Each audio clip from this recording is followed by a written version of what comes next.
Well, good morning from Water Park, St. Kitts. Another bright sunny day, although we can see a few clouds around.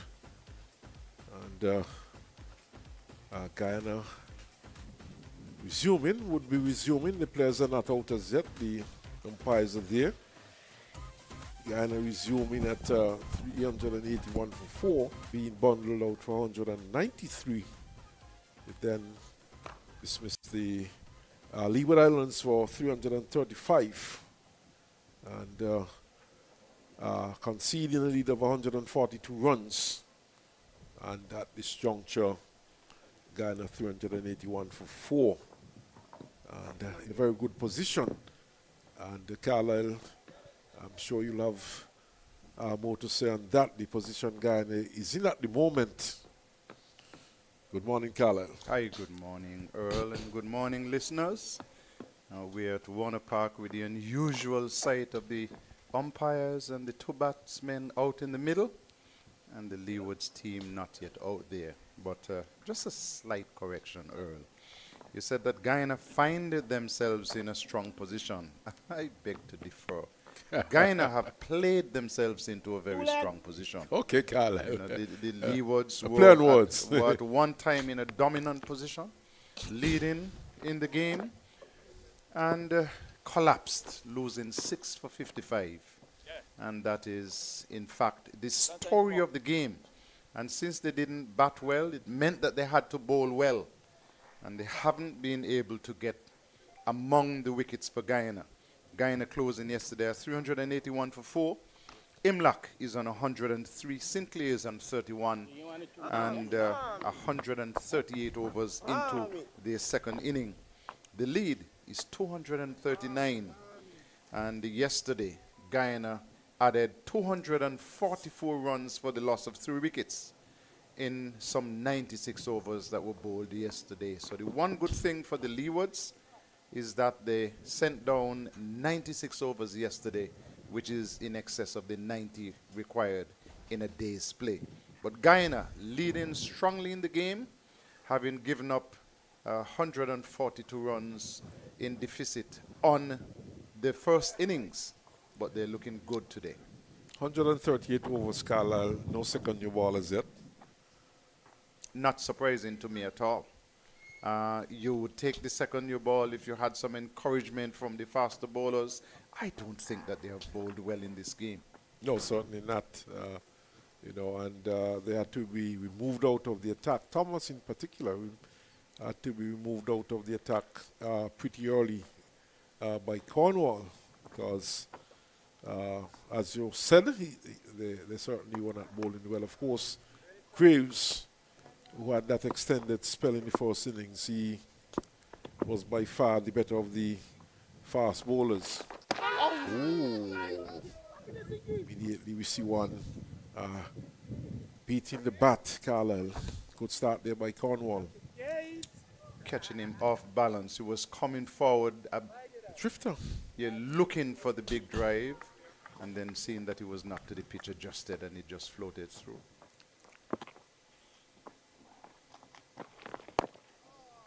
He defends this one and takes a quick single. And would be interesting to see the approach of the Guyanese team this morning.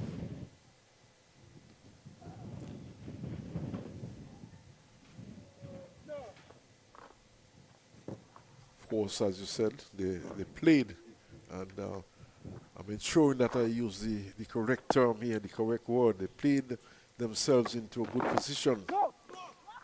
And question is, what would be the approach of the Guyana team from here on in?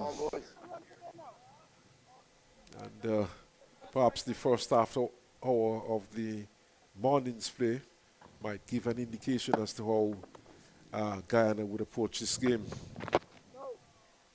If you understand cricket, Earl, and I'm sure that you do, and I'm sure that our listeners do as well, the first goal for Guyana is to put themselves in a position where they cannot lose the game outright. Oh, most definitely. Here's Imlach using his feet and getting it to mid-wicket. Go straight to Walsh, who lobs it back to Cornwall. Stepping out and lifting this one over mid-wicket and lifting it for 6. That's a good shot. You've seen Imlach going down the track a couple of times. Cornwall, this time he got to the pitch and swung it over straightish mid-wicket for 6. I would encourage you, Earl, to go back through the inning and look to see how many times the last delivery from Cornwall has gone for boundaries. He has to close out an over better. And he had been on top of his game in the over so far. He had seen on 2 previous occasions that Imlach wanted to give him the charge. And the last over, he still floated it, held it back a little bit, and gave Imlach the opportunity to reach to the pitch of the delivery and swing it over the vacant mid-wicket position for 6 runs. So that is something for him to consider, something for the coaches to just whisper in his ear, close out and over better. Because at the end of the day, this is going to affect his average. This line I thought was bad too, Carlisle. More or less on the pads. And of course gave the batsman the opportunity to over mid-wicket once he got to the pitch. But Thomas will pick up the attack from the media centre end.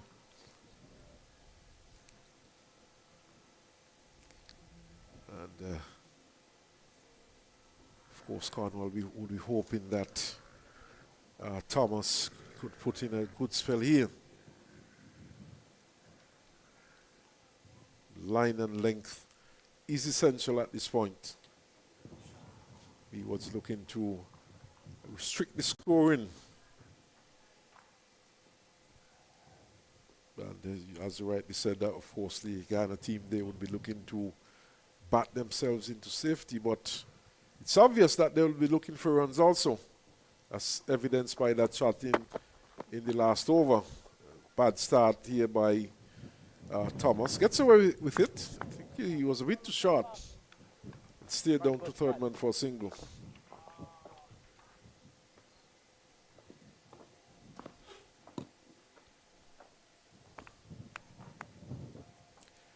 So slip, third man. There's a backward point on the boundary. Cover is sweeping also, back on the boundary. There's an extra cover mid-off. There's also long on back on the boundary, short mid-wicket and a deep backward square. Very defensive field. Cornwall is at slips through point. No ball, in fact. No signal by the umpire. That's at least 4 ball by O'Shane Thomas in this inning. And he seems to like to bowl a no ball in his first over of a spell.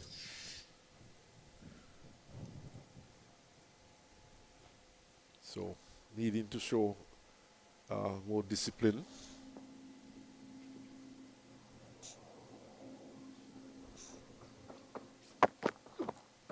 Outside the off stump, and Sinclair is fishing.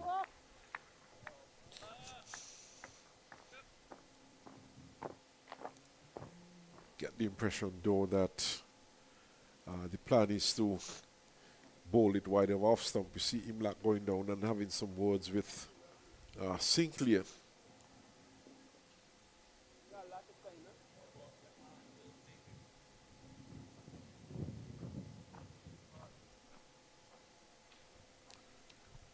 So with just 3 fieldsmen on the onside, quite obvious. The line of attack.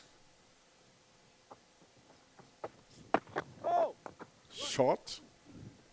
He's getting it into the onside. Just a single, not really timing it, more from a bottom or inside edge, and ball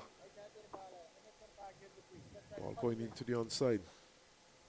And did I see a signal from the umpire for another no ball?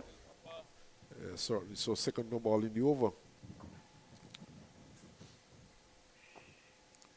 So 2 runs there to the total.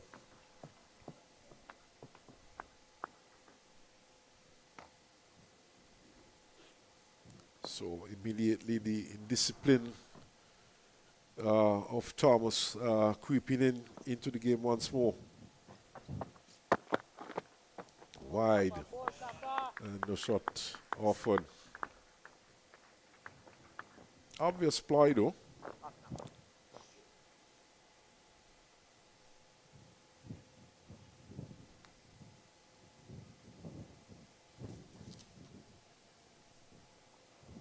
Even like 110. Struck a maximum already for the morning of Cornwall of the last ball of the first over. Sinclair is on 34. Oh. Easy single down to third man.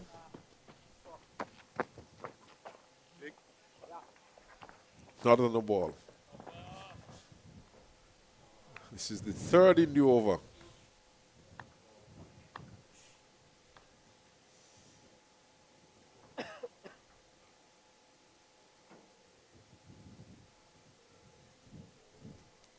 Thomas, of course, just walks back to his bowling mark. And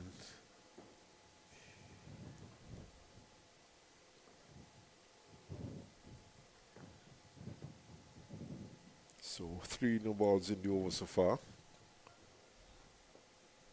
It's turning out to be a long over. Outside the off stump and wide again. Tactics are obvious, just carrying it wide of the off stump. And I don't think bowling no balls would be part of the plan.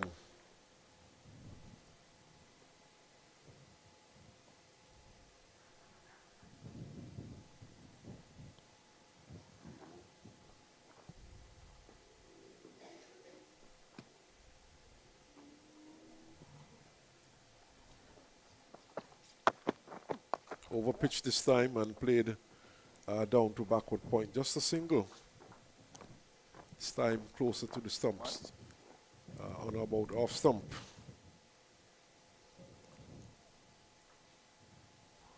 One legal delivery left in this over.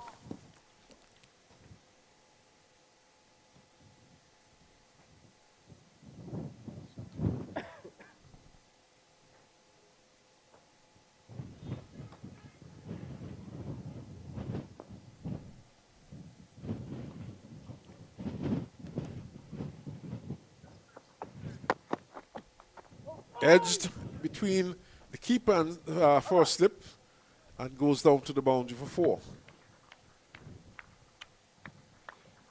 That's going to happen, Earl. The modern style seems to be leave a big gap between the first slip and the keeper. That's going to happen every now and again. It's going to go between the keeper and the slip. You say edge, I say properly guided. Very well played down to the boundary. The important factor is that it is 4 more runs to the score. 400 has come up for Guyana. So Guyana leading now by some 258 runs.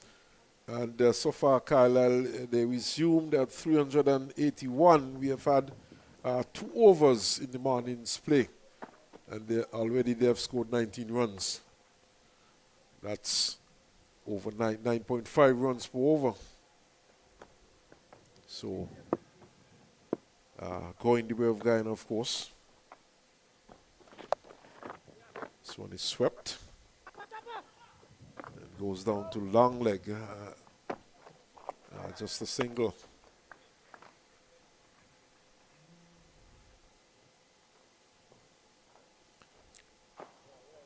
And you can say that in the 2 overs we have seen so far, Guyana has not really had to work hard for any of these runs.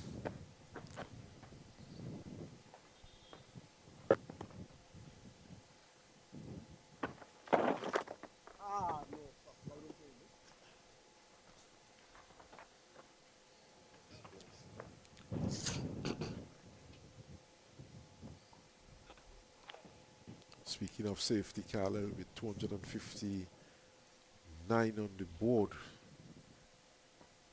would want to think that once the Guyana team get to about 300 in terms of a lead, they would be thinking that they're in a comfortable position and relatively safe as they pick up another run. So what is happening here is that the Leewards they are conceding runs quickly at the start of the day's play, so it makes it a lot easier for the Guyana team. Swept around and another single.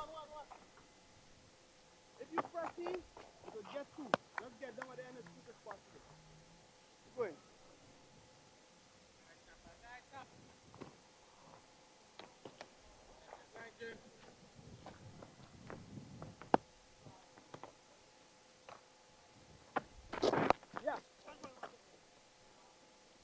Graves is called into action as another single is picked up. And you would think, Carlisle, that at the start of the day's play, you would think that Graves, who bowled very well, that extended spell of 12 overs, would think that if you're looking to dry up runs, you probably might start with Graves at one end. Not necessarily, Earl, as the over comes to an end, because the captain would still be thinking, suppose we get a break and we need to take the second new ball. Then perhaps we're going to have to use Spencer and Graves, since we opened with Thomas with the new ball. So I don't think that he would be thinking in terms of Graves just yet. And I'm one of those persons, listen, you pick people to bowl, they should bowl first. You want to see Spencer in the attack, he has been picked to bowl. Yeah, certainly, but Thomas earlier on. Yeah, but he's a senior pro, give him the ball. He's bowling, Thomas. Yes, so that is my point, exactly. So what you're essentially saying that Thomas would have come on with the idea of trying to pick up a wicket. And if he bowled well in his over, you take the new ball and give it to him. Only problem I have with that, though, Carlisle, is that he has been bowling wide of the off stump, which suggests to me that it's more of a defensive ploy, unless he's trying to buy a wicket. Earl, he's a senior pro. I'm not disagreeing with you, Carlisle. Okay. What I'm trying to say is that he's not bowling as if he's looking to take a wicket. Well, he's a senior pro. He still is, give yes. him the ball. That's right. No, I'm not disagreeing with that, but You see, the challenge here is that the Leewards is now looking to do what they ought to have done with the bat. They're looking to defend with the ball when they had the opportunity at 280 for the loss of 4 wickets to show common sense and play proper cricket by leaving some of those deliveries they chased. There is absolutely no reason why Leewards could not have batted for all of their number 3. and I fully agree with you, Carlisle. And as you keep repeating, they did this against Trinidad here at Warner Park. Played nicely down to backward point for a single. I think against the Academy too, they had a collapse of some sorts against the West Indies Academy. Although they eventually won that match.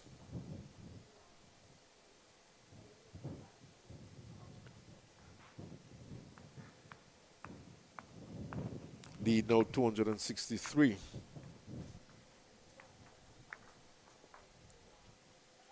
So Guyana really batting themselves to safety.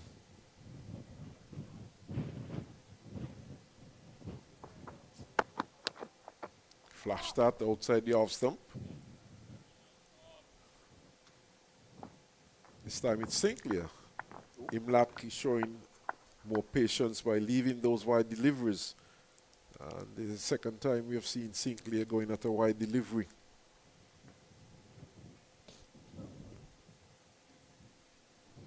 Earlier on screen, we would have had the sight of another 2 cruise ships on the harbor today. They're coming by the 2s these days. Yesterday, of course, we had 2. Flash that by Sinclair once more. Another wide delivery.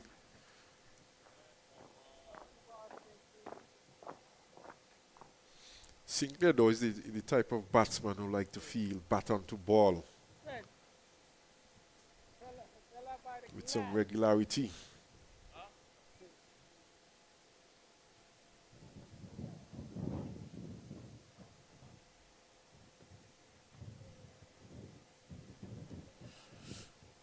Good stiff breeze blowing out there.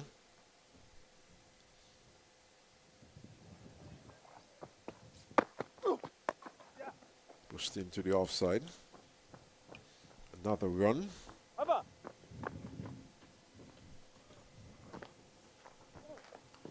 So the over comes to an end.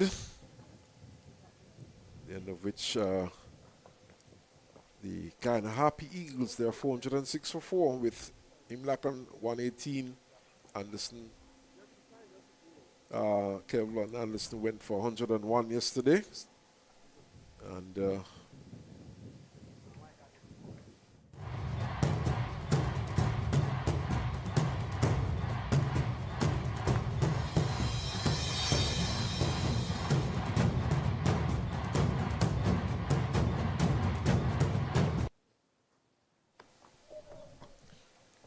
we're looking at a tanker there.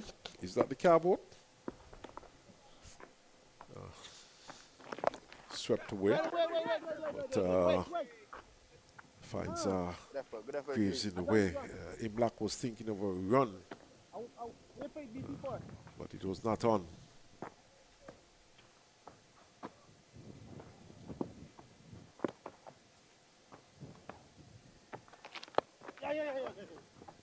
This time he gets a quick single.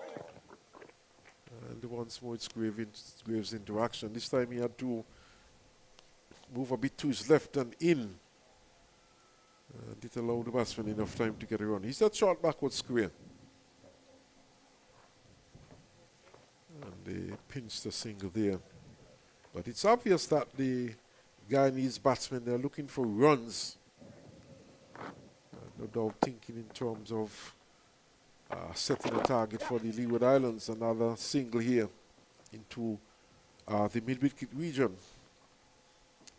407 for 4 to 66 now the lead.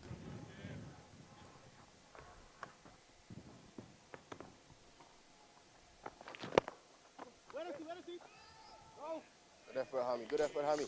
Good work there by Hamilton, moving smartly to his left. Good effort, Ham. Prevents a run.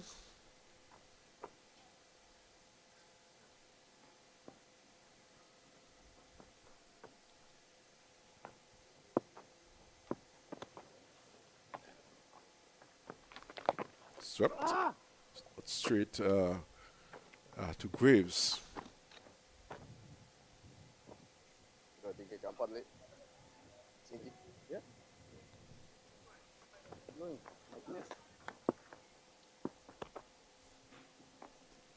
Current partnership is 79 between these two. Nice shot into the offside, into the extra cover region by Sinkley, and he gets 4. Now the last ball of the over going for a boundary. And that is exactly what I've been talking about, the ability to finish an over, because let us suppose that you bowl 40 overs. And let's use a small number. 10 of those overs, the last ball of the over goes for a boundary. And I'll put it at the minimum boundary, which is 4. Then you have given up 40 runs of the last ball of your 10 overs. And if you were to keep this tight and to be conscious of that, then it means that your bowling average is going to look a whole lot better, and the runs scored off you will also be significantly less. It's something just to think about. Yes, as we have a look at one of those ships there, a close-up of one of the ships in the harbour. Thomas will continue, 412 for 4. And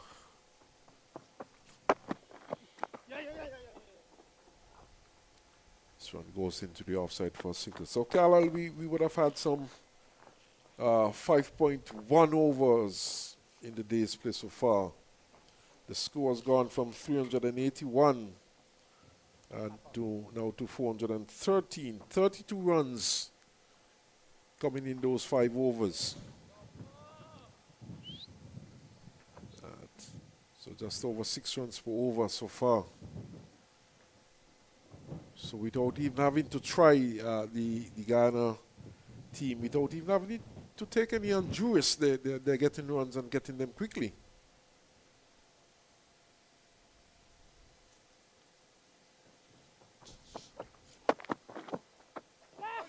There is Sinkley again going at one outside the off stump.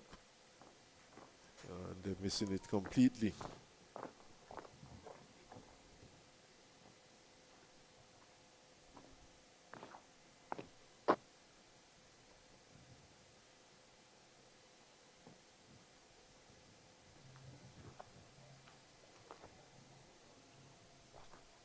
Keep balling, bud.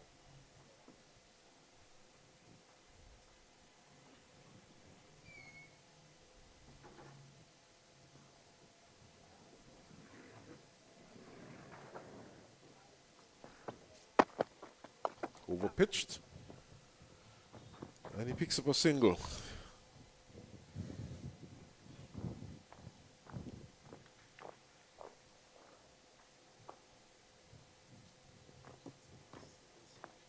Pitch is still playing well though, and I would like to say that whatever target is set for the Leewards, it presents an opportunity for some of their batsmen to get some good scores.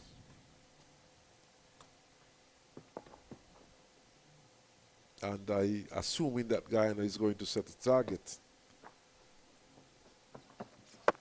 Oh! Driven nicely, but just a single.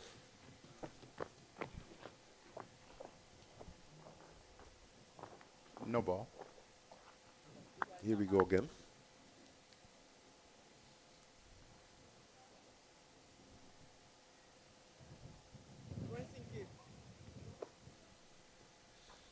Very difficult to tell from that angle.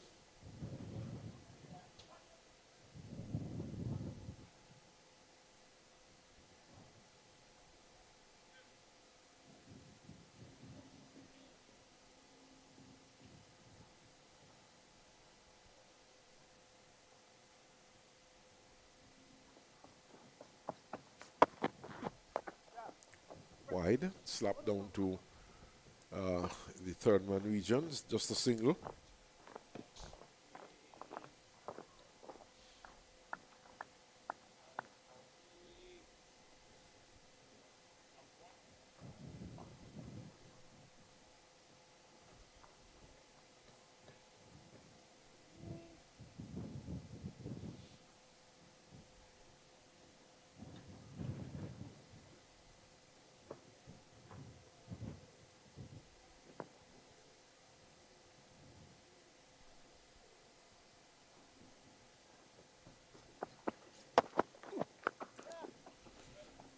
This one is steered out to cover by Imlaki, picks up another run. So runs coming rather easily for Guyana. Lead now 276. And we are still within the first half hour of the day's play.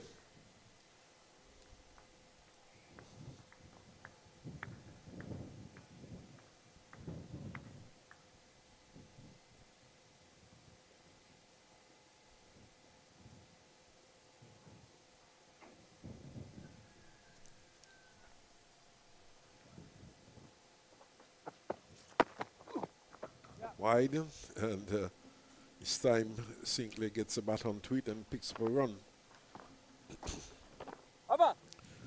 So the end of that over, the end of it, it's Guyana batting well, 419 for 4. Losing the last wicket with a score of 329. So these two have settled into a good groove. They have batted well together. Sinclair, who is on 46, has been the main contributor, and the lead has gone to 277, held by Guyana. They have upped the scoring rate slightly this morning to 2.91. That is expected because they're on top of the game here, and just milking the bowling here, putting away the bad deliveries when they can. We'll see a bowling change though. The captain has taken himself out of the attack and he has introduced Hayden Walsh from that far end. 419 for 4 Carlisle, which means that this partnership so far has yielded some 90 runs. Another good partnership by the Guyanese batsman. And without too much fuss. They simply did give an opportunity. It was not an easy opportunity. Went to hand, the keeper just couldn't hold on to it. And so given a chance there, put down by Andrew behind the wicket. Middle. So 23 runs away from a 300 lead. And Leewards, of course, paying for not batting properly when they should have.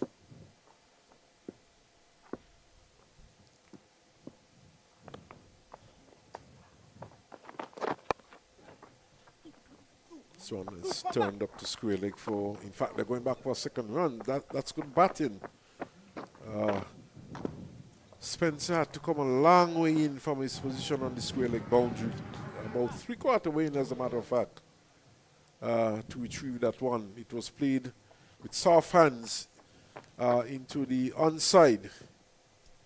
Cornwall was the closest to it. He was at straight mid-wicket, but he was never ever going to chase after that. There has been a fielding change, though. Yeah, he has gone into the Hamilton is now in that position. Well, you know, I mean, the field actually had to, well, Hamilton retrieves now. And similar shot, Carlisle. And just a single this time. Spencer is right back on the square leg boundary, forward of square, and he had to come all the way in to retrieve that one. And as you rightly said, Cornwall, very close to it, I would say.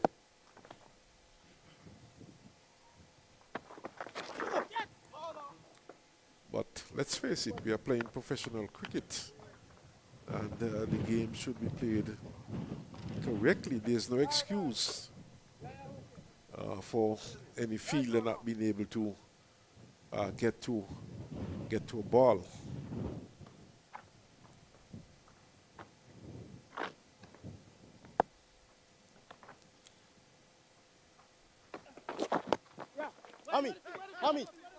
Similar shot. And here we see Hamilton moving rather quickly. This time he prevents the run.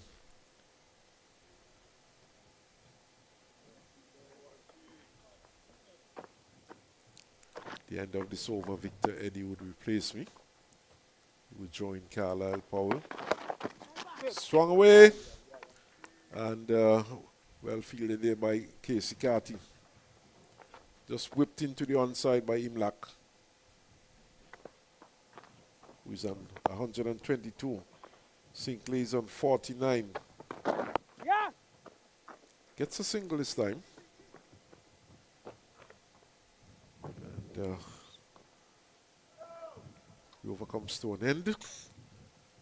At the end of which the score is 423 for 4. Guyana are in a very good position.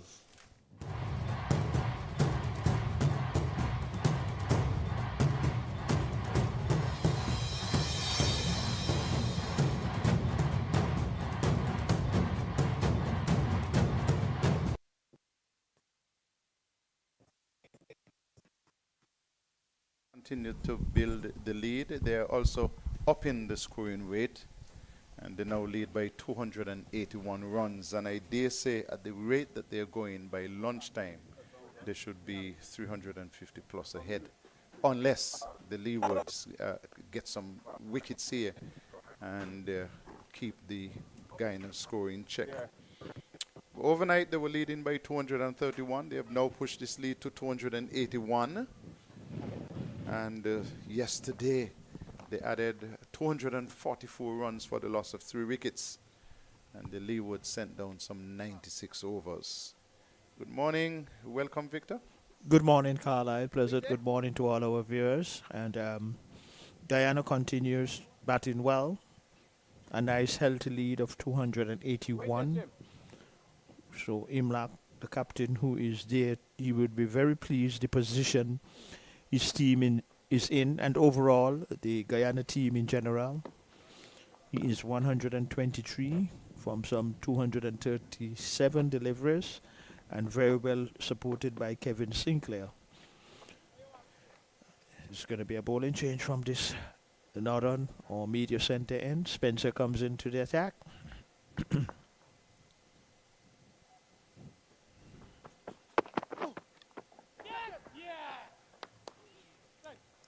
And he's out, first delivery. Delivery which was just a little wide of the off stump. And he was chasing at it, trying to guide it for a single. And Joel Andrew took a really good catch, diving away to his right and in and taking it low. So excellent catch there by Joel Andrew. Spencer strikes with a fuller length delivery.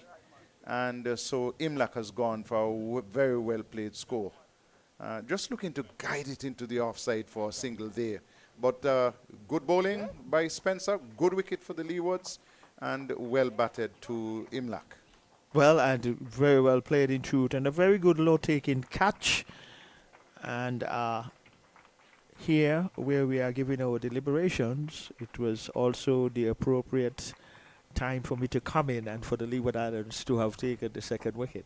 But I thought, though, that when O'Shane Thomas was given the ball here from the northern end, I was thinking that he would have stump, and also trying to avoid those no balls, because then in the first innings where he had a percentage of no balls, I thought he would have come back this morning with a better plan and focus in terms of his line and and lengths, and then if he was then pitching on that appropriate good line and length, then the captain Cornwall might have had a consideration of taking the second new ball if he was bowling accurately and consistently.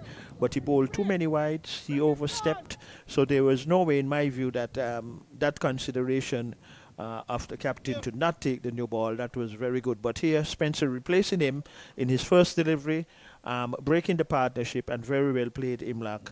And overall, the Guyanese batsmen have done it in partnership, Scarlett. Yeah, they have had some significant partnerships throughout the inning.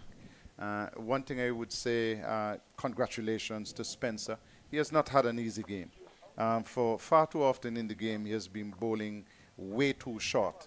And his 2 wickets, I'm sure that when he goes back at the hotel and looks at YouTube, he will notice that the 2 wickets were from fuller length deliveries. One which was a low full toss, which the batsman played right around, struck him right on the pad in front of the stumps, good wicket. And then this one, first delivery, fuller length, and the batsman chasing it, looking to guide it away into the offside, and Joel Andrew taking a really good catch behind the stumps. So Sinclair should reflect on this and see that his wickets came from fuller pitch deliveries, not from those which were banged in at almost halfway in the pitch. And then try to just keep that level of consistency. Correct. But he has something to work with, Spencer. New batsman is Kemo Paul. Spencer goes back to bowling short, and it rolls away into the offside for a single. And this is where I took Carlisle that what you said is so relevant in terms of Spencer, that okay, your first delivery, you got the very important wicket, and in breaking the partnership also to a new batsman coming at the crease. Really try to get it back in that area, you know, try to get it back in that area. And even for his other deliveries, just think more of that full-length delivery that has given him appropriate results.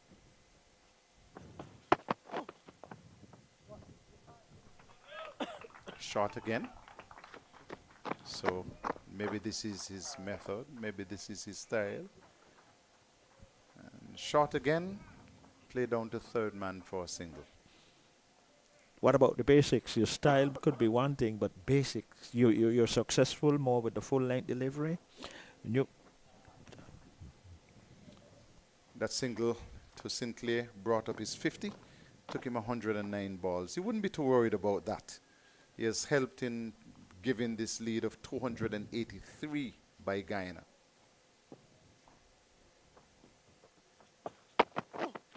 Shot again and left alone.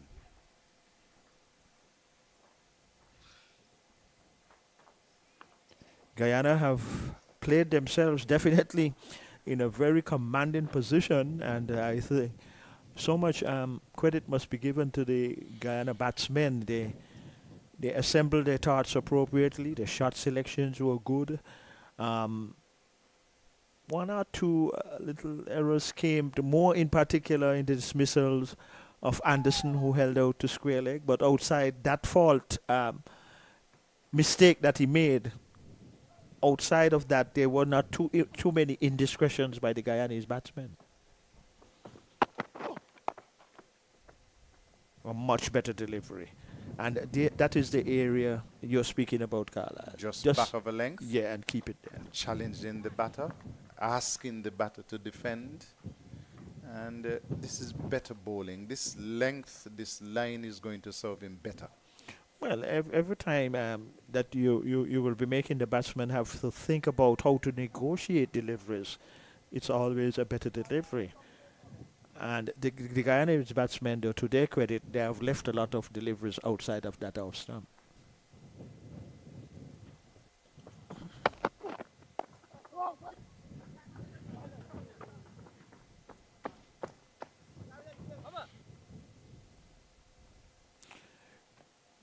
Wow, a very healthy lead, Guyana. And Kevin Sinclair got his 50 from 109 deliveries. So another good half century again in this second innings by another Guyanese batsman. And both batsmen now, after that over concluded, with the norm whereby a player went out now with a hat of exchange. And one of the batsmen, it looks like removing his tie guard, it appears, and handing it to the emergency fieldsman. So obviously he might be feeling a lot much more comfortable as the players change over their positions. And also to Carlisle, Guyana are in a position to make their decisions when they think it is appropriate to make their declaration. They would be, they are in the best position to know when they should go to that decision if they finally going to conclude when they believe they should have an ex-bowl at the Leeward Islands batsman.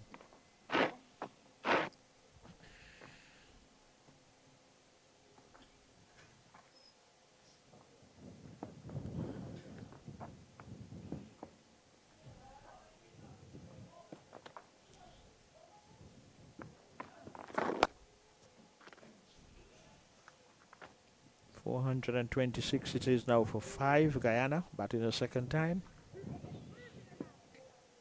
Hayden Walsh Jr.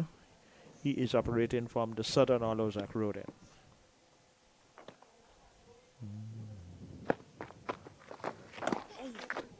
end.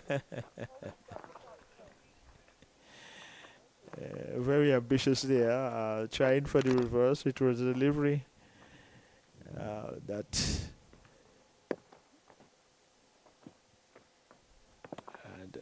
never did succeed. But he does succeed now by getting another run for Guyana. So the Guyana batsmen really, and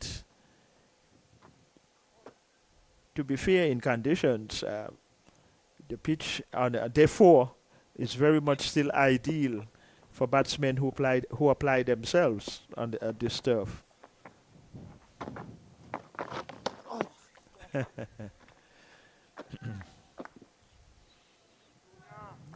Hayden Walsh from that particular delivery getting a little extra bonks. He's actually bowling around the wicket also.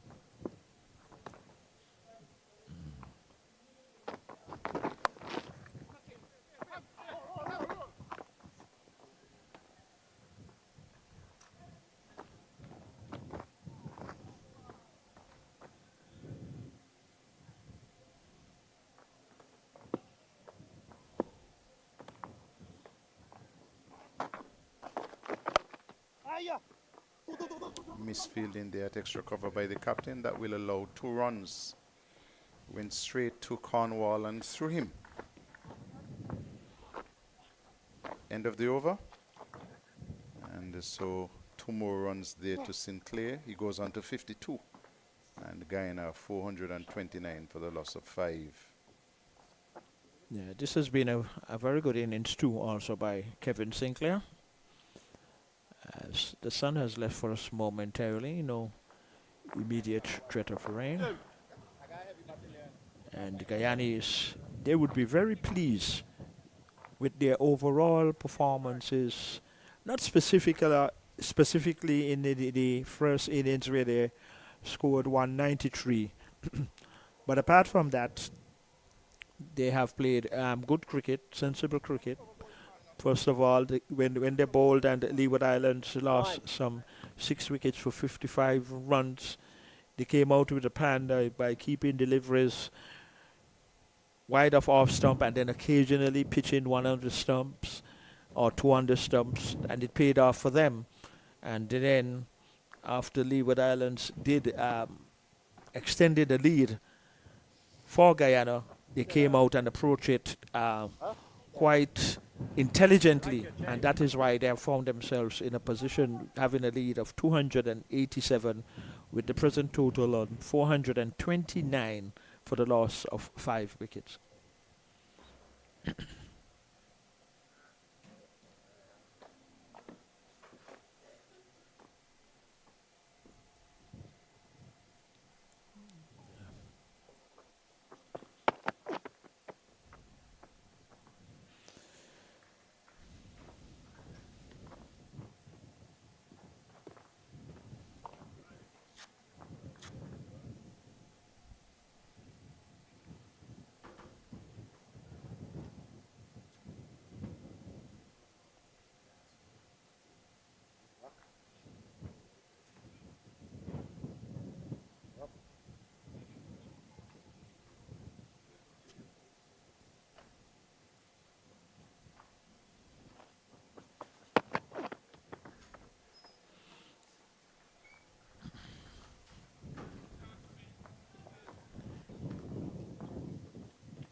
Carlisle, to be honest, as a batsman, I would have liked to be batting in these situations and positions in terms of the field setting of Spencer bowling.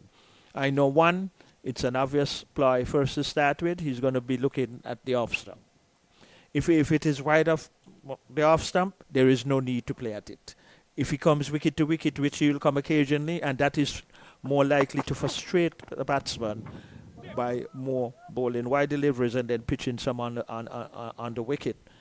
So, seeing that you already know from your mindset that this is the plan of the bowler, batting should become more easier. Kimo Paul, though, is seemingly anxious to get on with things.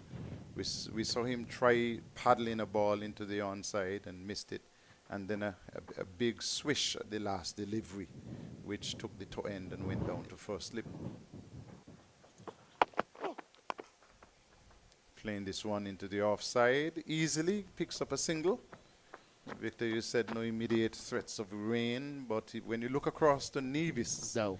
there you cannot see Nevis now. So the cloud cover has come across, and that area is looking a little bit dark. And my forecast from my phone, not from the aviation, it says partly cloudy wind, but it has gotten a bit dark, not just overcast. It has gotten more darker here at Water Park. Now, for me, there was no need even to try to even get a run with the delivery that wide, because it could have gone either way too. We could have just got a snick and carried through to the keeper. And looking at the screen now to Carlisle, it looked very much more heavier in darkness over the port area side and into further distance the Nevis Peak. Good camera work. You can barely see the outline of Nevis, but excellent work by our cameraman. Yes, indeed.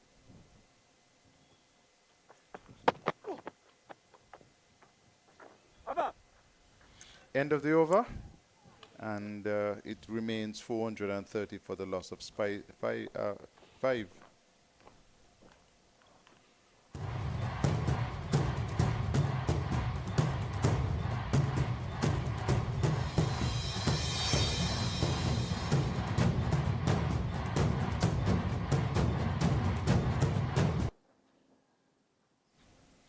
June 25th to July 28th. Mark those days on your calendar.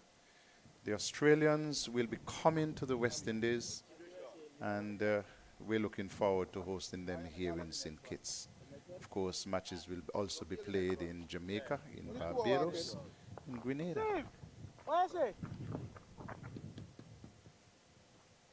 Go on out and get your tickets. Anticipation of a wonderful series. Always a very strong cricketing nation, these two cricketing nations, and overall, historically, has been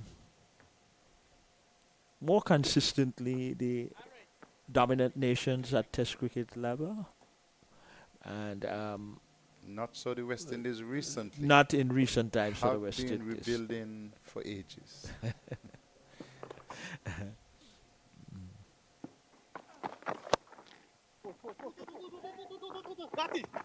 Pulled into the onside. They'll get a couple of runs, and the score moves on to 432 for 5. I first saw the Australians as a youngster. Here, Bobby Simpson team must have been during the Packer era, and he played against a Leeward Island side, a warm-up game.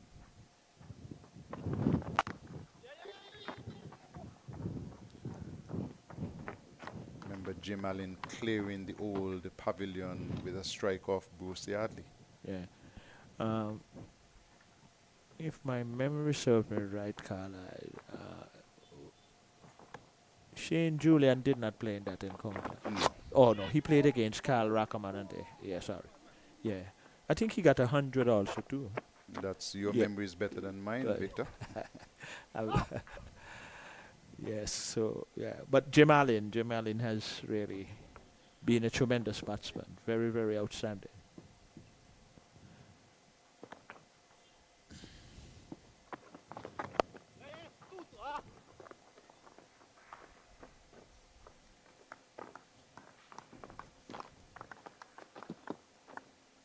Lead is approaching 300, 292. Getting a lot clearer away to our left in the distance. Delivery, which is seeing the batsman advancing and then retreating. And the pitch wide of the off stump there by Hayden Walsh Jr. And it went through the legs of the keeper and down to the boundary for 4 byes. Guyana will take them any which way. The lead, 293. It's 439 for 5. Yes, in any form or fashion, definitely they're gonna accept them. I'm contemplating in my mind though, if there is for how the nature of the pitch is playing up to now, and therefore, if Guyana would even be thinking about a declaration or just batting themselves through this particular innings, what you think might be Dave Ukala? 297 for 5. I said 297. The lead is 297. Yeah. Here's a delivery played inside out. That one is traveling. It is traveling all the way over deep extra cover for 6 good looking runs. And Sinclair got to the measure of that one and pushed the guy in the lead to 303. 6 good looking runs. Again, a last ball that has gone for a boundary. And so Guyana now 445 for 5. And the lead is 303. Yes, and you noted that observation also too from Rakeem Cornwall, the captain, on a consistent basis. And this is where game awareness and the bowler's awareness also in the game must come into the equation, because he should have observed that that has been part of his bowling process, where his last delivery and now Hayden Walsh demonstrating the same thing. And these are the areas where players have to be thinking and having different methods of how they operate and doing things. So, Carla, that was a very relevant and consistent observation on your behalf. And but the stroke from Kevin Sinclair, though, while what I liked about it, he backed away to leg and to really hit it over deep extra cover for 6. A tough shot. Yeah, that was, yeah. And they usually say that is one of the more difficult strokes to execute. Well, he has now moved on to 59. And you were asking Victor for my observations. I did say to Earl Smith earlier on, the first objective for Guyana is to be safe, not That's to right. lose the game by declaring too early. Right. Oh my, that has to be a wide. It has been called wide. So the first objective for Guyana would be that, so you would have to have a set number of overs in mind and a set target for the Leewards. Nothing less than 350. Placing yourself in a position where you should not lose the game on the Correct. last. That's right. But that you Totally. can still dangle a carrot to the Leewards and say, listen, you can chase this for the victory. That's the another valuable point there again to Carlisle, knowing that they got wickets in that fashion, 6 in particular for 55 runs. Not saying that lightning will strike twice, but it will be, because it did even happen, as you and Earl have said. Really, I wasn't physically here looking at the Jamaica game, but there were similarities. So from that perspective too, but playing it safe is still the best option. Yeah, the Trinidad game is where the collapse happened.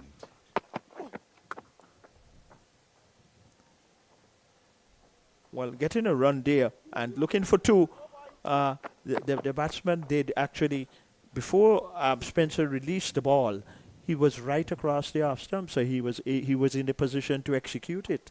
Now that also too is a good batting strategy. If the bowler is going to be bowling that wide, and you knowing well he's not going to pitch in the Yorker to give you a surprise on your stumps, because it's so obvious. So if you just start slightly moving just before releasing the ball and putting yourself across to the off stump, then you can execute. Oh my, easy single again. But you're right, Carlisle. After playing so well, you don't just declare for declaring's sake. You declare where you should not be in a position where you can lose, but you're still extending an invitation to the Leewards if they figure that they can get what is required of them.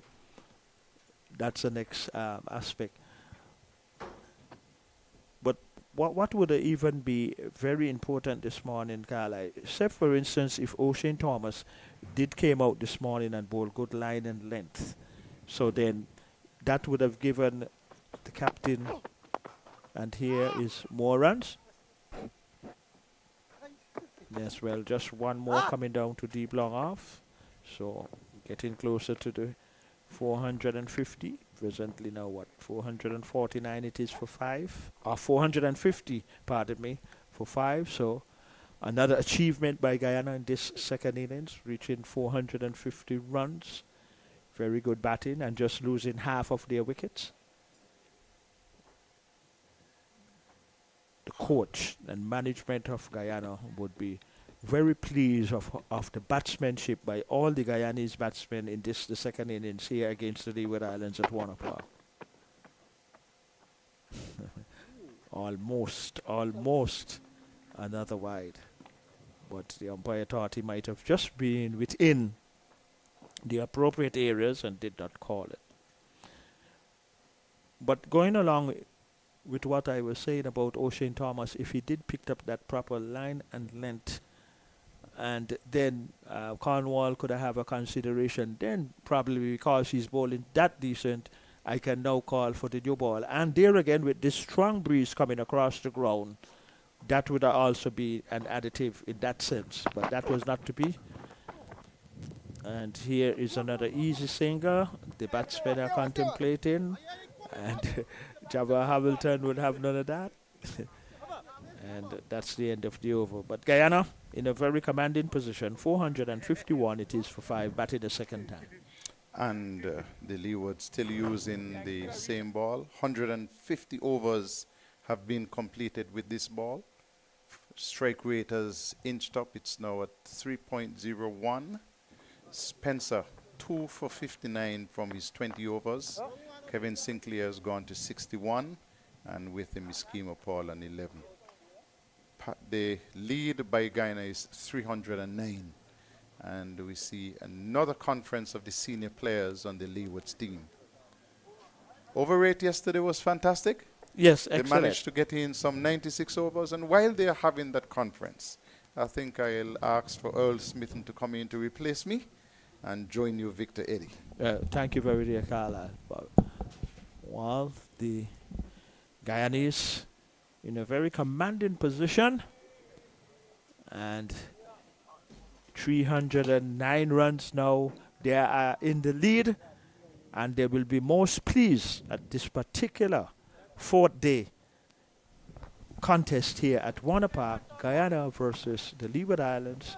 And Earl, good morning to you. And Guyana are in a very good position. Yes, very strong position, Guyana, and I suspect that they're at a point now where they will be thinking in terms of accelerating a bit. Not that they have not scored at a good clip for the morning. We have had some 12 overs in the, well, yes, we started at 138, so we would have had some 12 overs being bowled for the morning session. But we see bowling change from the far end. It's Graves. Lead now 309 runs. And Guyana find themselves in a very strong position.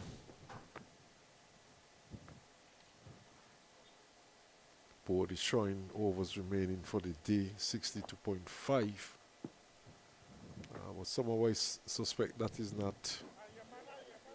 not correct. We are in the 13th over for the day. The 90 overs to be bowled per day, and if you take 13 from 90, that probably would give me somewhere in the region of some 77 overs, as opposed to 62.4 overs. So it seems as though the umpires have called for a drinks break. It seems as though also Graves need a change of boot. He seems to have picked up some sort of injury, being attended now by the physio, and the water break is being taken, and we are going to take a water break also.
Well, we're back with the cricket here at Warner Park.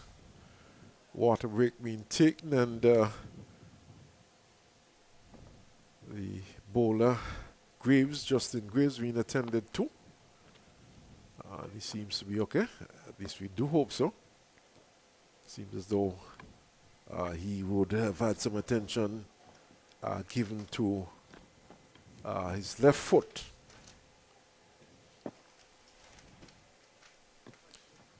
And Victor, earlier on, I know you guys were speaking about Jim Allen. And you know, Jim Allen was known to be one of the better batsmen in the region. And I'm going to give you guys a little exercise. I hope Carla is taking notes. Go ahead, open the batting. Thinking in terms of best Leewards 11. Now, I have done all the hard work. I've picked the bowlers. I've picked 4 bowlers. Have you given it a year span? Different? Well, let me finish, Victor. Okay, as this one is going for runs. In fact, buys, and the 4 of them. So, 4 more to the score. So, okay, let's start from 1970 then. We go back as far as 1970 or thereabout, up to this point. So I've done the hardest part. I've picked 4 bowlers. And in my 11, Anderson Roberts, Courtney Ambrose, Derek Parry, Elkamide Willett. These 4 bowlers, they could bowl out any side in the Caribbean. Right? So we do not really need to pack the side with bowling. And then Viv Richards is going to be in that team. There's no doubt about that. And he also bowls some off spin. So you have a 5th bowler there. But it's Graves, wide of the off stump and signal wide. So, my thing is now, Victor, is to pick who you consider to be your best wicketkeeper in that period. I'm going to give you a couple names: Ridley Jacobs, Auckland Hector, Taddy Arundel, Sherlin Williams, Livingston Harris. You might have some other names. That's the wicketkeeper. And then I'll make it easier also. I just need 6 batsmen in that squad. And you're going to give me your 6 best. I'm going to call some names in a while. And I hope Carla is taking notes. Edged into the pad, a quick single. And ball just going inches away from the stumps, and they were through for that run. But it seems as though the charges are now for Guyana. See in the distance, it looks like the rain has broken. We hope it stays away. So, Victor, 6 batsmen, very easy task. 6 of the best. And I'll give you some names who would have played for the Leewards. I might have missed out on some. Vivian Richards, Richie Richardson, Dave Joseph, Jim Allen, Stuart Williams, Enoch Lewis, Len Harris, I think he would have played in the 70s, Victor Eddy, Unaka Morton, Keith Atherton, pause now, as this one is driven up to long off for a single. There's also Luther Kelly, Kyron Powell, Livingston Sargent, Mikael Louis. Very easy task, Victor. Pick 6 of the best there for me, please.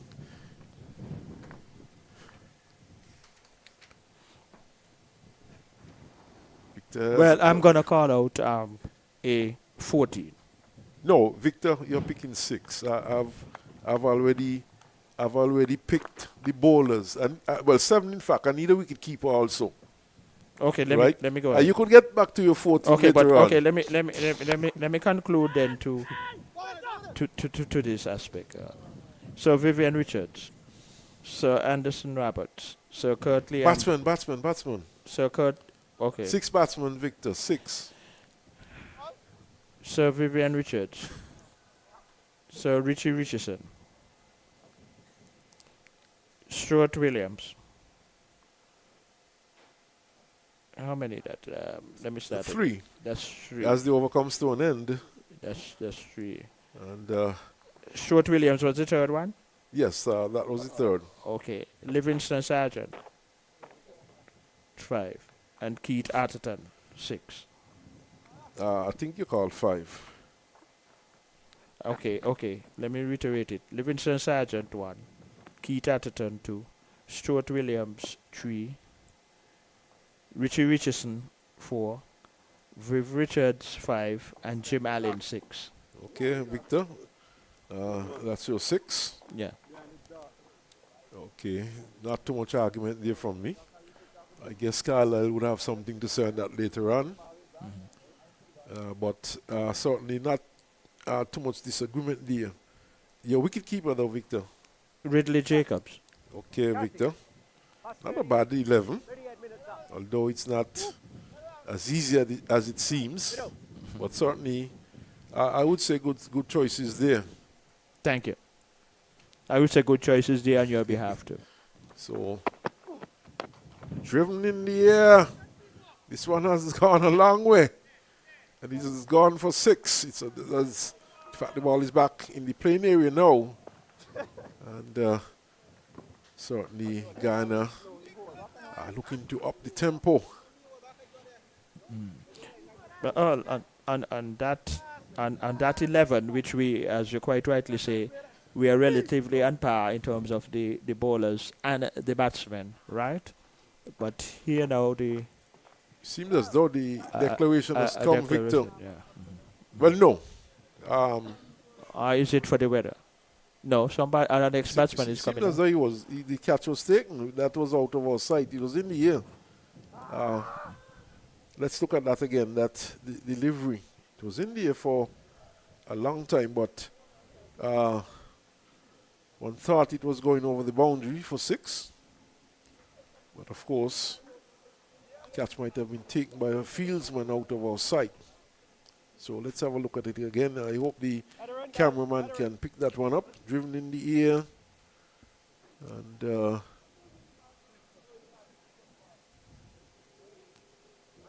cameraman seemed not to have picked that one up. Let's wait and see.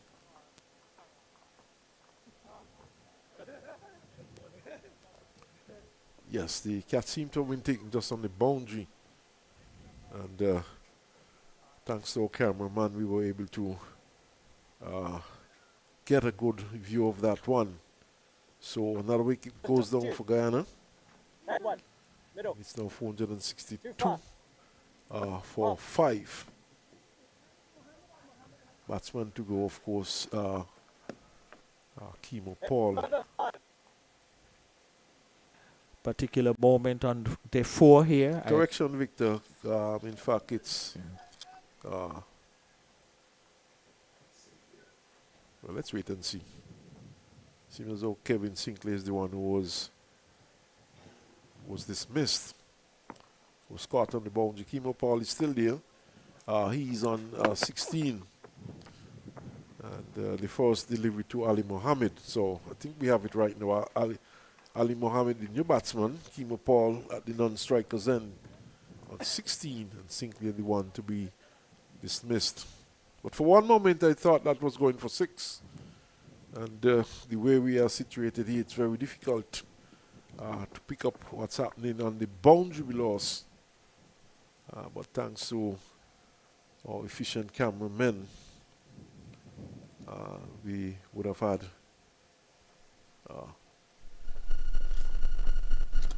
yes, there we go again. Clear review of what took place, Victor. Fielder settling on it and taking the catch. So this one is wide of the off stump. So Leeward's picking up another wicket, 462. It is now for 6. And the Guyana, they are leading by 320 runs. Yes, very healthy lead indeed by the Guyanese, and they would be most pleased with their position at this particular time. I have just about another 45 minutes before lunch. It has suddenly gone very overcast at the moment. It seems to be raining over on Nevis. This one is dabbed into the offside for a single by Ali Mohammed for his first run. And just about another 45 minutes or so before lunch, Victor. The Yes, question is whether or not Guyana is going to bat till lunch and then declare, or whether or not they're going to bat beyond. But we have seen the intentions being made clear where they are looking to up the tempo and looking to accelerate at the moment.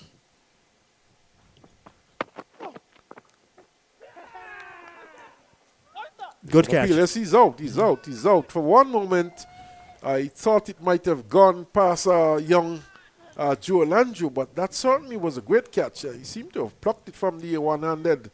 There was Kimo Paul looking to dab into the offside. He peeled off the outer portion, and the young Joel Andrew roped in quite nicely. And another wicket goes down for Guyana. Here we go again. Angled across, he's looking to dab it into the... Oh, my goodness. Good catch there by the youngster. Moving smartly to his right and plucking it from the air one-handedly. Yes, excellent glove work. One-handedly, right, stretching to his full length to his right. And a magnificent catch he took. Let's have a look at it again. And beautiful catch. Wow, stretching full length out. Yeah, so Guyana lose their 7th wicket. They're now 463 for 7. And they lead by 321 runs, but certainly a mammoth lead there by Guyana. And Veteran, guys, veteran. 151.5 overs bowled with this ball. Yes, and that is high percentage of overs. So the reserves from that 11 that we call from 1970 to right now would have been a... Well, we are not picking any reserves, Victor. Well, I just mentioned in some reserves who was outstanding but couldn't get into the 11. Noel Gishad, Luther Kelly, and Victor Eddy. That is all the point I was making. I see. Yeah. You would have missed out on some names, though, if you're calling reserves. Well, You would have missed out on quite a number of names because... Dave Joseph, yes, he was a very prolific player. Of course, you would have to call Kyron Powell. Yeah, Kyron Powell. Len Harris, for example. You would have to call in the reserve, of course. Well, you went for Woodley Jacobs. Livingston Harris could feature in those reserves too. So that is why I You stuck to 11. You I stuck kept to 11. it to an 11. But Yeah, yes. of course, it's never easy to pick an 11. And over the years, the Leeward Islands would have had some outstanding players. We would have had some very good fast bowlers, all-rounders also. And remember, I told you, I'll be honest too, that I don't believe I would have been in that 11. Well, no, that is. This one is turned into the onside back of the square for a run. That is being realistic. And they're really charging through for these runs. It's Pamal, the new batsman. There were good players like Eldine Baptiste, for example, good all-rounder. And of course, you would have had Alfred Corriott, who was a very good all-rounder himself. A player we never mentioned too. So many cricketers, we can't remember all at one time. Ulysses Lawrence was a good all-rounder. Yes, Ulysses Lawrence, definitely. Yeah, that overcomes to an end. It's 465 for 7. Yeah, he was a good all-rounder. So, and of course, there was...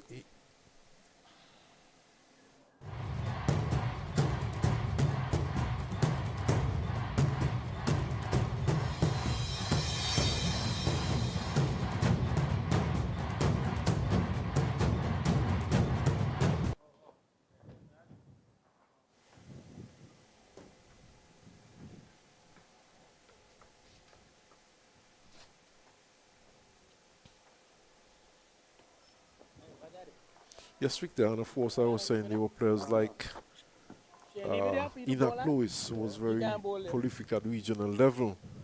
We haven't mentioned Walstonato either. Look at that. Who many felt should have gone on to the West Indies team. That's right. Unaka Morton was very prolific at regional level. Yeah, it was really in whatsoever conclusion always would have been a challenging 11. It's very difficult. Yes. So many outstanding cricketers. Yeah. Well, but there are some players who really stand just a Above. a little above some of these players, wide of the off stump there by Graves, and through it goes to the wicket keeper. And some of those players by extension, not just a little. Yeah, Yes. so No, it's true, it's true. That is true. That is so true. just food for thought, Yeah, it's true. and And all this is good conversation, and a lot of persons, no doubt, viewing and so forth would be I know have their views, you know. I know Carl, good friend George Ferris would be listening, and he might think that he should be in that 11. But Well, he's a knowledgeable cricketer, so he would understand why we did not select him in that 11. Played into the offside for another run. Of course, there was the Benjamins of Antigua, Winston and Kenneth Benjamin. They were very good bowlers also. Like I said, Elin Baptiste, a very good all-rounder who made it into the West Indies team. that's right. And you mentioned Alfred Correa too. Alfred Corriott, of course. Yeah. A lot of great cricketers. Yes, generally the Leeward Islands would have produced some very great wicket keepers also. We are very proud of what we have produced, past and present. Really, made us as a region very proud. Outside the off stump, no shot offered. But do you think though that players back then were much better than the current crop of players we have around the region? I'll have to think a lot deeper on that one. Well, I certainly won't think much on that. Well, that is it. I would tell you. I mean, the records speak for themselves. Many players were very consistent at regional level, and they couldn't get into the West Indies team. And the West Indies team, for a period, they were doing quite well back then. Swan up in the block hole, but outside the off stump. And Pomal trying to drop the bat on that one. And I failed to do so, and treatment to the young man behind the stump, Joel Andrews. 4-6-6 for 7. We have been speaking, and there we see a couple of chickens going across the field. One, of course, looks like a rooster, the other a hen. Still in the early stages of their growth, Victor. I don't know if you're good enough to recognize that, being a town boy.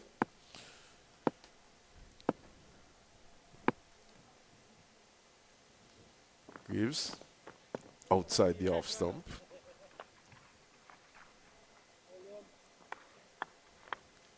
Quite a few wild birds around, not just in Bastia, but around St. Kitts these days. And in some instances, they have become a menace, destroying backyard crops. No, like, slow it down.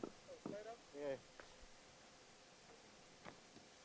You know, that time from the 70s right up to 2000, really, Leeward Islands really did produce some outstanding cricketers, and especially at regional level was very consistent. And as you quite rightly say, that there were so many good players. But here's another run for Guyana.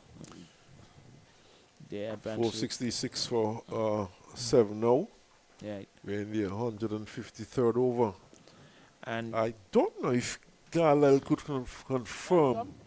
I'm trying to remember if Veron Edwards played for the Leewards.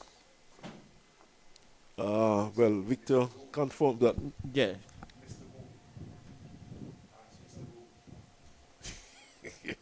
Well, Carlisle tells me that Google is free. yeah. He played for the Leeward. Played for the Leewards. Yeah, Veron Edwards. Yeah. But I'm not certain of that. I remember a game against Pakistan in Antigua regional, a touring team. Oh, for a touring team. Yeah. But what about regional level? He he would have played a few matches, but not many. Okay. Yeah, Very stylish batsman, Vernon Edwards. yeah, And one batsman out of Antigua, too, who did very well at regional level. He always made runs against Nevis. Gould used to Yeah. captain the Antigua team at one point. But he always did very well against Nevis, scored lots of runs against Nevis. But it's Spencer. And there's a dab there by Pomal. The guy there too, Michael Camacho, he was a reasonable opening batsman himself too. Yes, of course, he would have played Yeah, he would have played for Leeward and combined. For Leeward and combined. And then you had a Tyrone Pacer Williams who played for Antigua. Tyrone Pacer Williams, the father of the late Winako Morton, has a son that would have played for Antigua recently in the LI tournament they would have had here in St. Kitts.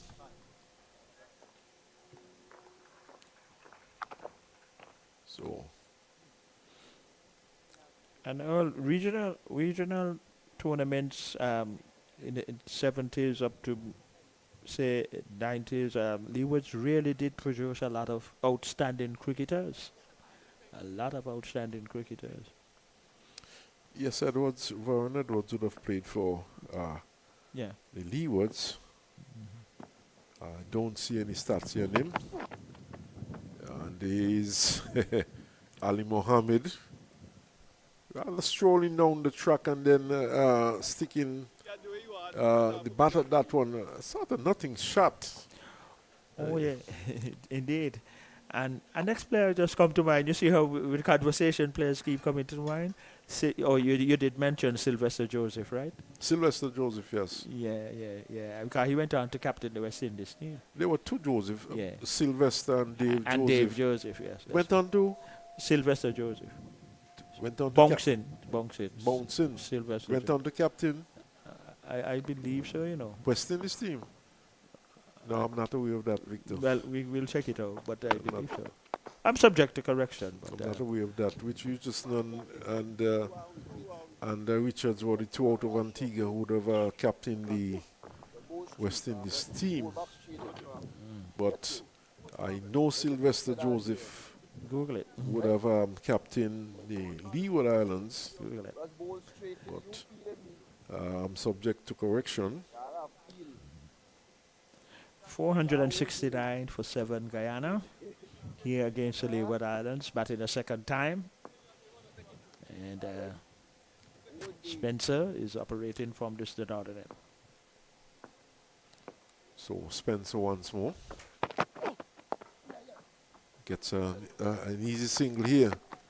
And I would have been speaking of a declaration victor, but Guyana, they have lost some wickets rather quickly. They're now 470 for 7. And the question is whether or not the Leewards could get the remaining batsmen. That's right. Or whether or not these two would take it to lunch for Guyana. And whether or not Guyana might be thinking in terms of a declaration. The lead now 328 runs. But we'll have to wait and see how this one plays out. Steered into the offside for a single. Of course, Guyana would not want to lose this match outright. And, safety, of course, is tantamount, but very difficult to see the Leeward Islands getting these runs in 2 sessions. Well, the scoreboard says that there are 59 overs remaining in the day's play. Let's see, we have had 154 overs bowled so far. When we started the day, And it was 138 overs bowled, and 154 overweight seems to be fairly slow. So that will only be 16 overs. And something does not add up there, Victor. 154 overs. No, I think I have it wrong. I think would have had, well, 138 overs would have been bowled in this inning so far, up to the end of yesterday. So just some 16 overs being bowled so far as they pick up another run. So 16 overs, 90 overs during the day's play. 15 overs in the last hour.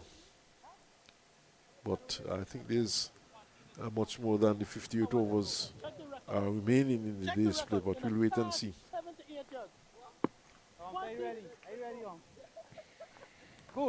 Field at this point flung far and wide for Pomal. There's a backward point on the boundary, cover on the boundary, long off, long on the boundary, long leg on the boundary, and gets a single out to cover. So it's now 473 for 7.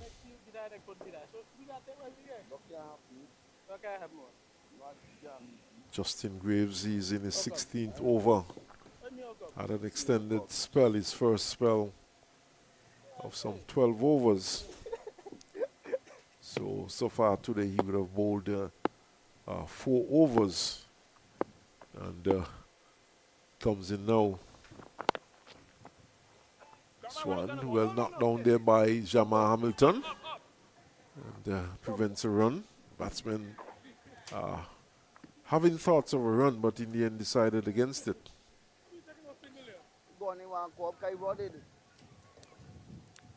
As I welcome back Carlisle Powell. Carlisle wickets falling quickly for Guyana. Not quickly enough. Well, not quickly enough for the Leewards. But certainly with a good lead of some 331 runs. Up in the black hole and dug out there by Ali Mohammed. Skies are clearing up nicely. Still some clouds around.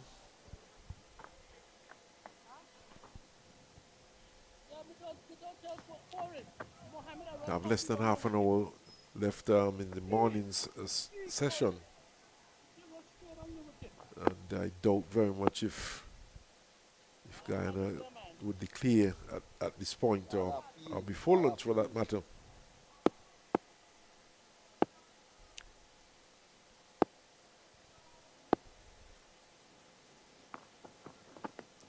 Outside the stump, wide of the off stump.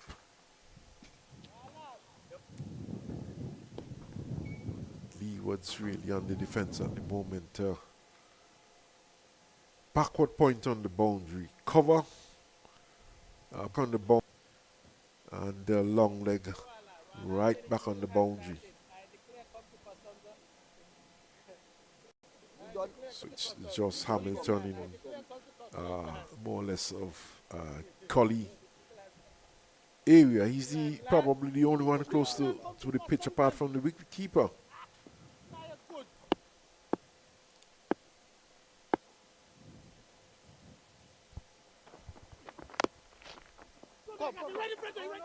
Here's a dab. Goes behind the batsman. The wicket keeper knocks it down. And the over comes to an end. Pull out your thumb now.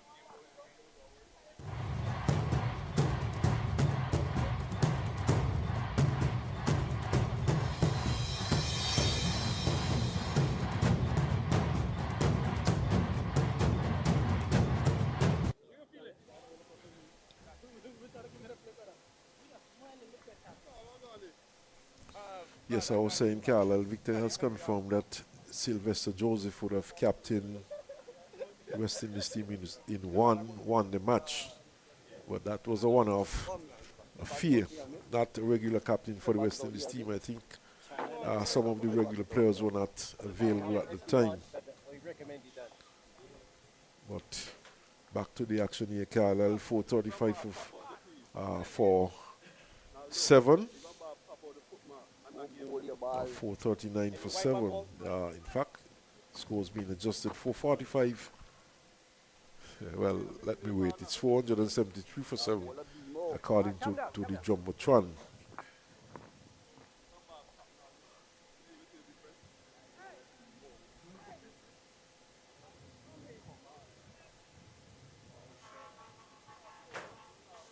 Change of headgear, but this is not going to stand. He has to go back for the helmet, especially if he's gonna face a fast bowler. Ali Mohammed calling for the cap, but let's see what would happen if he goes to the other end.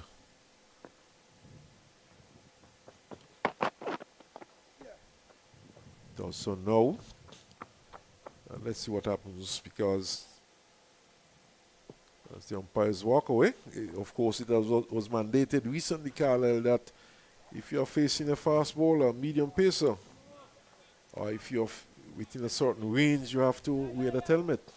Umpire is not walking away. In fact, the square leg umpire has come up to have a word with the batsman. And one wonders if players are not aware of these rules. If you are a keeper and you're keeping up to the wicket, you must wear the helmet. If you're a fielder and you're fielding at silly point or forward short leg, you must wear the helmet. If you're a batsman and you're facing a fast bowler, could be a slow Carlisle, a medium pacer, you must wear the helmet. Of course, we've seen you relaxing local cricket and the sort of stuff, but at this level, it is mandated.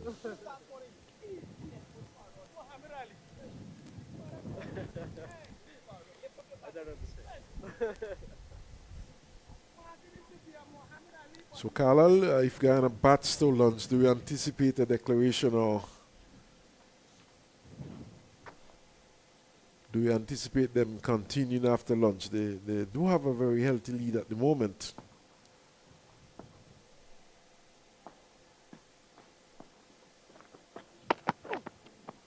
Outside the off stump, no shot off one. I'm not very good at premeditating these things, so I like to go with the flow of the game. I don't worry about too much. You know, Guyana would have a plan in mind. I'm sure that they would be thinking they'd love to get maximum points out of this game. But I'm also certain that they would not be risking losing everything from this game, because they've already lost on first inning. They would pick up some bonus points. Yes, most definitely. And that, of course, is crucial. Shot. And another he's wicket out, for he's Spencer. out. Yes, he's out. Caught there in the gully by Hamilton. And Spencer rolls over. Oh, my goodness. So that decision, of course, might be taken out of their hands. 463 now for 8.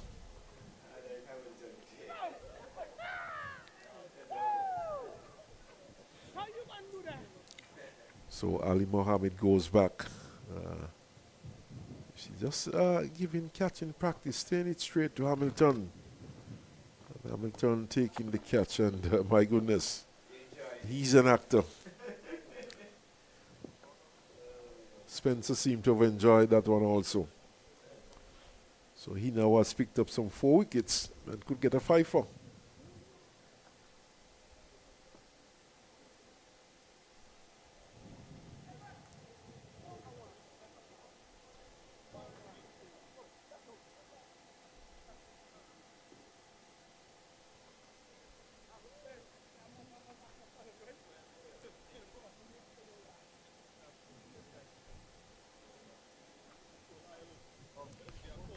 So 8 wickets down for Guyana.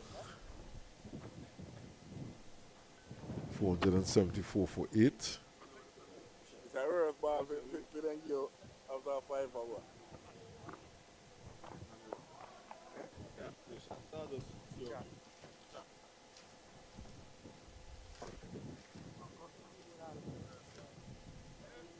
Got it. Halfway. Guyana have scored 93 runs today and lost 4 wickets. But the score is still impressive. 463 for 7. That's a good score, especially when the lead is in excess of 300. Jammer Hamilton took that catch. So New batsman, of course, Ashmead Ned. Bowls left, bats right.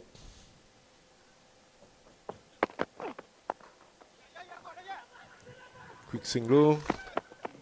And in the end, turned out to be a lot easier than first thought.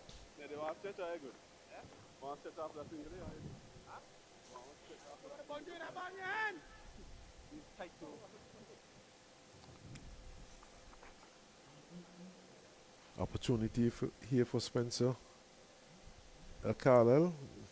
Opportunity. In fact, the figures have come up now. He has already picked up 5 for 68. So very good figures indeed. And steered into the offside. And that adjustment in length, Carlisle, as you were speaking about earlier, certainly brought him good rewards. he's not going to get a lot of wickets when he bangs the ball halfway in the pitch, especially on a Warner Park pitch. I'm sure that somebody will say to him, listen, have a look at the highlights, look at how you got your wickets, look at the lengths that you bowled at. All of them have been on a fuller length. Halfway in the pitch, he's just ordinary. Fuller, he looks a totally different bowler. Flicked into the air, into the onside. Louis gets, oh, he drops it. My word. Easiest of catches. Went straight into his hands. He snatched at it. He didn't allow it to come to him. He snatched at it, and it went out of his hands and should have been wicket number 6 there. Look at him snatching it. His hands were jammed into his body as well. Was not very relaxed, Michael Louis. And so that is a bad miss down there on the mid-wicket boundary. Spencer should have had his 6th wicket. And again, it came at a delivery that was fuller in length. Easiest of catches as we look at some school children. Not a good example for the school children to see. Well, I don't think they were looking at the... Or were they? Yes, they are on the mound. The easiest of catches. That could have been 9 down for Guyana.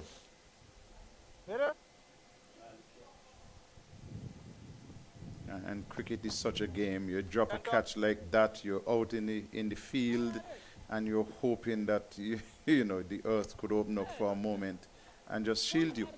But it should have been an easy catch. But I keep telling players, no catch is easy until you have taken it. You have to take it. Just relax. The ball is coming to you. You didn't have to dive waist height, above waist height. Just let it come to you and take it, and then you can celebrate. You're a hero if you take it. You're 0 when you drop it like that. I think the technique there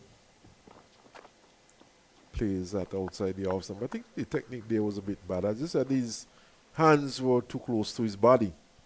Those are not school children or some other different tour group, but certainly that age I don't think they're school children. No, we have had a close-up of the group. Definitely not. I'm going to stop allowing you to fool me. One moment, the first shot I saw. Yeah, so definitely not school children.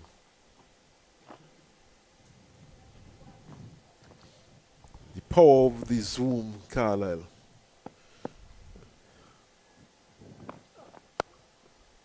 Played to Hamilton, who feels well.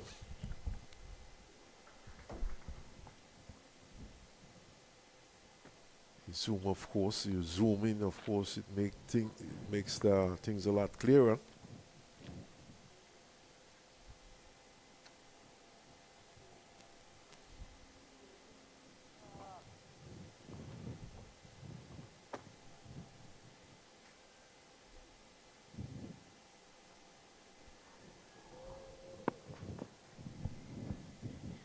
My watch says another 15 minutes or so before lunch. Wide up the off stump once more.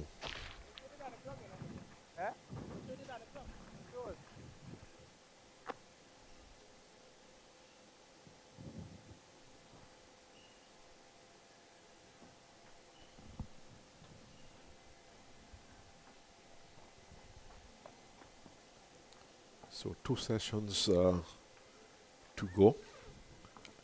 And just about another 15 minutes or thereabout in this match.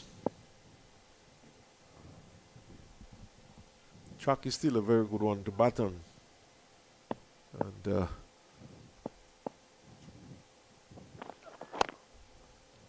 Hamilton once more no run. The question is how the Leeward Islands are going to approach their second innings.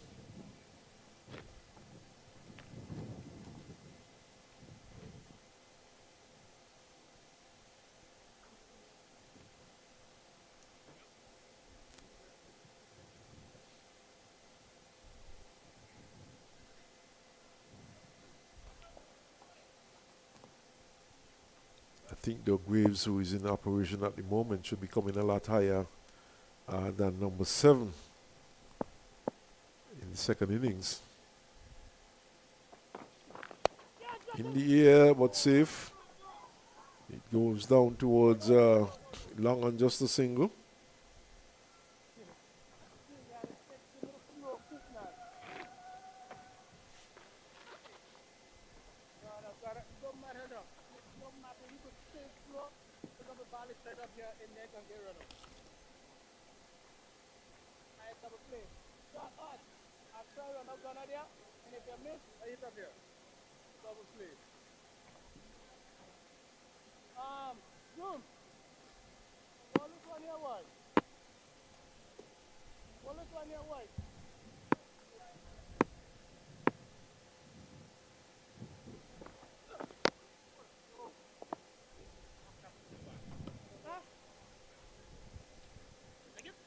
So end of another over.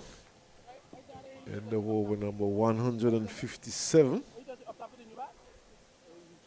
be interesting to know the most number of overs that would have been bowled with the ball in regional cricket. Here we have so far some 157 overs being bowled with this ball, which has held up well, though, Carlisle. We have not had any change of balls during this innings. That is true, which means that the quality must be good, because the umpire would have changed it if it had become disfigured, out of form, and if there had been any loosening of the thread.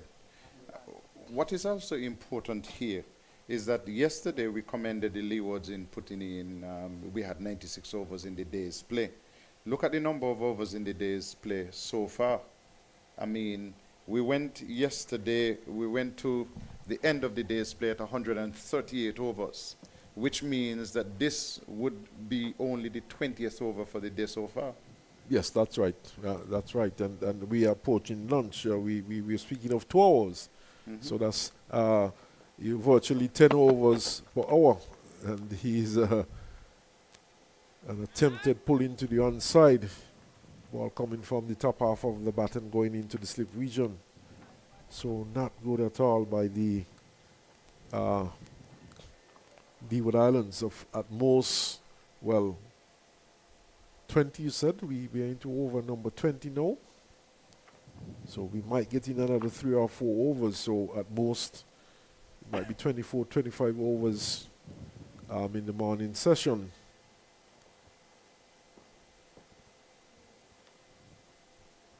Don't know if it's a deliberate attempt by the Leeward Islands to slow things down. This one is flashed into the offside and drops just before it gets to Thomas. Thomas bailed out early. He didn't commit himself to attempting the catch. He bailed out of that pretty early. There is he coming in, and then bailing out. He might not have gotten there either. He's not the most athletic of the fielders out there. So he probably told himself, I'm not going to make it, let me save the boundary. I think so. I think he did the right thing. And you're also correct with him not being the most agile of fielders. So short, turned into the onside by Pamal for a single.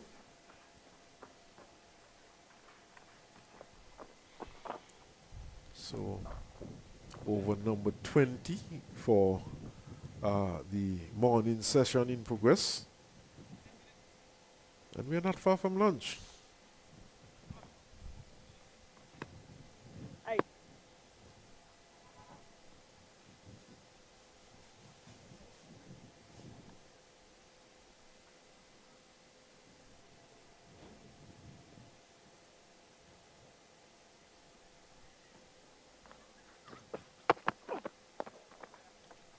Worked into the onside for another single.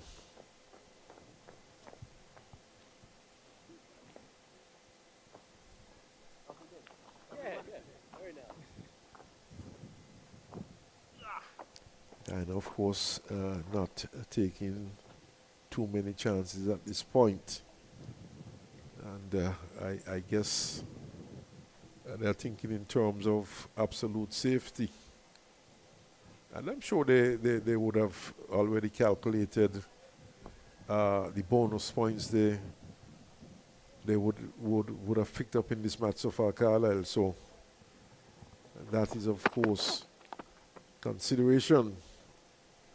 Played to Gully, and Hamilton knocks it down and prevents a run. Guyana have scored 100 runs for the day, and they have lost 8 wickets in so doing. 100 runs in what is now the 20th over, which means that they upped their scoring rate quite a bit from yesterday, and this is significant. The lead is over 300, and Guyana are still batting. I'm sure that they are telling themselves, listen, we still need a little bit of more time taken out of the game to ensure safety. And a few runs wouldn't hurt either. Well, you know, they go hand in hand as they're getting some runs here. Well fielded there by Walsh. Moving smartly around to find the position from third man position as the over comes to an end. So it's now 482 for 8. So time taken out, and along with runs being scored, makes it a lot more difficult for the Leeward Islands to get anywhere close to a total set by the Guyanese team.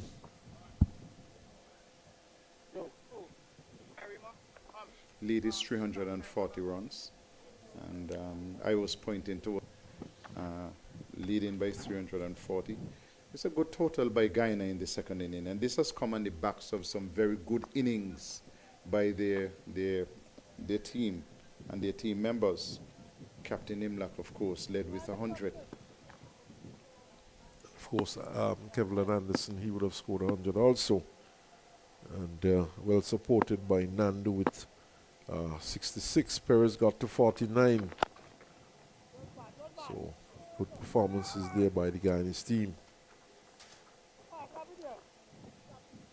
Sinclair, he's also got a half century. And he batted well also.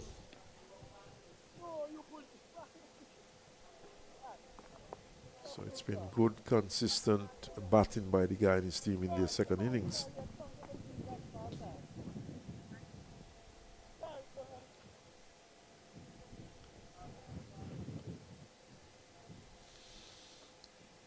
And you can see Queves has really taken a long time to get to his bowling mark.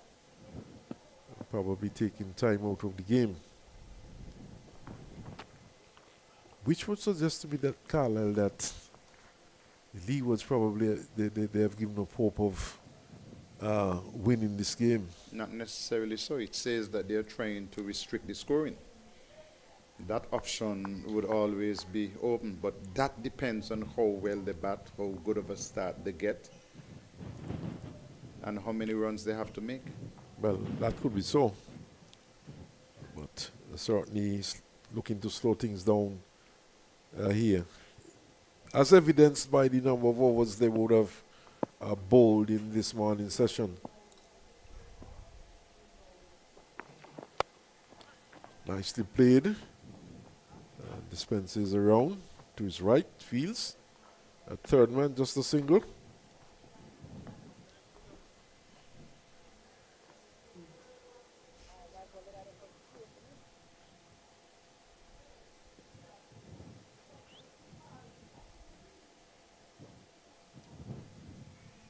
.484 it is now for 8. 16 runs away from 500 runs. Just 2 wickets left though for Guyana.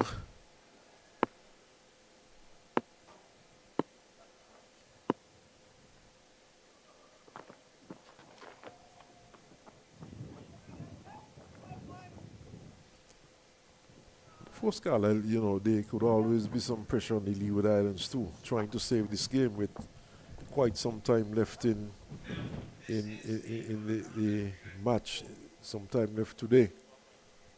And you know, it seems as though there's a signal there to the pavilion.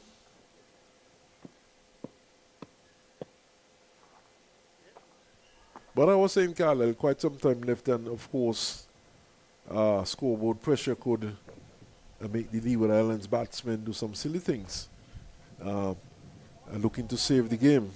I will ask you, based on that, what was the scoreboard pressure in the first time they batted? Well, because they did silly things. They did silly things. You know, I didn't want to go there, Carlisle. Okay. There was no scoreboard pressure. But imagine. So one never knows. And that's just exactly the point I'm making. As there's another run there down to square leg, pulled into the onside by Ned. So one would never know. But it's an opportunity though for some of the Leeward Island batsmen to get a good score under their belt. Mikael Louis, of course, Kadeem Henry, the other opener, and of course Casey Carty. He got into the 90s, got to 92 in the first innings. Louis got to 73 and then gave it away.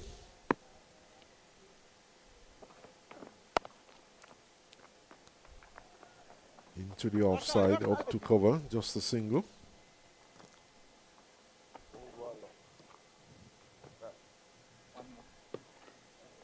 One of the things that made players like Winako Morton and people like Keith Atherton, Stuart Williams so good is that when they played at regional level, Carlisle, they were very consistent and they scored heavily each year at regional level.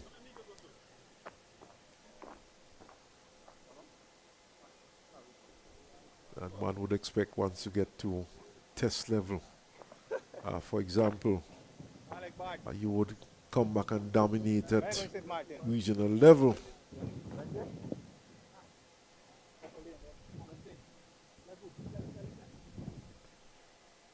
This would probably be the final over before lunch, being bowled by Spencer. We've had some 21 overs. That last over took a very long time, Carlisle. So, backward point was single by Pamal. So 11 overs per hour.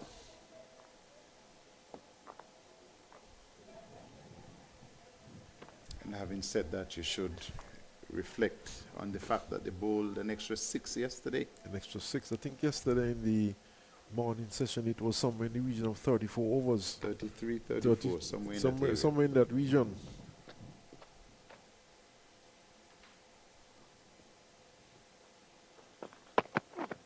Wide of the off stump by Spencer. I think you would very well understand the circumstances of the game and the Leewards trying to restrict the scoring by Guyana. No sense in bowling extra overs when you don't have to.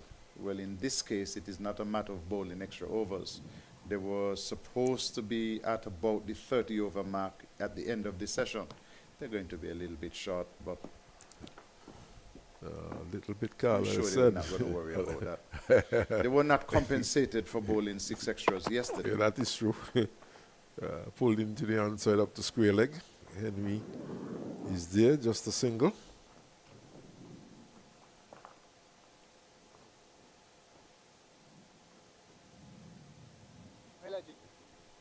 So in a situation like this, one team comes out at the start of the day's play. They have a very slow overweight in the first session, for example. They dismiss the other team, and then you're told you have another 40-45 hours left in the day's play. You do not complete the mandatory overs in the day's play. So who gets penalized? Which team?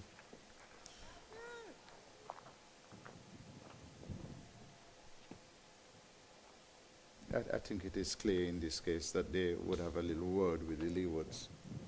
But I would be hoping that yesterday they had a complimentary word with the Leewards for having bowled extra. Yes, certainly.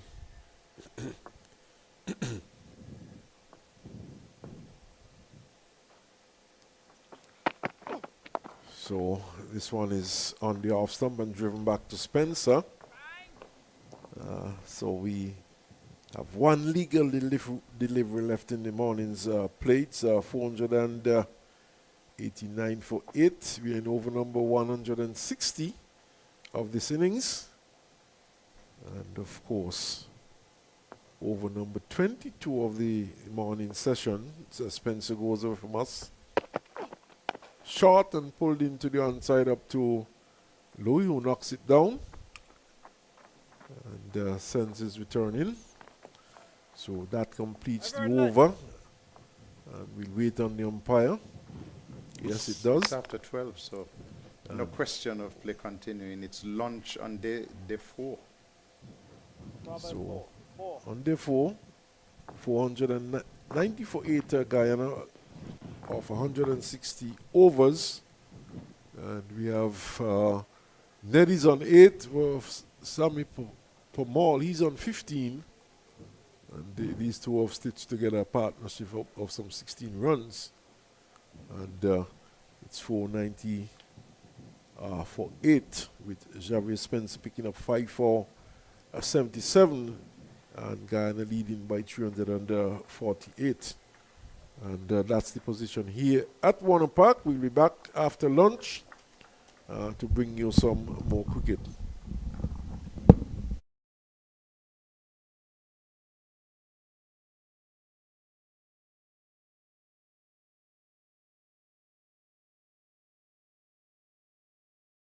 He knows what the people are being. This has been a flawless knock from Jason Mohammed. He's been methodical and calculating. He has really shown relentless perseverance in reading the game.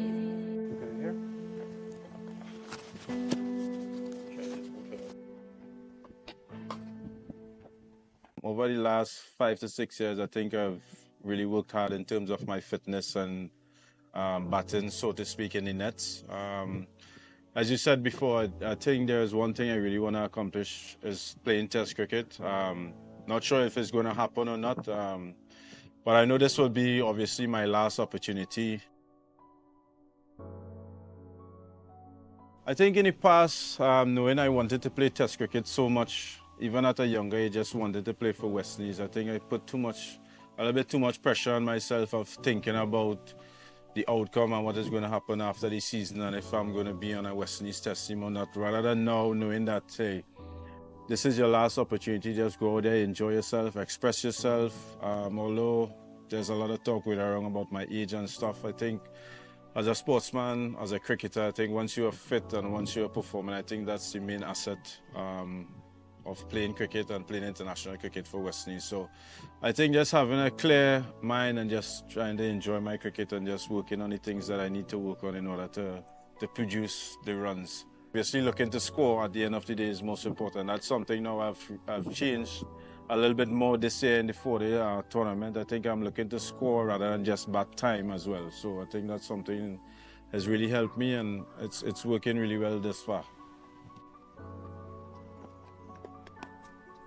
I had set some really goals for myself, some really big goals, and I think I know I had was to get a couple big 100 in order to get there. So in the past, if I was to get to 100, I would relax a little bit or just try go all out attack rather than now knowing that I have to score big runs in order to achieve what I want. You know, I sort of really just start over after I get into 100.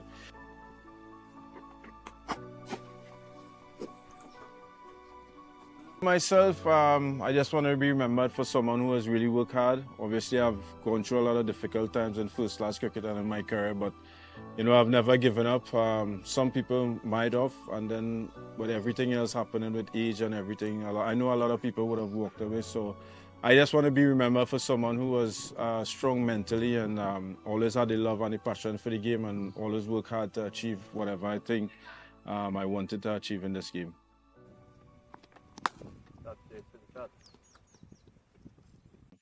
To play Test cricket is the ultimate for international cricket. Doesn't matter at what age, if it was to happen, it will obviously be a very proud moment in my life and for my family life. I think I'll put it down as my best moment at international cricket if it was to happen.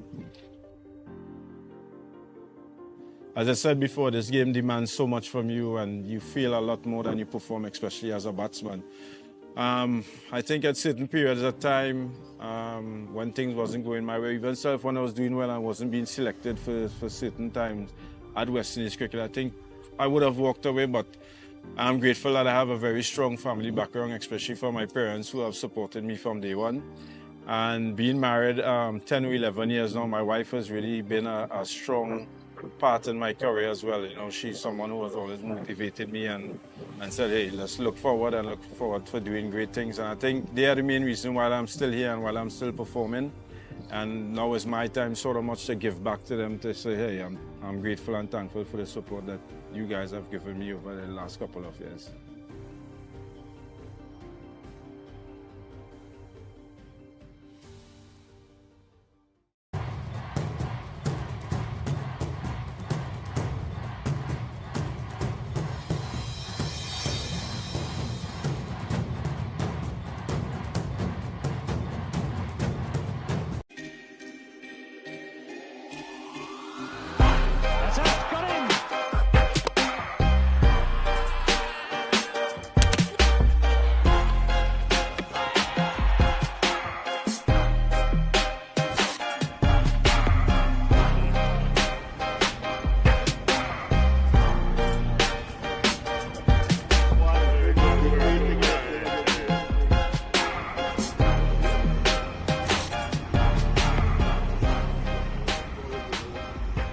Two West Indian great fast bowlers. Two men that sit in the top 5 West Indian leading test match wicket takers. Courtney Walsh, we sit in his end here at Sabina Park. Kemar Roach, a man that's working his way up and closing in on 300 test wickets. Gentlemen, it is a great privilege to sit here alongside the two of you guys. 17 years in test match cricket, 15 years in test match cricket and counting. I want to know, first of all, what trait is needed to be able to perform and sustain excellence for such a long period of time? We'll start with the superiority. The big strong words. No, obviously for me I think the key is being able to be fit, have good health, work out what you want to do and be prepared to put some hard yards in before so that can help you to sustain what's going on after. So once you look after your body and do the right requirements and also knowing your body after a certain period of time to know when you're match fit and what you need to do to get match fit was one of my motto, and I think Kemar has done that extremely well. What worked for you? Yeah, same thing you said. just being match ready. Put the work in at the beginning, train hard, take care of your body, eat well, get some rest, and then on the field, you just express yourself, you exploit your skills. And that has worked for me from my whole career. And obviously watching the great man before me, he laid a foundation, and he was a very hard worker. You can see that he bowled long spells, and he was very consistent, and that's what I emulate my game off. Roach has the last laugh. Roach has the last wicket. Both of your journeys in fast bowling, your skill sets actually changed over time. How did your, Courtney, starting with you, how did your skill set evolve over your 17 years of test match bowling? With experience, I mean, any young fast bowler, when you started, you want to bowl fast because that was the name of the game. So you always try to hit the deck as hard as you can and try to bowl as quick as you can. And for me, I could only get the ball to knife back in or swing in a good pace, consistent pace. But over the years, as the game started to evolve and my own career started to develop, you realize that you need certain skill sets. So practicing the nets was what I went to do, and then you try it out in matches. Obviously, being able to play a couple of seasons in England did help, and then playing our regular 4-day cricket here and club cricket, where you can experiment in those. And then I would call myself an all-round fast bowler afterwards when I was able to swing the ball away from the bat. And those skill sets is something that you have to work on. There's something that I've admired with Kumar. His skill sets, when he started, he was raw pace. But then when he sort of lost a little bit of that pace, his skill sets got better in terms of how he swung the ball and using different angles, going around the wicket and creating what I call, I think, to me, and I say it in front of him or behind him, one of the best around the wicket bowler to left arm spin batters, using up that angle, getting the ball to come in and then leave the bat. It's not something that happens overnight. It's something you have to practice. And that's how you get your game to evolve in terms of trying to be a complete fast bowler, which at the end of my career, I think I was closer to that than when I started. I second it, magnificent from Kemar Roach. Third time lucky. When do you remember that time where it all sort of came together for you? Obviously, injuries help. Obviously, I lost some pace, so obviously I had to work on my skills more to become still an impact bowler in Test cricket. So I did a lot of work leading into 2015, 2016 after my injury on my shoulder, and some deep discussions and some reinvention of myself and my action helped me to do a lot more of the ball, and then I think I became a better bowler after that, instead of working up batsmen, challenging batsmen, front foot, back foot, whatever, but getting the ball to go both ways. I think I enjoy bowling like that more than bowling quick. It might sound funny, but pace put fear in batsmen's heart, but I like the fact of exploiting skills and exploiting weaknesses in batsmen, and I just think that's where I enjoy most. Edged and taken. Make that 51 before Kemar Roach is probed, and he finally gets the reward. What role did Courtney Walsh play in Kemar Roach's development and role in the West Indies? Yeah, obviously watching on TV, obviously we all know of him and the Curtly Ambrose partnership. I think those guys, they set such a high barrier for fast bowling in the Caribbean that you just wanted to emulate them. Watching it on AIM Barbados on CBC, I think seeing him and Curtly Ambrose run together, it was just heartwarming, and you just go outside right after the game is finished and you try to bowl like them, and it was really good times, and it just is a good foundation for my cricket going forward, and that's why I'm here, playing as long as I can. And Legend, there's a picture of you around 2011 having a chat with the three West Indian fast bowlers. I think it was Kemar, it was Fida, Darren Sammy was in it as well. What do you remember about Kemar Roach when he first burst on the scene that you really liked? Some of the questions he had asked, I liked his action from day one, but his attitude, being down to earth, some of the questions he asked. And then after that meeting, we kept in touch. I mean, we were always in touch, but we kept in touch more. And just to watch, you start to watch and follow the career. And I remember the one that stands out to me most distinct was a conversation I had with him in India when I was down there doing commentary, and he wasn't playing. And I was a little bit disappointed because I wanted to see him play, but they were just remodeling his action and stuff. And I said to him, it's only a pity you have to be doing the modeling of the action on tour. This should have been done before, and it should have enabled you to be playing. And he agreed, and we had good discussions about it to make sure that he didn't get downhearted, because when you expect to play, you're not playing. And he took it well. We kept in touch, we did a little bit of chatting after, and I just started to follow his career because of what I saw. his humbleness, but he wanted to succeed to be sort of at the top level. And after that tour, he came back playing and he hit the ground running. And whenever he see me, he would say, "Legend, what do you think about this?" and what we think. And if I see something, I'd say it to him. And the way how he accepts it, and he would try, and you know, we would have a chat after the game. This didn't work or that worked. That sort of helped us, and it helped me to be able to know that he's not afraid of asking for advice. And I was always happy to pass on whatever I saw to him, and he would take it on board. You remember that conversation? Yeah, I do remember that conversation. You know, speaking to him is always is just an upliftment. And I was down. Wasn't playing as much, but he uplifted me, and I just wanted to push on, man. I just wanted to be among those great fast bowlers of before, and he was one of them. So it's just a good feeling to have him around sometimes.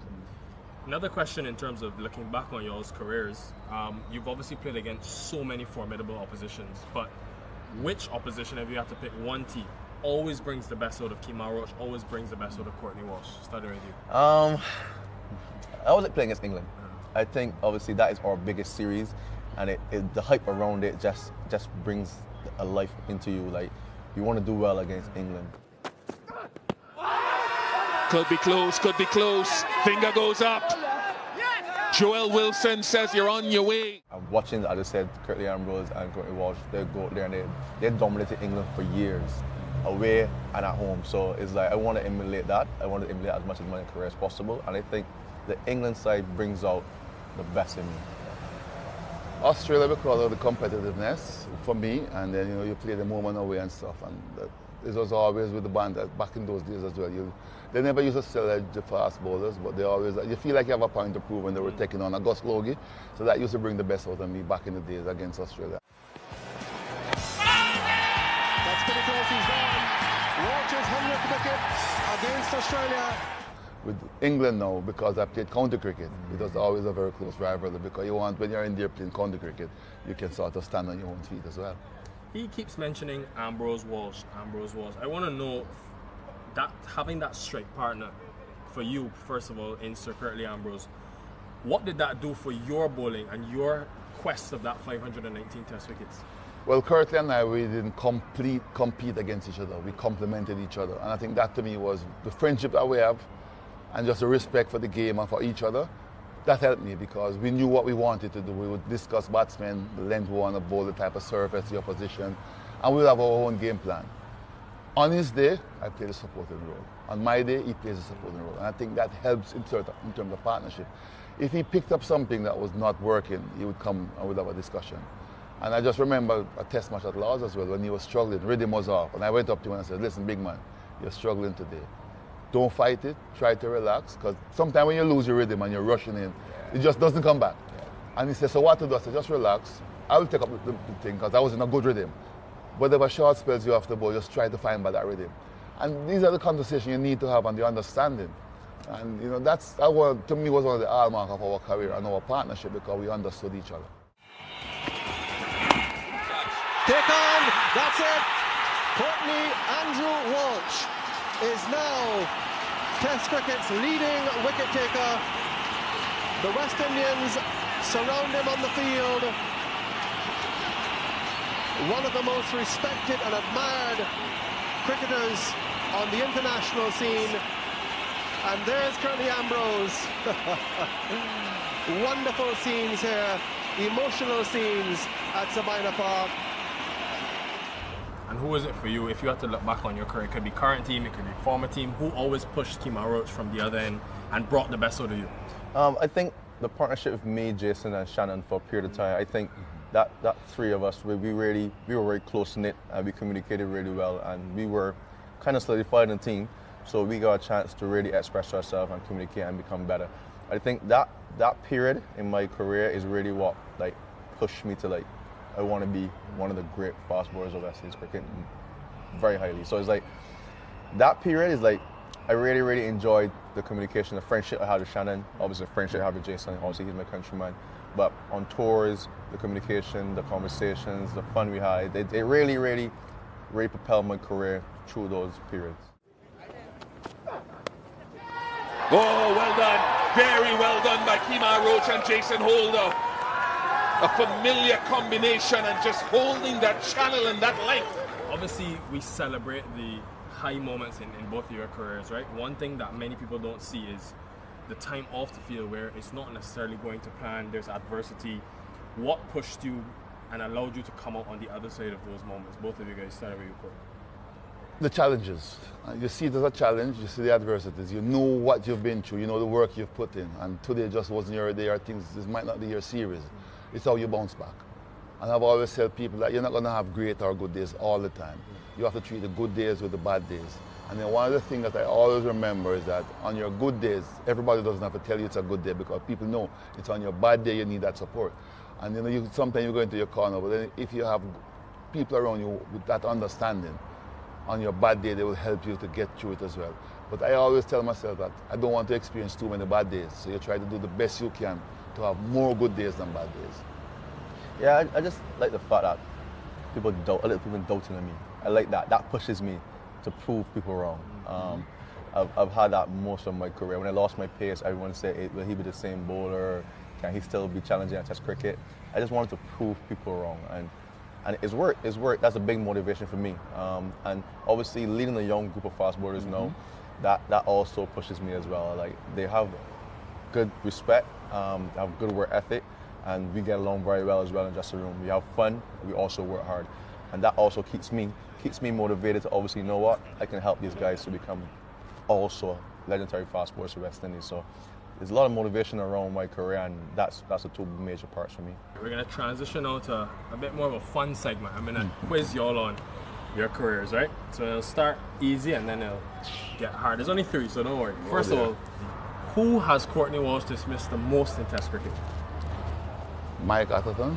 Easy. That's a good question. I don't think... Is it a Bangladeshi batsman? No, it's not. It's got to be an England batsman. Yeah. Is it Ben Stokes? Yeah. Figured that much. Shakib is 6 times. Yeah, so I think I know this morning. Off spinner, basically an off spinner from Rhodes. It goes high in the sky. And Shamar Brooks makes the catch look very easy indeed. Everybody remembers your first Test wicket, but can you remember your second Test wicket? Yeah. Who is it? Graham Yallop from Australia. 1984. Caught Desmond Haynes at bad pad. I don't forget those. I remember my first part, I remember quite a lot of it better than at the back end. Who was your second Test wicket? I know the first was Shakib. I'm thinking the second must be Mushfiqur. No, Mamadullah. Yeah, I'm thinking about the order. Yeah, it was Mushfiqur. Yeah. And lastly, who has hit more Test match sixes between Courtney Walsh and Kemar Roach? That I don't know, but I'm going to back myself. I don't know, but I hit a few. I'm going to back myself. He's not a big six hitter. Me. I think it was a close race, guys. But the winner with 19 sixes is Courtney Walsh. Got you, man. But you still play. You can he has 16. And he's right up and right up so there. he has much more time to play. There's Walsh. That's a huge six. That's gone. That's a gigantic six. So Courtney Walsh is going down with all guns firing, as they say. On those 4 fast bowlers, that 4, almost 5 prong pace attack we see now in the West Indies, do you almost feel like it's a rebirth of that cricketing legacy that we've seen for so many years in your time, in the times before with the 4 horsemen? What do you see now on the field? I like what I saw, especially in the last Test match. 4 fast bowlers, not just going at it, but being sensible, being very competitive, making adjustments as they read the pitch and stuff. That's what you want to see. And that was what impressed me the most. They were well looked after on the field of play in terms of not being overboard because they were back-to-back Test matches. So the planning just looked very good. The execution by all 4. Alzari, I think on one day, wasn't in his rhythm and stuff. Everybody compensated for him. The next day he came back and it just drops nicely. And that's what you want to see, because everybody's not going to have a good day every day. But just the way all the 4 came together, not leaving out Justin Gill, but the main 4, so to speak. Because when Justin came in, he did his bit. But the main 4 is what you want to look at. And everybody's skill set was different, but the way, the planning and the execution and how they went about it with their adjustment. I was happy with And the 4 of you guys, this is really the first time we're seeing all 4 of you on the field at the same time. You've had injuries, guys have come in and out. Why do you think you guys are able to complement each other? Yeah, I think we're all different skill sets. Alzari obviously has high pace. Jaden obviously good pace with good swing and skill. And then Shamar is shorter, it's a little skiddier at high pace, and then I just do my thing on top of off stump all day. So I think we complement each other very, very well.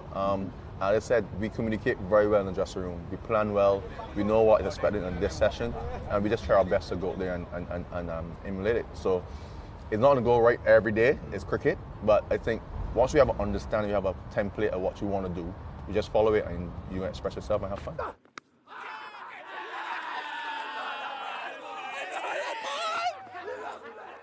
Last thing I want to ask about legacy. Obviously, it's been a couple of years now, only a couple since you retired. You can still get back on there. He's been telling me in the commentary box he can bowl a few. So he says. But I want to know, when you look back at Courtney Walsh's cricketing journey, what impact did Courtney Walsh have on fast bowling in the Caribbean? I probably not the best person for you to ask that, to be quite honest. But I think the legacy that was left behind, what I found out now is that it probably had more impact than I thought, because everywhere you go and you move around, people say, boy, we used to remember the good old days that you were playing, and it's good that you're still involved with the game and that you're helping youngsters and you can pass on advice, because to me that's important. But for me, I just enjoyed every moment of it, and it helped me to develop as a better cricketer, better person, better human being. And Kimar said something that I would just agree with 100%. When I just started, it was just pace. I was just thinking of raw pace. Injuries help sometimes, and losing pace helps. When I ended, the way I ended my career, I was much happier because I was able to challenge batsmen. I was swinging the ball both ways. I know how to use a short ball, and to me it was just a fascinating career to know that I stopped at one end and then I got better at the other end. And listening to that, Kimar, obviously you're far from finished, but when you do eventually end your career, what would you like Kimar Roach's legacy on West Indies cricket to be? A hard worker, a trier, someone who gave West Indies cricket their all. I've been committed to West Indies cricket from the beginning. I've given it my all. I've obviously turned up and put the work in order to perform and to challenge and compete against opposition. And as I said, it doesn't always go the way you want, but once you have that foundation, that mentality, and understand that it's always going to be a tough task when you step on that field as a fast bowler and you put the work in before, you're always going to be in good stead. And I just want to be remembered as a hard worker, man. Someone that loved the game, enjoyed the game, and put his best foot forward in everything he did. And how much does Kimar Roach have left in the tank? Still got a lot more in me. I can't say it in front of Mr. Wall, he doesn't want me to done. So I can't finish, he's got a lot more left. And that's a wicket. Recognising the crowd, his 10th 5-wicket haul in Test match cricket. And what I would say, I think what we have in common, 100% we give all the time. When he goes on the field of play, he gives 100%, and that's one of the legacy I think I would have left behind. No captain or no teammates can say when I went out on the field of play, I didn't give 100%. Might not be the best day that day, but I'm leaving everything I can on the field of play. When I come off, I must can say I did give 100%, and that's one of the things I've noticed with him. The definition of longevity, the definition of hard work. Two guys who will play such an instrumental role in inspiring the future of you at home and thousands of West Indian fast bowlers to come. Gentlemen, thank you. Cheers. Thanks. No problem.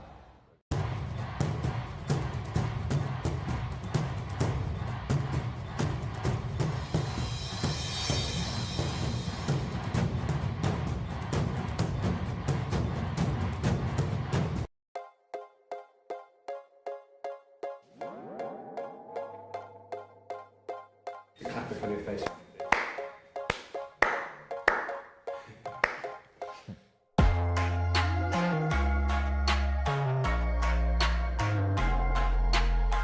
But to play 85 test matches in a row, it means a lot. I have to be extremely thankful to be able to be fit. Obviously, God bless me, for no injuries in that period. But to play 85 games in a row is hard work. You got to be mentally tough. It's nowhere you got to improve because oppositions always come, at different ways throughout your career. And it's just knowing what to do, how to improve as a player, up to this day is the same thing. But hard work for sure and dedication and discipline is very, very important. And obviously to pass Sir Garfield Sobers, that's almost unimaginable, to be honest.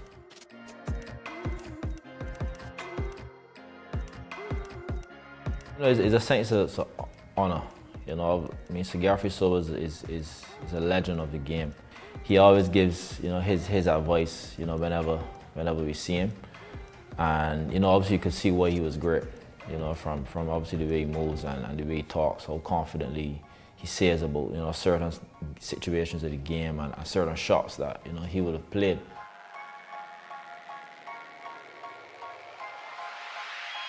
Obviously injury could happen at any point for any player, albeit batting is a lot easier on the body compared to fast bowlers.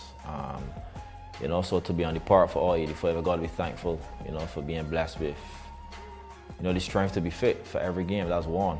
And then obviously performance, you know, comes into play.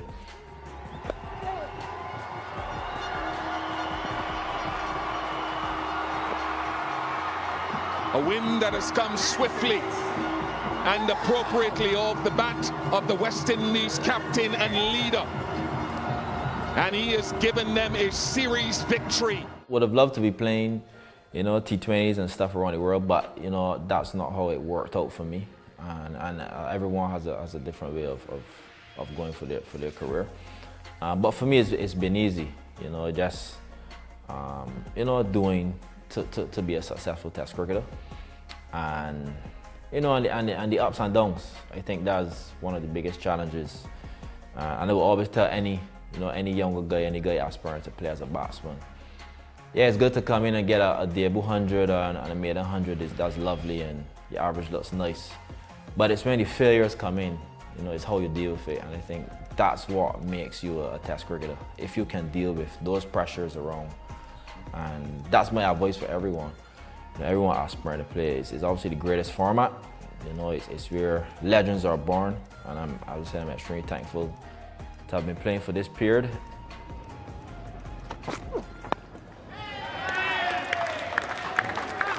A landmark of the highest order for Craig Brathwaite.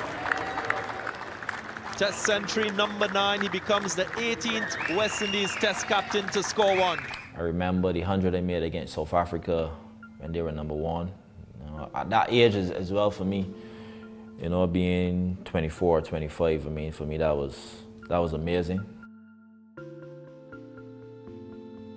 The 100 in Australia, you know, a couple of years ago, I mean, they were number 1, and for me that was amazing.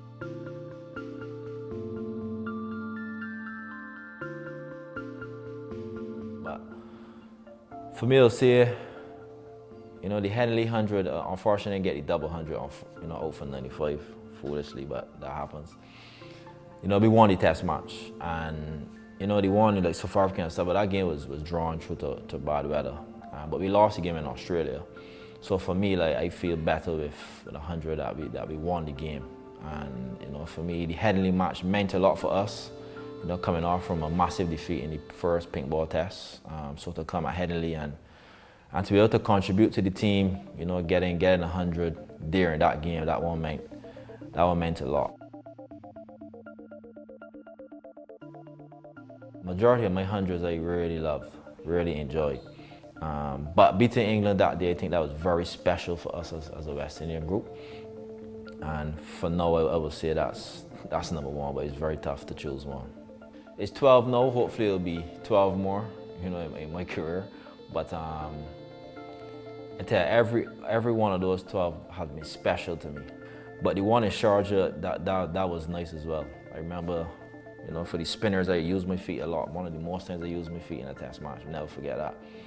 And you know, that was a great feeling, man. We were down 2-0 that series, and obviously winning the last game, you know, was obviously a nice feeling.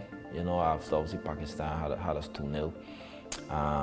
And being knocked out in both of those innings was special as well. So I mean, to be honest, all 12, I could say all 12 are special, because the feeling hadn't changed. So, you know, obviously you ask a question, I am trying to answer it, you know, by choosing one, but really, I don't really think I could choose one. Like, I have a friend back home, he has his idea, which is my best, but then I don't agree with him. So both of them were special. I must say all 12 have been very, very special to me, because it takes a lot of hard work to score a Test 100. Unfortunately, you can't make it in 30 and 40 balls to make it easier. You know, you got to grind for a couple of hours to get 100. Now this will do very nicely indeed. Very deftly, very sweetly, tucked away behind square on the offside. And this is the reward for monumental effort and concentration and a lot of skill as well. This is what's known as leading from the front. I mean, as any batsman will say, but obviously for me in my journey, if you come on tour and you're now looking to play work, like we said a week before and stuff, it's too late. So I'll say one thing I've learned is, you know, you go through a series whether you do well or not, and you gotta understand what you gotta work on, because the guy's gonna keep coming with something different always. And the key is to do it in your off season. Make sure you put in that work, you know, before you get to the next tour. Don't wait to the next tour then to start, you know. And that's one thing I've learned, and obviously continue learning, because as I say, every series, every game is always different. One thing I'll say is putting in that hard work, you know, off season before a series starts, putting you in a better position, you know, to be able to score runs. How you doing? You good? Nothing beats hard work, and what is important is doing the hard work always, and not just when coaches are there. I think that's what will make you go to the next level. Well done, well done. Test cricket is the ultimate test. You will be a legend from Test cricket. That's one thing I know. You know, if you look at all the legends in world cricket, Test cricket is what they come from. And you know, playing a simple defense is what the basic stuff. And once you can do that, then you can play any cricket in the world, T20, T10, T5, whichever you want to play. So once you have that foundation from playing Test cricket, you know, it will set you up to play every cricket in the world. Alzari Joseph is one for me. He loves Test cricket. He loves Test cricket, and obviously he's being IPL and everything, CPL, everything, and he's still here. And that's one example that I could give the guys to follow. You know, he does it, and obviously I hope he plays a lot more Test matches as well with a lot of success.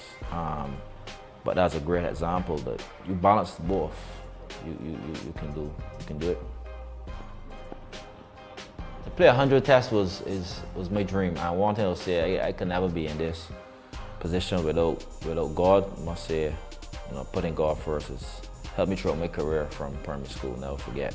And obviously, my two grandparents who, you know, are not with me now, but you know, they've done a lot for me, you know, through their prayers and stuff. I would never be in this position without them.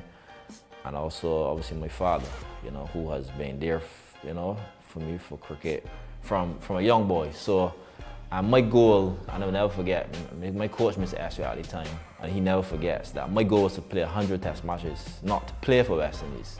You know, I didn't just want to play and, you know, or score 100 and stuff, and then they done it. No, I don't want to finish there, I want to play 100. So, you know, to play 100, yeah, that would be everything. That's what my life has been, playing Test cricket. And yeah, it's very thankful to be in this position right now, to be captain and played 95 games, obviously closer, you know, to that turret. So I can't really express how I will feel on that day, God willing. But it's everything. Test cricket is everything to me. I can't express the feelings that I will feel towards, you know, that special day, to be honest.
And welcome back to Warner Park in beautiful St. Kitts. It was a little bit overcast this morning, but just like the arrival of Sir Victor, it has cleared up.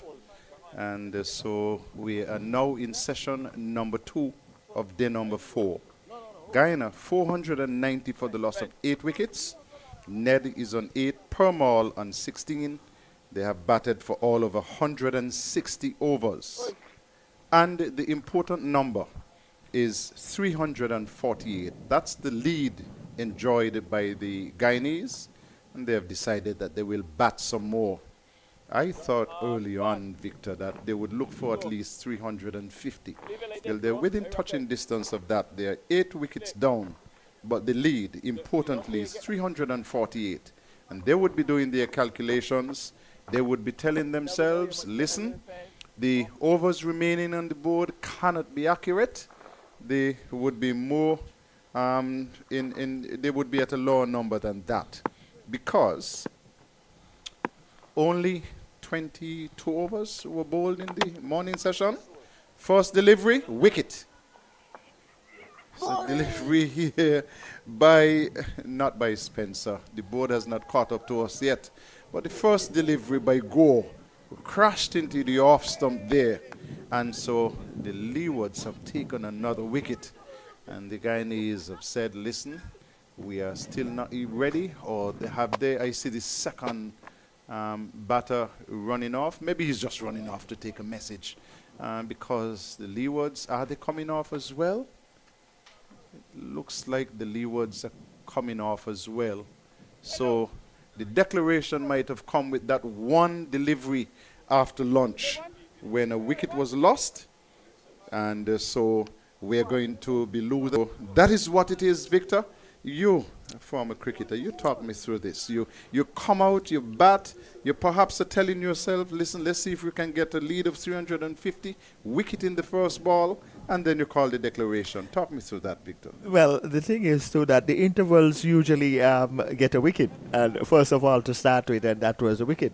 But probably they might have just been thinking of just getting the 350 in the lead to square off the total and then make the declaration. But in any event, to just fall in 2 runs shy of in the lead of 350, getting to 348, and I think, well, most appropriate in the circumstances, not to allow the number 11 to go out and have a bat. But when you welcome me back, Carlisle, I appreciate it, but sometimes, as we are doing these deliberations, we have to be careful sometimes with our choice of words. You said sir, so persons might have screwed it in a different light, but like saying that I did not know that Victor Eddie was knighted, you know, so be a little cautious on those. Out of tremendous respect, Victor.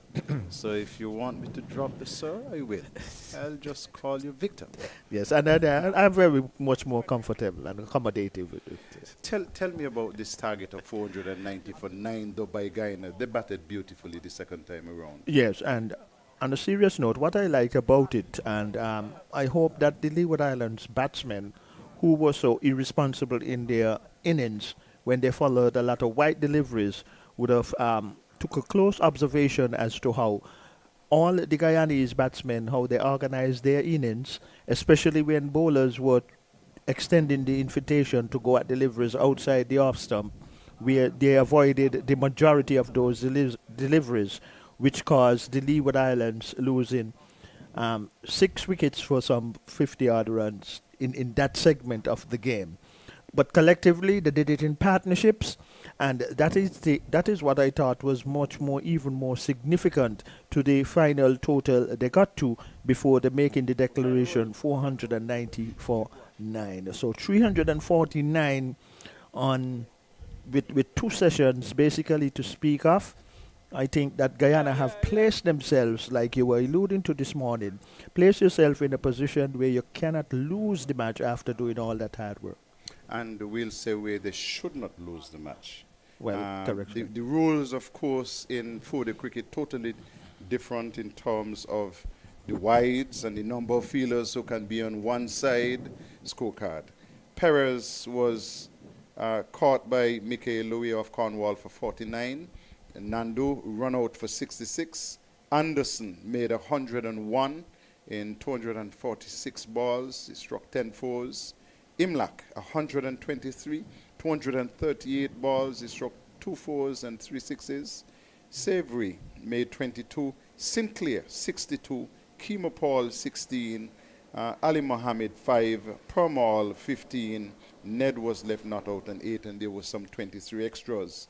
The bowling credits, Spencer picked up 5 for 77. O'Shane Thomas none for 58. Cornwall 1 for 111. Walsh 1 for 102. Graves none for 52. Kareem Ago 1 for 80. And Kadim Henry sent down an over without conceding a run and made an over. And so the Leewards on this 4th day in the 2nd session will have to make 349 if they are to win this game. And if they are not to lose this game, they should be there at the end of the day's play without having been bowled out. So what would you expect or think more appropriately that, first of all, the 2 openers of the Leewards should do when they have the opportunity to have a second opportunity at the crease? Well, the first thing they have to do is to bat. They have to bat time. They have to be there. They have to be conscious of where the stumps are. And they have to be able to play themselves in, first of all.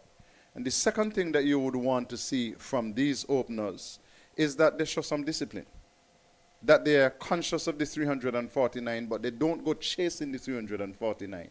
But they themselves look to get very good innings, good starts, keep batting, and they would want to be there at the water break, Victor. They would want to be there at the end of the session.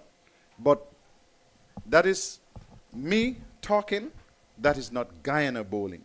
Guyana would be going out there in the first instance hunting wickets because they have nothing to lose at the start if they go hunting for wickets. If in the event that the Leewards get off to a very good start, then they can pull back and relax and play more defensively. But wickets up front early would help Guyana in terms of how they approach the rest of the inning. So the opening attack, yes, in agreement. The opening attack then, in the first set of overs, is to have fielders in attacking positions where they are looking to get wickets. And as you quite rightly said, then, based upon the start that the Leeward Islands, if they get off to the start where they are comfortable and accumulating runs, then you can go more on the defensive. But having 349 runs as a lead, Guyana should not be going out there and first over very defensive. For me, probably starting even with a man at forward, short leg, and you have probably your 3 slips and your gully, your cover and your mid-off, and it's obviously an off-stump line. And because they were successful in their bowling attack, that's Guyana, for what they achieved with just on or about off-stump and outside, they may think, and it wouldn't be a bad option from their decision if they go that way in approaching the Leeward Islands' second innings. That is good in theory. Cricket is a game which is a practical game, so you play cricket on the field of play. So we will wait, and whatever they do, that is what we'll call. But the Leewards will start the inning shortly. In the meantime, we'll take a nice little break, and we'll be back with you just before the start of the Leeward Islands' second inning at bat.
Good afternoon to you, Carlisle. And what can we be anticipating?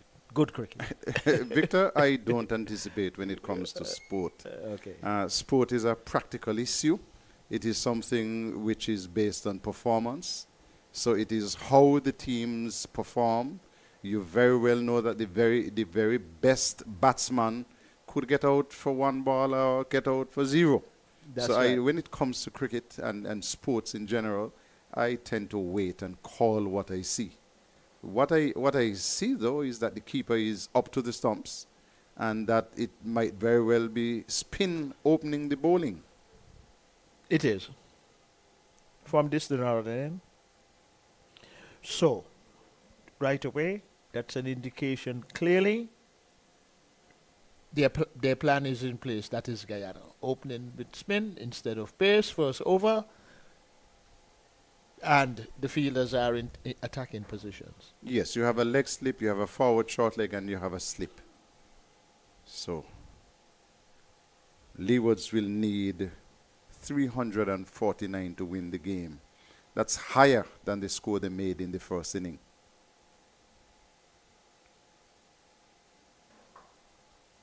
Louis driving the first delivery. It will run close to the boundary. In fact, it goes across the boundary for 4. Was in the slot, and the third man position was empty. Not third man, deep cover position was empty, and so he picked up 4 runs. Captain Imlak is not taking any chances. He has pulled out the man from leg slip and has sent him 3/4 of the way to the cover boundary. Ashmead Ned is the bowler.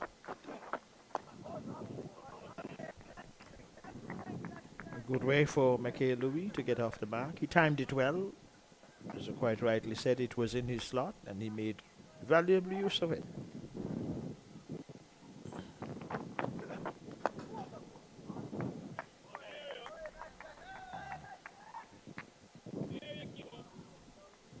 That delivery, it kept a little on the low side, so that should indicate to Louis that he'll have to more be thinking of coming on the front foot.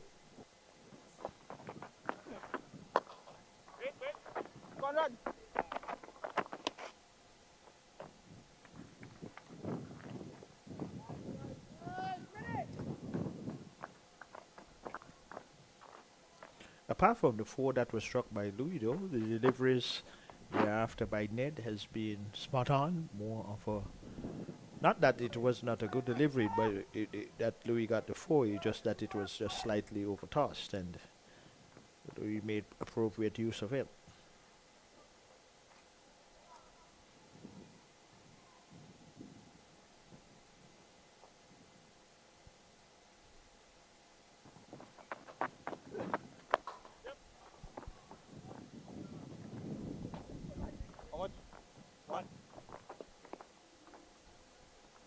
One more run to the Leewards.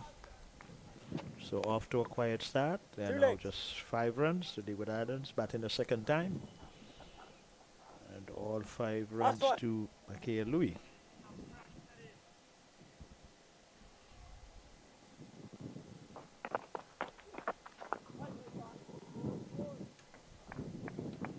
Papa, can I borrow your bat?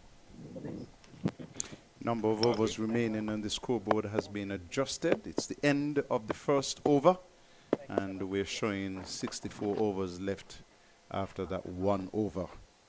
The Guyana team came back out and faced 1 delivery, lost the wicket, and promptly declared. That declaration, Victor, would have cost the day's play 3 overs. Okay, It's so normally 3 overs for the change between innings. between innings. Yeah. Well, let us see what the field placement for the seam bowler for Guyana, who will be coming from the southern end, what their formulation and where they will place their fieldsmen. That will give us some ideas as to what the bowler is going to be trying to achieve. So far, the keeper is standing back, and there is 2 slips and a gully, a cover, a mid-off, a mid-on, a man on the deep mid-wicket boundary, and a long leg. So we will get it in order as to the accurate amount of overs remaining in the day's play. But Michael Louis is the one who's going to be on strike.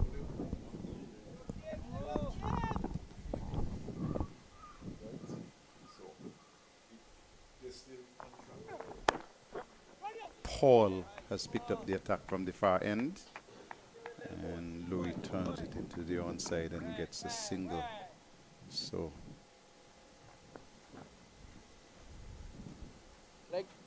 5 to Louis. Henry is yet to score.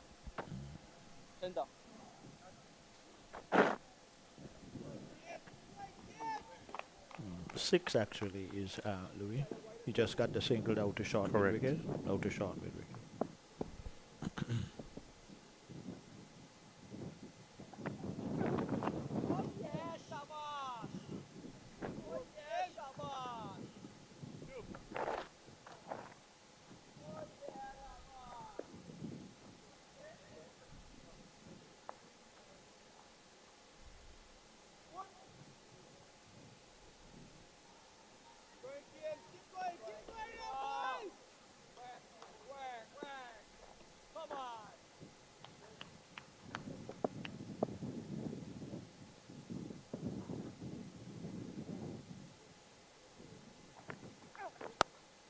None.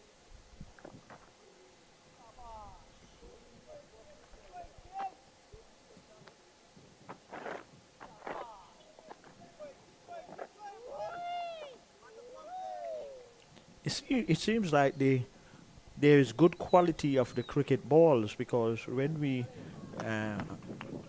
have seen that so many overs have been bowled and there were no reasons to change it or even call for a second new ball.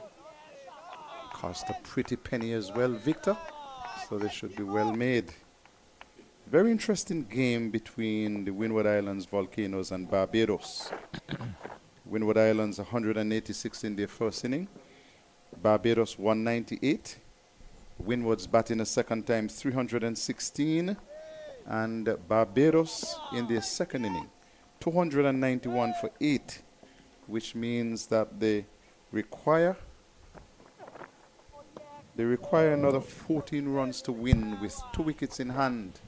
And time is not a factor. We're just in session 2 on the final day.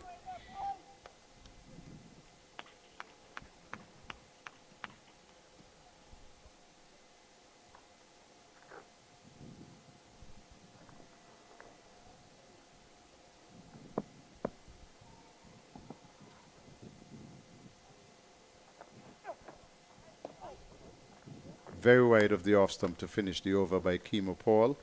And so 2 overs done, 6 for no loss. That's the Leewards, requiring 349 to win.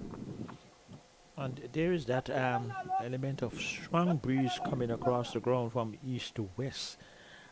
Very strong indeed. So if the bowlers are, for Guyana, that is more so the seam bowlers, if they are keeping or looking to bowl more of a full-length deliveries with that stiff breeze coming across the ground, that might give some assistance.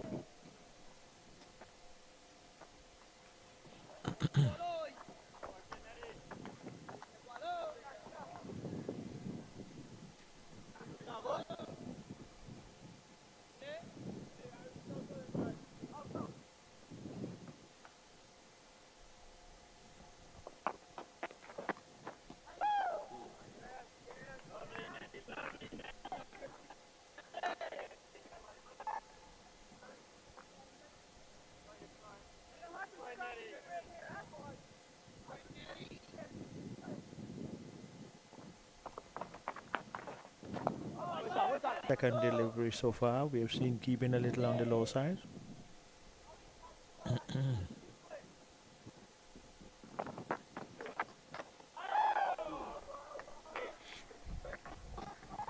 Back of a length and outside the off stump, and Louis having this big swoosh for the second time in the over.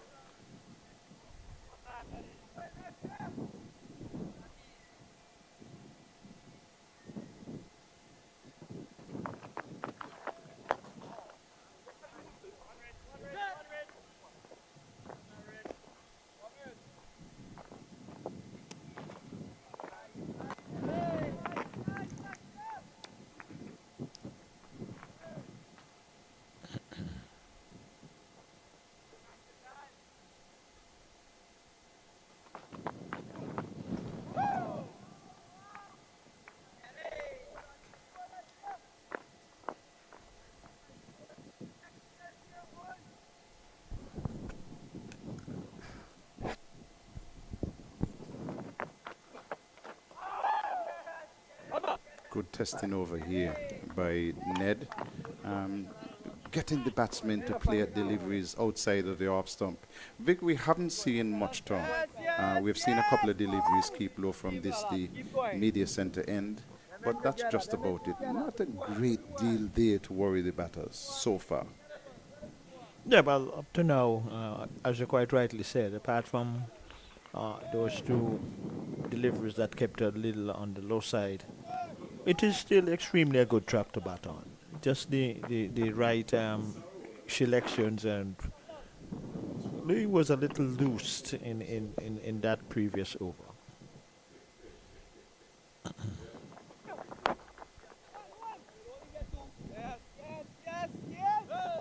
Gets another single, does Louis?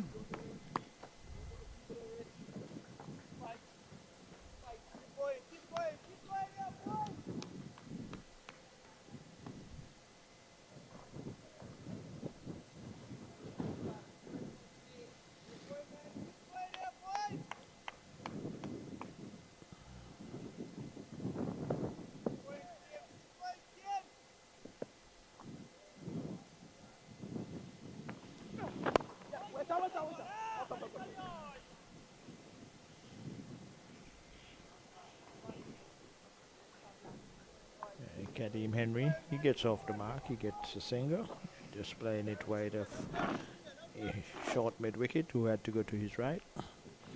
But there are two fielders out into deep on the leg side, one at square leg and one at long leg. Let us see when the short pitch delivery will come to try to induce that false throw.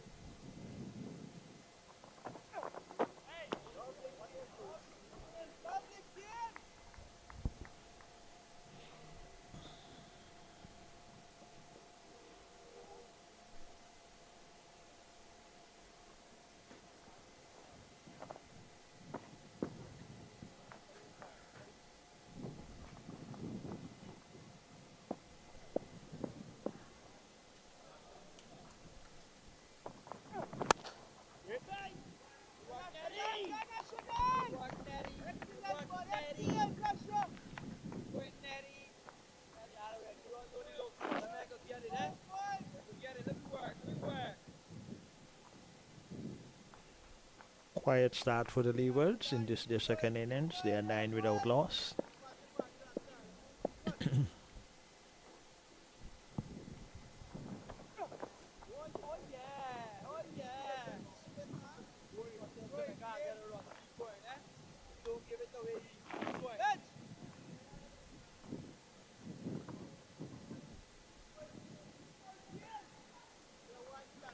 Michael Louis is on 8, while Kadeem Henry is just the 1. He's the non-striker.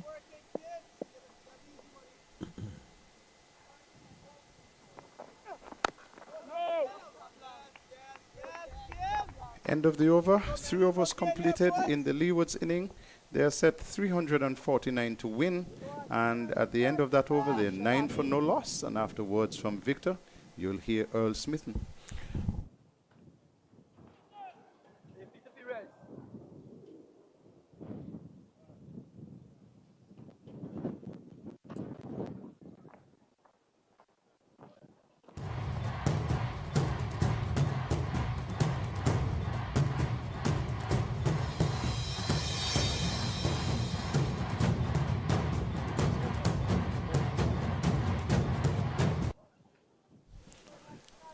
Good afternoon, welcome back. So, Guyana starting with a spinner and a fast bowler. Ned in operation now. Target, of course, for the Leewards 349 if they are to win this one. And we have another 44 overs after this one, plus the 15 mandatory overs to be bowled. And Leeward's looking to get a good start here, and not giving Guyana a sniff.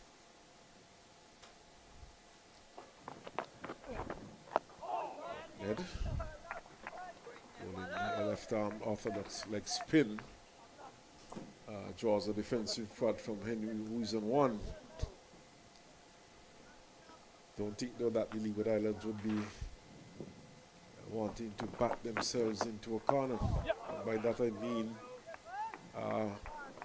they no doubt would want to keep the scoreboard ticking over rather than allowing the Guyanese bowlers to bowl to them. Defended once more. Once again we can see some clouds in the far east. Not too ominous at the moment as we look out south also. A good bit of cloud cover. So far so good. We have not had any interruption for rain. We are in day number 4 outside the off stump, taken behind by the keeper.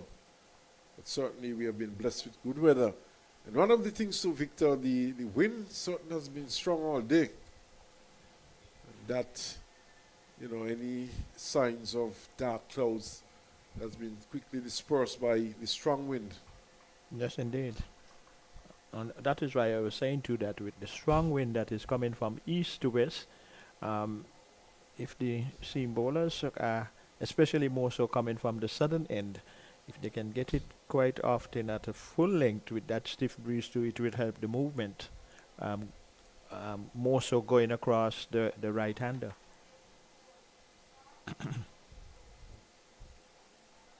Fast bowler is operating from the far end door.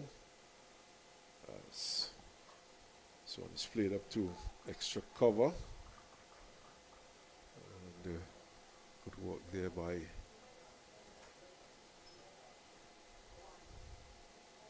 fielder there at extra cover.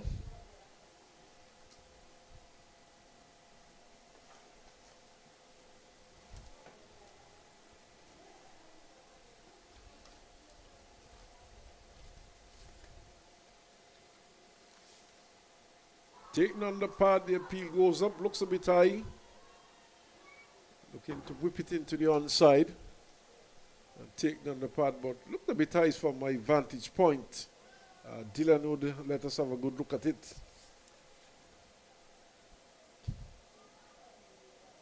Going down the onside. So obviously missing leg.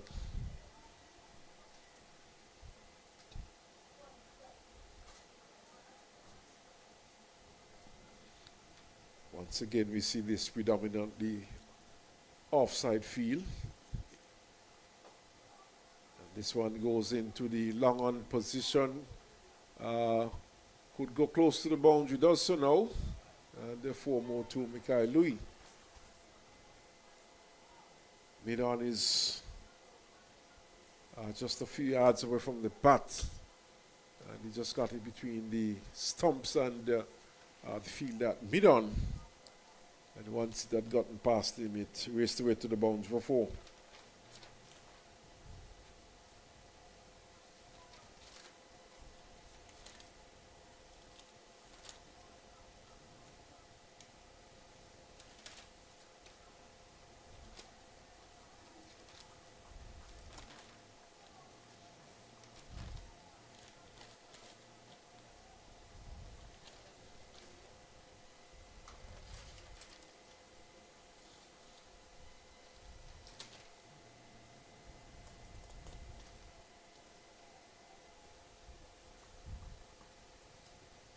I think Sammy Pamal would have a great part to play in the proceedings this afternoon. Single up to square leg for Louis. So he moves to 13.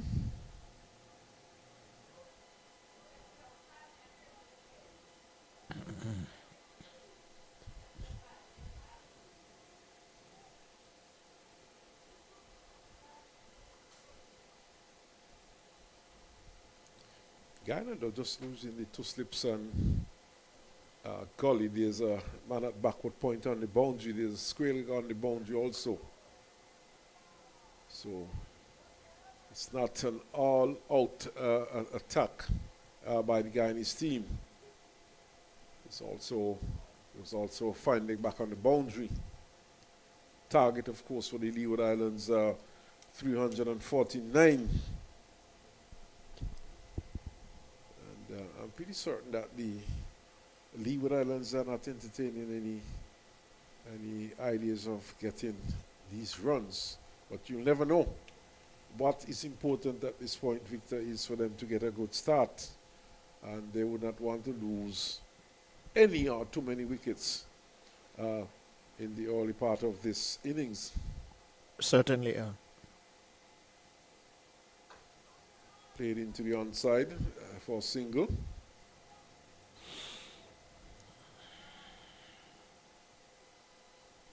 Yes, and Niall Smith, the fielder, going around. Yeah. And you're right that both batsmen for the Leewards can't get themselves bogged down. Just keep exchanging the strike.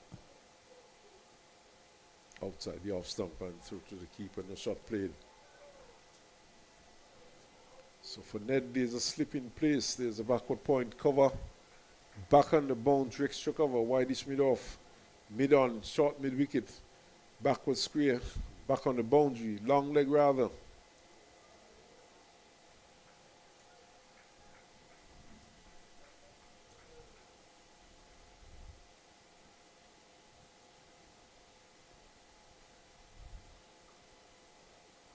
Guyana prepared, at least not prepared to give any runs away.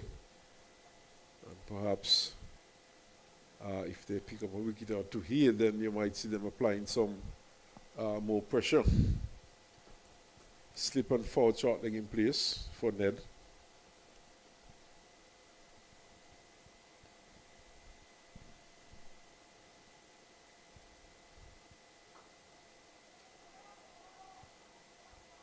I find his slip seems to be a little deep though, and straight. And a scheme of Paul. That appears to be pushing it through though.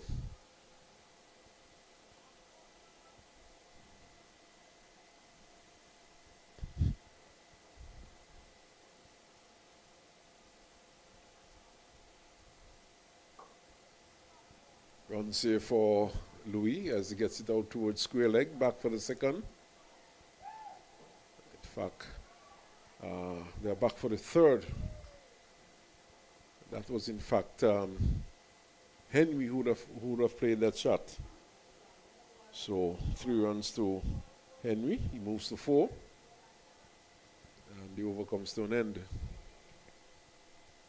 The only thing that I can think about for now with when Ned was bowling and the fielder was that deep at slip is that he might just be thinking of bowling it going across the right-hander just on about the off stump, and probably for the expansive cover drive that might come off quick if the batsman do not get the face of the bat on it.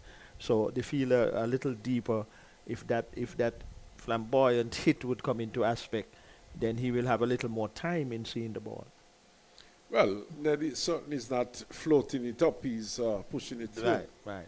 So it's expected that if it takes the edge, it's going to carry a bit further than if he was floating it up. So Kimo Paul showing common sense and standing back a bit.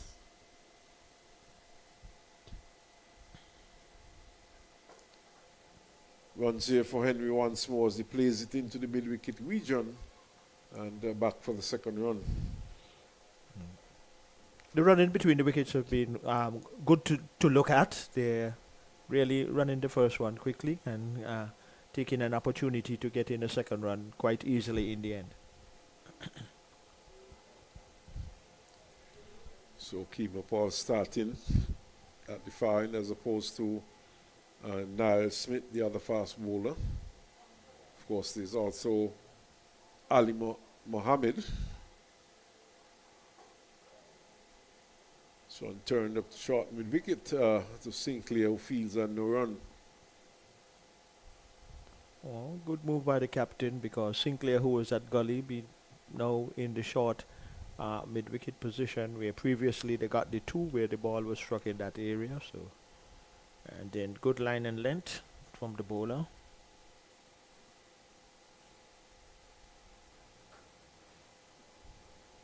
Guess the Leeward Islands, they would have to play normal cricket here and not allow themselves to become bogged down.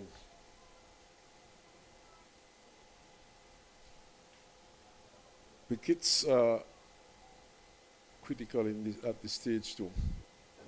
Guyana would like to pry out a couple, whereas played into the mid-wicket region, that is running towards the boundary 4.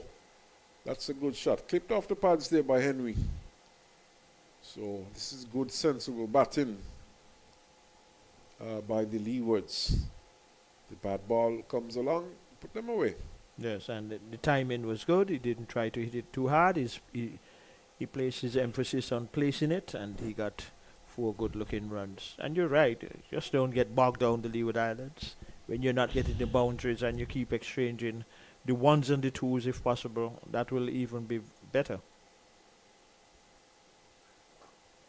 This time he's defending.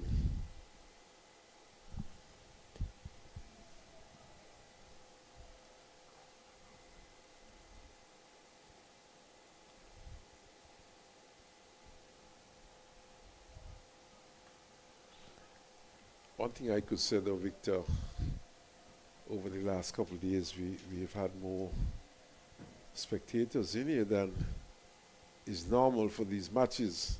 Edged, and it goes away for 4. There's no one on the 3rd man boundary, and that went between 1st and 2nd slip and raced down to the boundary for 4.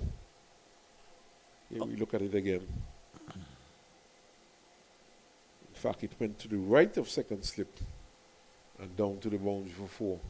All along the ground.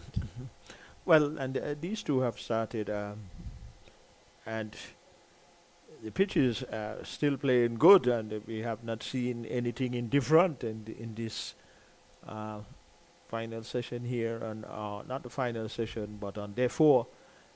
And apart from 1 or 2 deliveries that Ned, who is operating from this to northern end, which kept a little on the lower side, apart from that, it is still a good batting pitch, so batsmen just have to apply themselves, and as you quite rightly said, just play normal cricket and keep executing. They're off to a good start. 28 from 8 overs, going at 3.50 runs per over. This, of course, is an opportunity for some of these players to get some runs. Louis out there, he would be looking to finish with a good score today. And of course, Henry too would be looking to finish with a good score. Carty's to come next, as this one is punched out to cover for a single. And he also would be looking to get a good score. But what the Leewards would be hoping, though, is that they do not get too far into the batting order this afternoon. They'll be looking to conserve as much wickets as possible.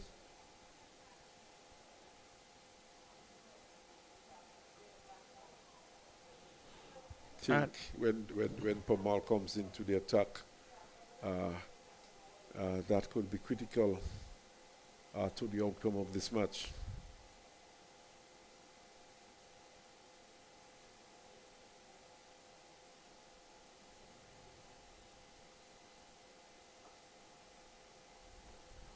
What I'm seeing now, though, that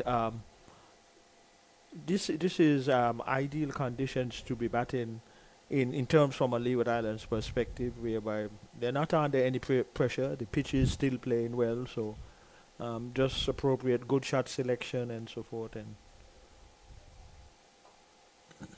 it's a quick single.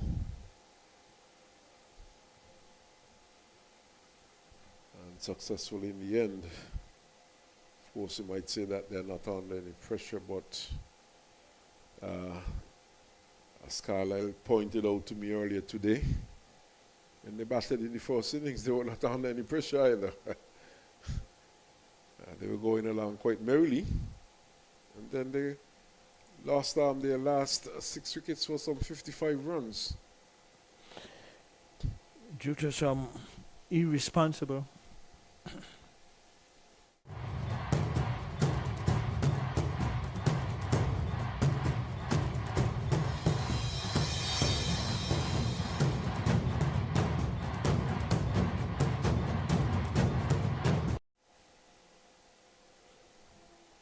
that was due to some irresponsible batting in their first innings when they lost their, that's the Leeward Islands, losing those 6 wickets for 55 runs. So from a Leeward Islands point of view, they will hope that lightning would not strike twice. Well, it has already struck twice for the Leewards.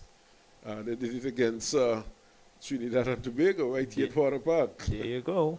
So not a third time then, subject to correction. Might be a 4th time. You know, I think they had a collapse against the West Indies Academy also. Sort of collapse. Although they would have won that match.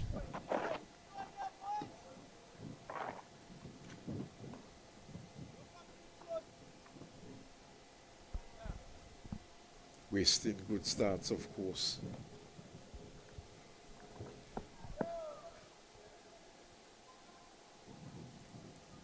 Just the one slip in place now, and it's Ali Mohammed who comes back into the attack.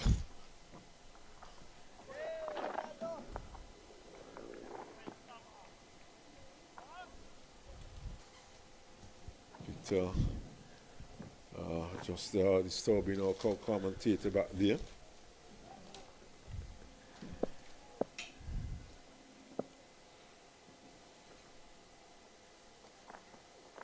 So Ali Mohammed starts it one outside the off stump and no shot offered there.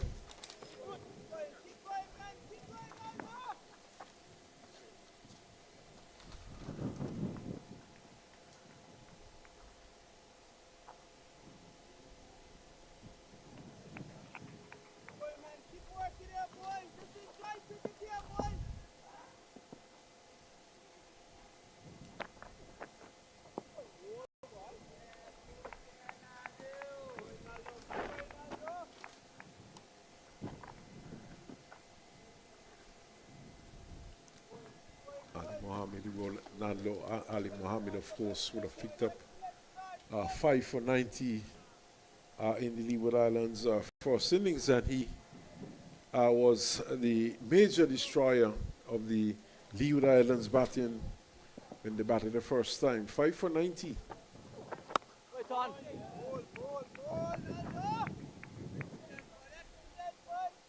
That is wickets mainly through bowling some wide deliveries wide of the off stump, which the Leeward Island batsmen followed and got themselves into trouble.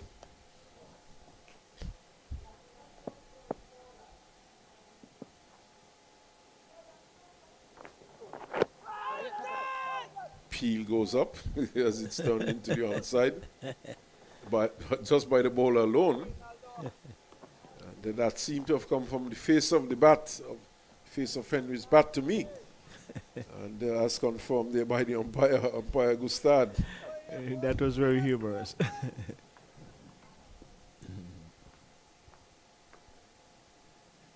Slip and a gully in place. Backward point on the boundary. Extra cover mid-off. Mid-on, short mid-wicket. And a fine leg. Short outside the off stump and Lewis flashing. But I'll give him the benefit of the doubt there. Just like to have a look at that again. He might have just deliberately played over that one.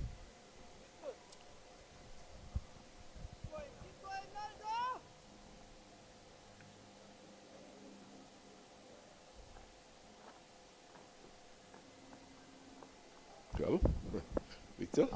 He should have left it. It seemed as though he was actually playing at it. Yeah, he was playing at it, and that was necessary.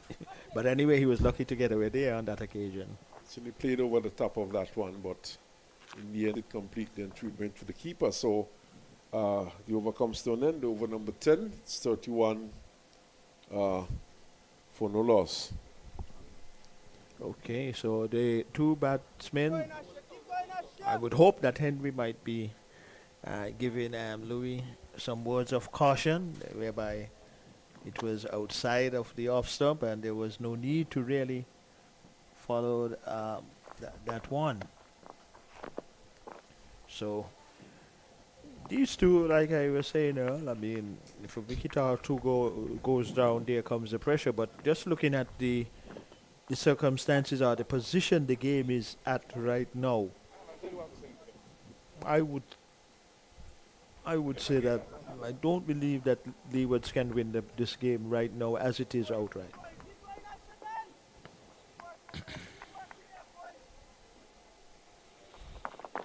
That continues. So Louis on 15 and Kadim Henry's on 16. And we are in over number 11.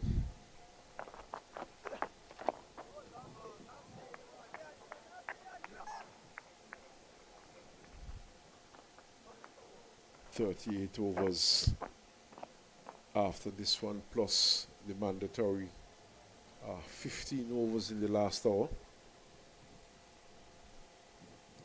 So we are looking at about some 53 overs to get 349 runs. Well, they have already scored 31 of those runs.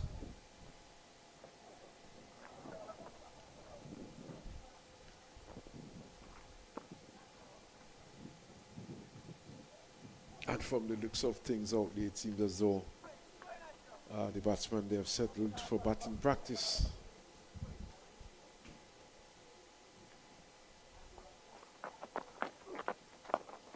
Forward goes Henry, gets it square of the wicket, just slightly back out of square.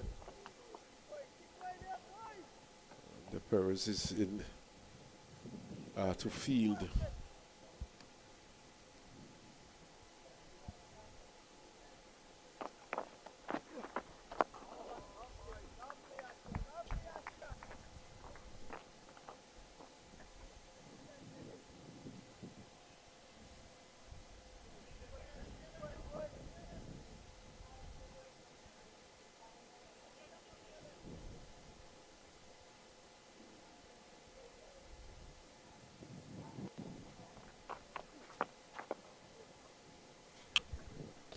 With the arm angled into the right-hander.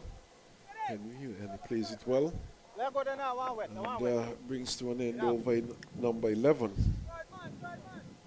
Well, Ned is making the batsmen really have to play stroke, so has been holding a good line and length.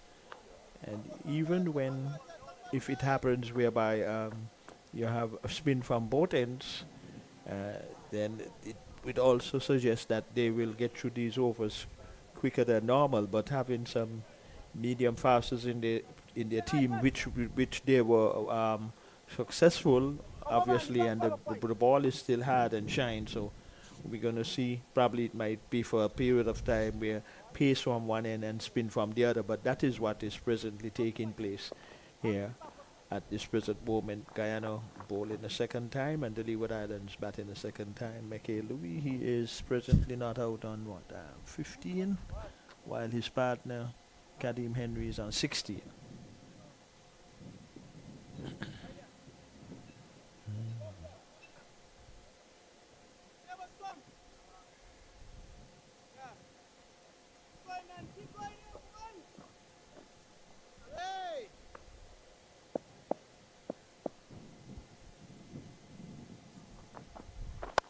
Flashed into the offside out towards the boundary for 4. He really launched into that shot and played it into the cover region and picked up 4. Yes, and he struck it very powerful indeed, Earl. Really put bat to ball. It really raced across this quick outfield like lightning straight into the cover boundary. It really very well built young man too, very tall in stature, but he really timed it nicely. And now we just see different field positions being altered by the captain.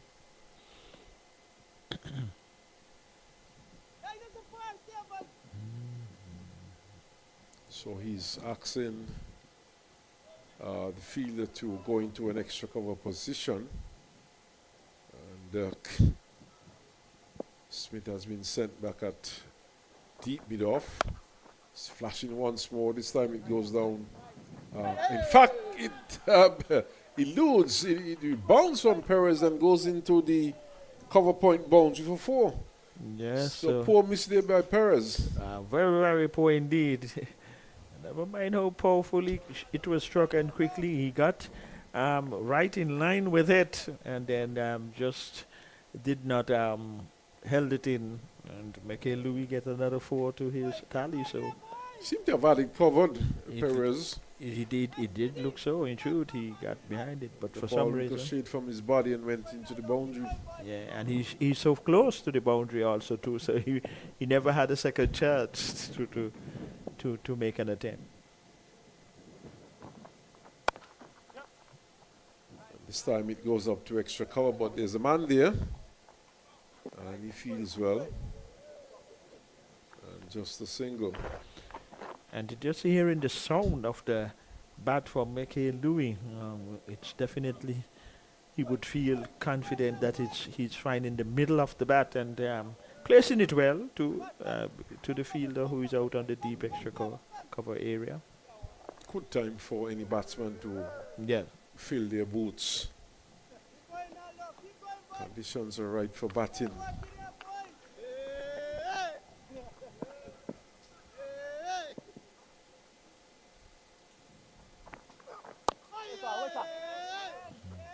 Up to cover. And, this time it's fielded by Savory.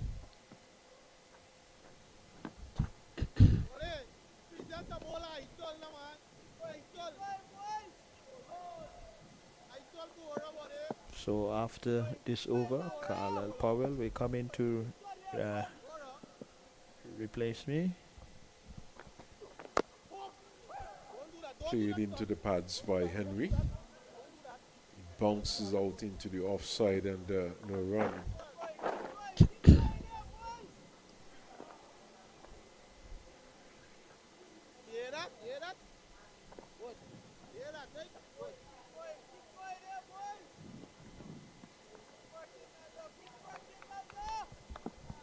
Sure, the Leeward Islands will be telling themselves that Guyana got over 400 runs on this track, and they could bat out the rest of the day. It's a good track.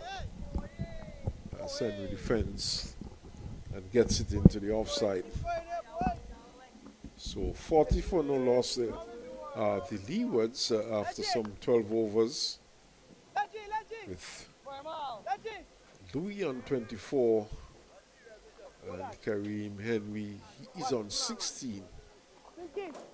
And this is after some 12 overs. Welcome back, Carlisle. Leeward Islands getting the sort of start that they would have hoped for.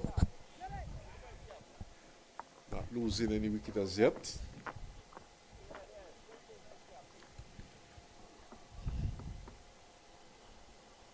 And batting responsibly as well, Earl. We're seeing a change from this the pavilion end. Ned has given way to, that's Permal, who will be picking up the attack from this the media center end. This would be interesting to Carlisle. Permal, the leading wicket taker for the season so far. But he didn't get a wicket in the first inning. Exactly, and he did really trouble the Leeward Islands batsmen. So, of course, we are on a 40 pitch, but so far so good for the Leewards. The pitch certainly has played well, continues to play well.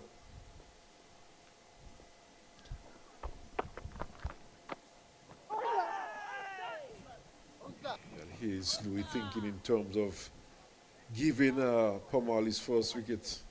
Further, they're looking to flash into the offside, and that's about the third or fourth time we have seen him flashing, he leaves outside the off stump and missing them.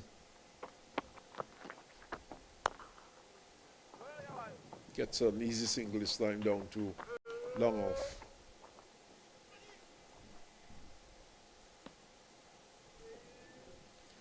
extras yet so far in this innings.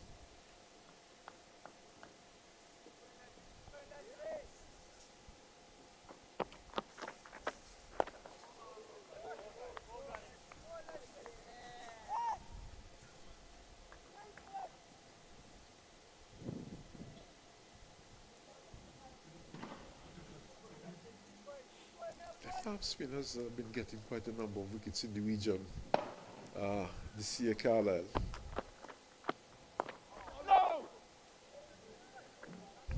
Bishop, he has been very successful.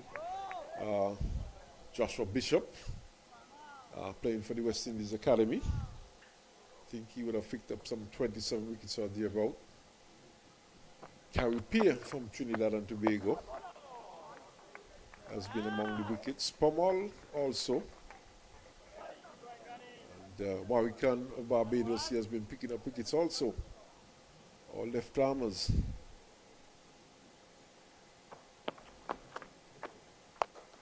Played into the offside, but to extra cover, no run.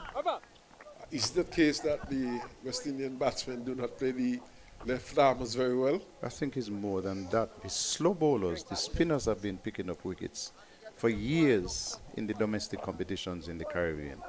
I think to a certain extent this has led us to a false sense of security in terms of the slow bowling, because regionally they seem to get a lot of wickets and dominate, but when you match them up against international teams, they have not been so successful.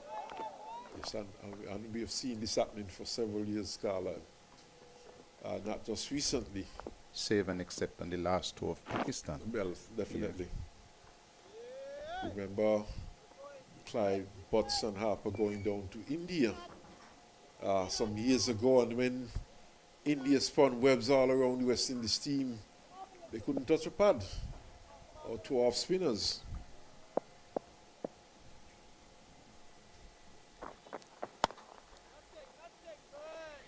Here is a challenge I have. Michael Louis seems to fancy himself as a power player.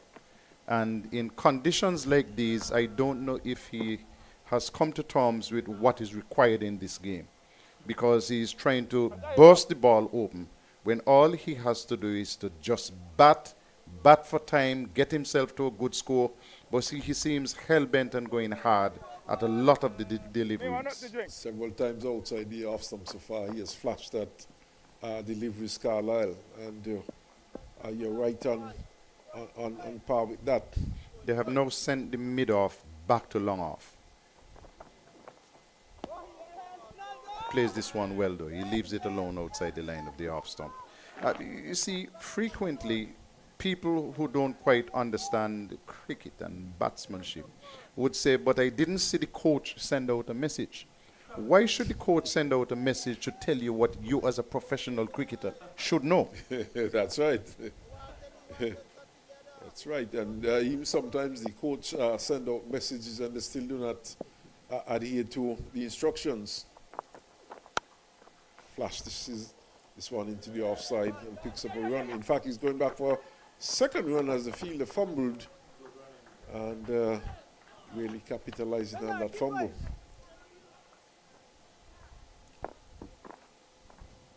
He didn't quite fumble early. He just retained the ball too long. He's so far away from the stumps, way down on the boundary. When you get the ball in your hands, you have to get it out of your hands as quickly as possible. I mean, if you watch baseball, you don't see them holding the balls in their hands. They send it back. Perez, of course, the guilty party, already allowing one to go through for 4, flashed into the offside up to extra cover. And he's really going hard at these deliveries, Carlisle, young Michael Louis. And, you hear more people talking about the grace and the elegance of Lawrence George Rowe than you hear speaking about, for example, shotgun from the same Jamaica, Basil Williams. That's right. More people talk about the grace and elegance of a batsman like Rowe. I mean, I love to see power hitting, but I also like to see a batsman who is able to find the gaps and know the angles and get the runs with nice ease and poise and elegance. Less risk, Carlisle. Yes. But with the same Less effect. energy as well. Less energy, same effect. You time it well, and the ball will race the same way. Mm-hmm.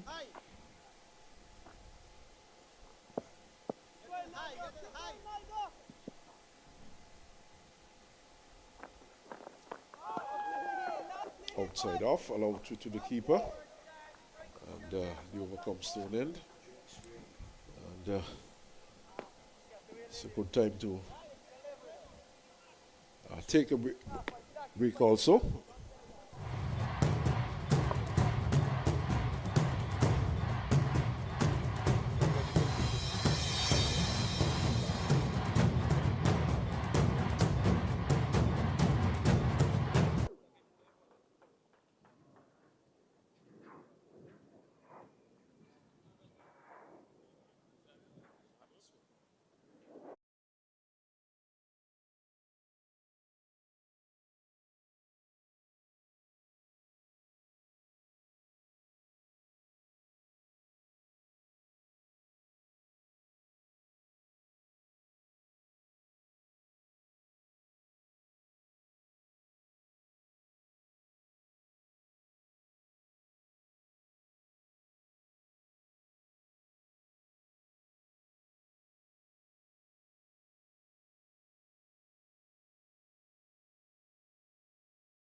Continuing to Louis, who is going forward and gets it into the point region.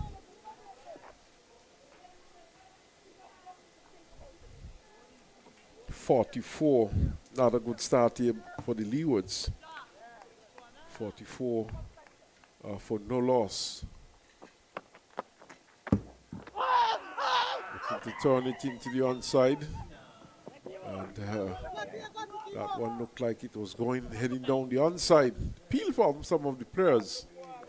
Leg by signal. 2 leg bys, in fact. As we look at the replay. Oh. That's closer than you might think, Victor. Although it might have been missing leg. Ball seemed to be turning slightly into the batsman. The delivery which Louis played a curious shot to. He was getting inside of his wicket, looking to turn it. But it would have been better served playing it straight down to mid-on. Back and forces, but finds mid-off in the way. And they can't score. And do, of course, the fielding attention that time. Gets a quick one and jabs down on it, keeps it out.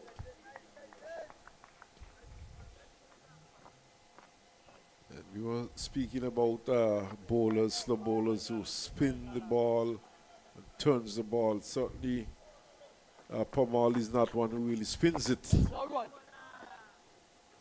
Relies a lot on variation. Over comes to an end. And the Leewards 46 for no loss. And they're going after 349 if they are to win this one. Simple task for Guyana also. 10 wickets. Yet to get one though. And I know Carl will tell me not so simple. Lots of time still left in the game. Definitely. By the way, Barbados completed victory over the Windwards. And the other game, Trinidad and Tobago, should have gone down to Jamaica as well. So 2 games still being played at this time. And that game in Trinidad and Tobago, that game is a day-night game. So if that match is over, it would have been completed with lots of time to spare. This one is wide of the off stump. I think that match is being played in Taruba. Dylan? Yes, sir. In fact, it finished yesterday. Scorpions won by 223 runs. Yeah, so with a day to spare. Mm-hmm.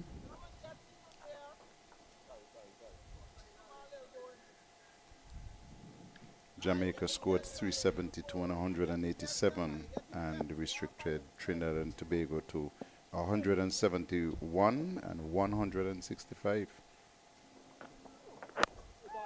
So I was reliably informed that that was a batting track at Taruba. Certainly the home team did not utilize the conditions very well, failing to get to 200 runs in any of the innings.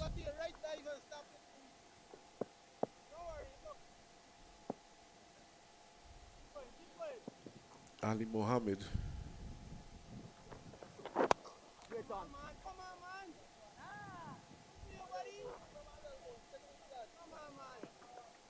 Once again, the skies are clearing up quite nicely. All those dark clouds seem to have disappeared. Still some cloud around.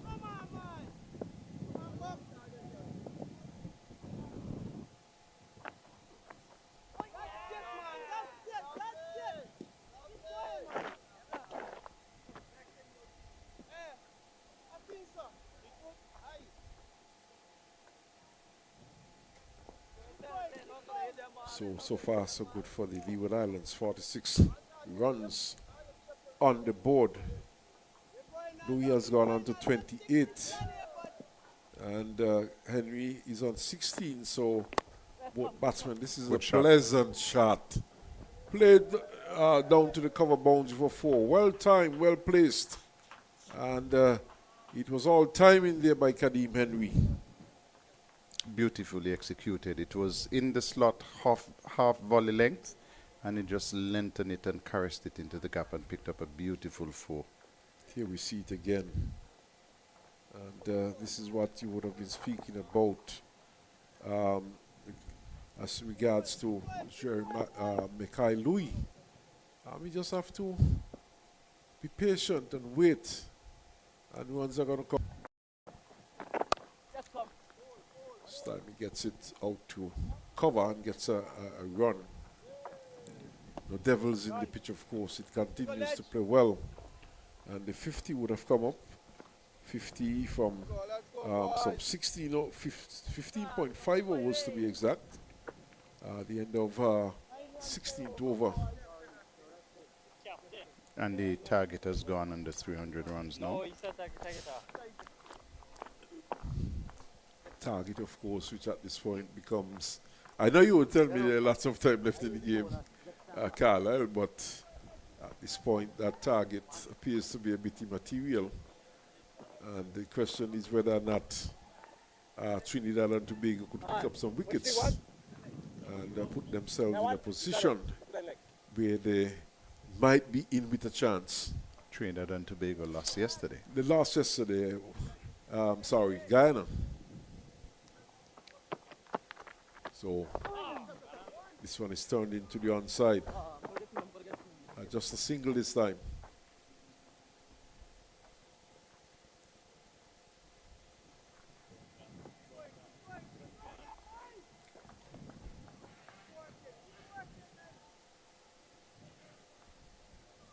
One got the impression, though, that Guyana, they were more bent on saving this game rather than winning it after, especially after losing out on first innings. Of course, that loss to Trinidad and Tobago works well in favor of Guyana.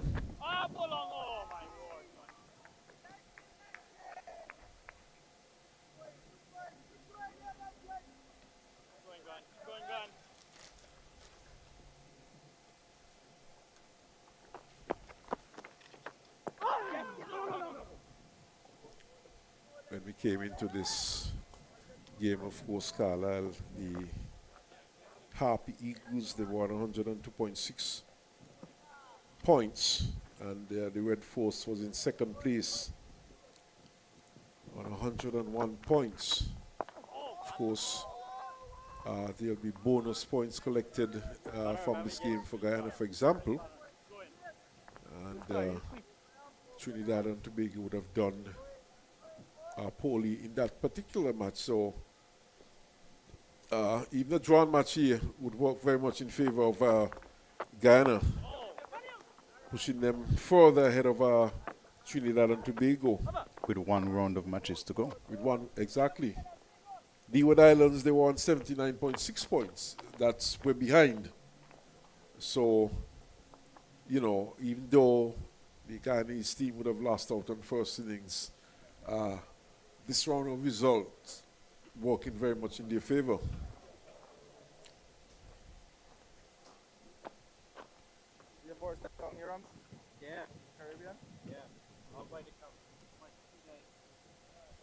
And I dare say that with the stage of the match now, I do not see Guyana losing from this position. Yes, cricket is a game of glorious uncertainties. But in cricket, there are some things that are still certain.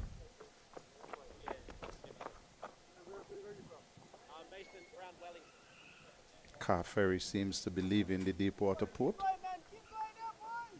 Yes, it's been there for some time. It's been there since morning. I think last month they came on the news that they brought in excess of 300 vehicles in one go. 312. Okay. A record. Flashed into the offside by Louise, getting for runs 4. Yes, in fact for 4. And that's placed it well. Shot. Yes, placed it well and timed it well.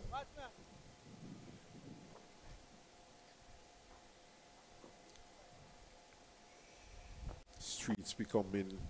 Look at it again. It was short, was wide. He got closer to it this time.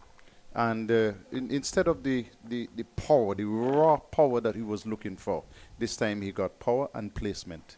Most definitely.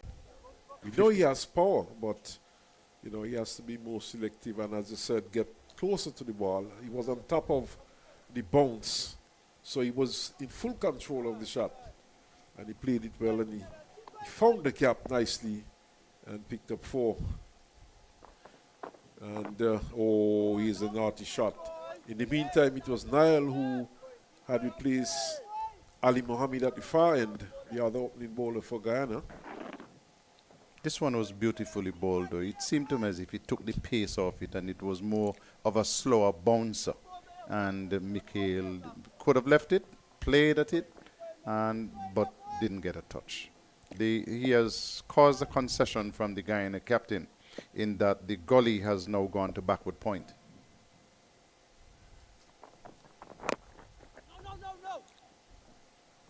Rather interesting too. There's a cover back on the boundary. There's a backward point back on the boundary. Perez. So, Guyana's team looking to save runs still. 57 for no loss, Rain over number 18. Still a long way to go. Flashed into the offside. And just a single this time. Out to cover. It's Savory who came off the boundary to field. And just a single.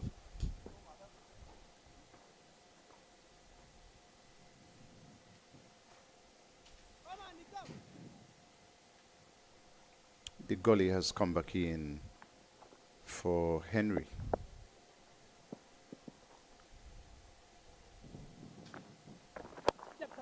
Gets it into the onside, just worked it into the onside into short mid wicket, and there's enough time and opportunity for a run. Clever batting. He just dropped it away into the onside, and the fielder was down at mid-on, and so he got an easy single. And Guyana have gone back to their single fielder on the onside.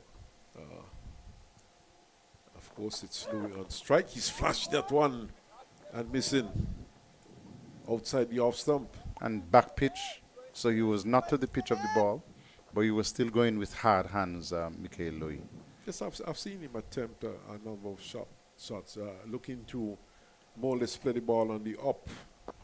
But as you said, he has not really been to the pitch of the deliveries. There, you see another ship in the harbor, Carlisle.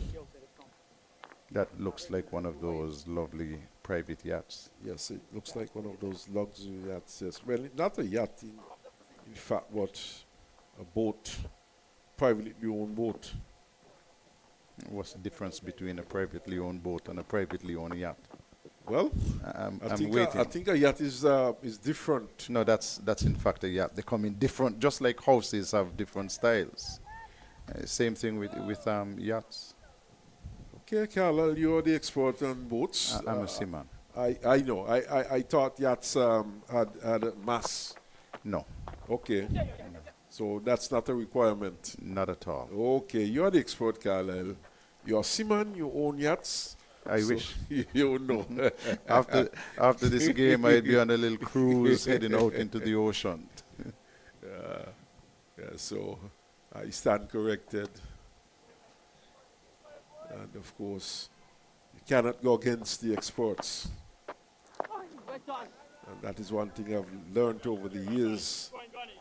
When a man is an expert in a field, you always respect what he says. And many times your opinion do not really matter because he's the man that knows. But Louis defensive here. And gets it into the onside. 60 runs on the board for the Leewards. I'd love to take a trip on one of those 1 month, coming all the way from China and Japan. Wow. Quick single down here to mid-on. 1 month, you said, Carlisle. Yep. I think 7 nights is ideal. And And something bigger also. Yeah.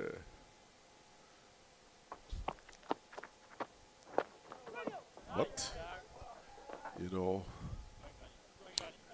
Batting by this pair has been very disciplined, though. Yeah, apart from those wild shots by Louis outside the off stump. And like I said, here's an opportunity for both batsmen to get some runs under the belt. Nice, nicely played by Henry. He's bringing the fielder off the boundary. It was just wide of the fielder there, short extra cover, and picked up a single.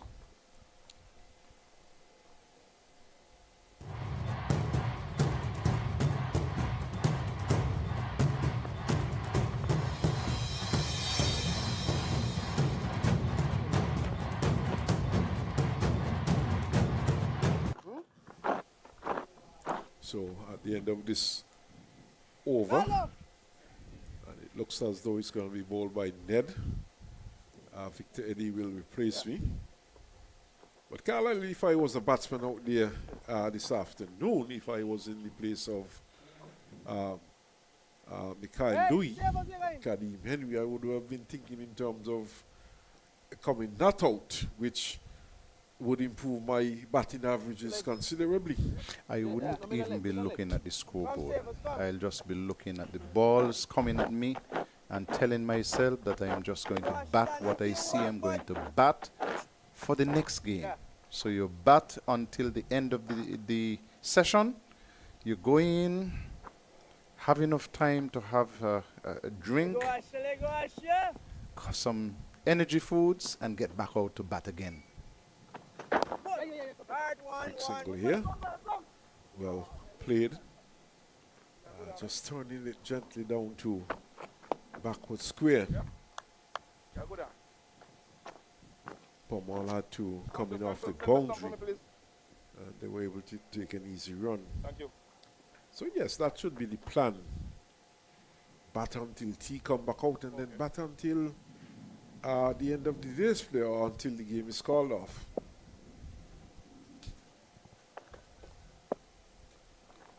Another 32 overs left and then the mandatory 15. Nice, nice, nice, Sasha Dan. Nice, bud, nice, nice, yeah, boys.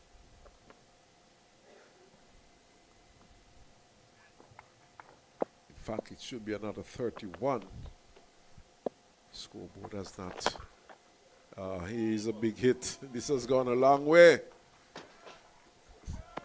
It's gone all the way down to straight is long on and over the boundary for a big 6. Was in the slot, and he saw it early. He backed himself and hit it right out of the ground for 6. And not only saw it well, he played it straight. And I tell you what, the fielders didn't even bother to go to search for that delivery. I suspect that it is out somewhere on Lozak Road or beyond. Oh, it's on the roof. On the roof, so good shot there by Louis. And this is what being out in the middle does, being patient. You pick up the pace of the wicket. You are selective, and once they're going to come, you're going to get deliveries to put away. And he has taken his score on to 41. He missed out on 100 in the first inning. No harm in him making up here. Very good opportunity for him to do so. And 100 and 100 not out. And what he needs to do to Carlisle when he gets to 100, go on. He's a test player. You need to get to 103 and then getting out. Bat on.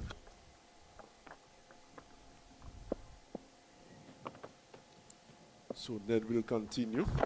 Catch it. Push back. For one moment I thought he might have been pushing back that in the straight to the bowler. Might have been deceived a bit, but in the end he kept it down. Yeah, keep going, Asha.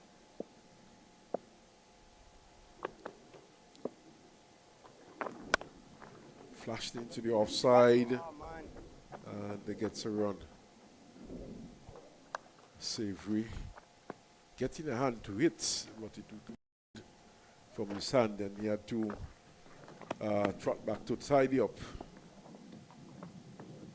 Keep going, Asher, Dan. So the batsman seemed to have had the measure of the bowling, as this one is turned nicely down to backward square for a single. So runs are coming quite easily, and the batting seems to be very much on top, well entrenched at the moment, and 70 for no loss. And Victor will join you, Carlisle, to take you up to tea. And the target has been reduced to 278. Smithen tells me that this is academic. He don't think that they're going to get close to that. But 70 for no loss is a pretty decent start. And the batsmen have been looking at the balls closely and playing properly. This is what you want to see, because you're not only playing for the game, Victor. You played the game, and you know that you're playing for the next game.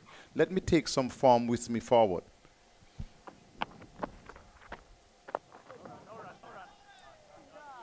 Certainly, that should be the intentions from both batsmen. When you're in, stay in. Quite accommodating conditions also from that point of view. Under no pressure at all. So not even scoreboard pressure? No, not at all. So it's just about batting and keeping your shot selection appropriate, no indiscretions. And but there will have to be a little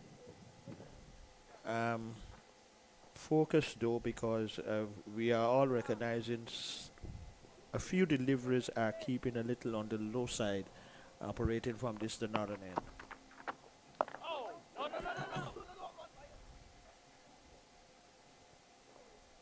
Henry, who is facing, has looked solid. Yeah. He has been very selective in his stroke play.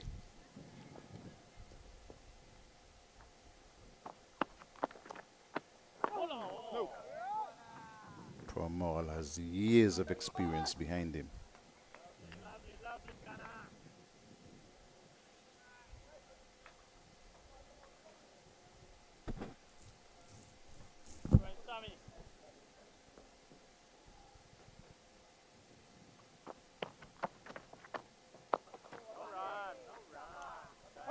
End of the over, it's a maiden. Leewards are 71 for no loss. 21 overs completed in this inning. Yes, indeed, and McKay Louis is not out on 42.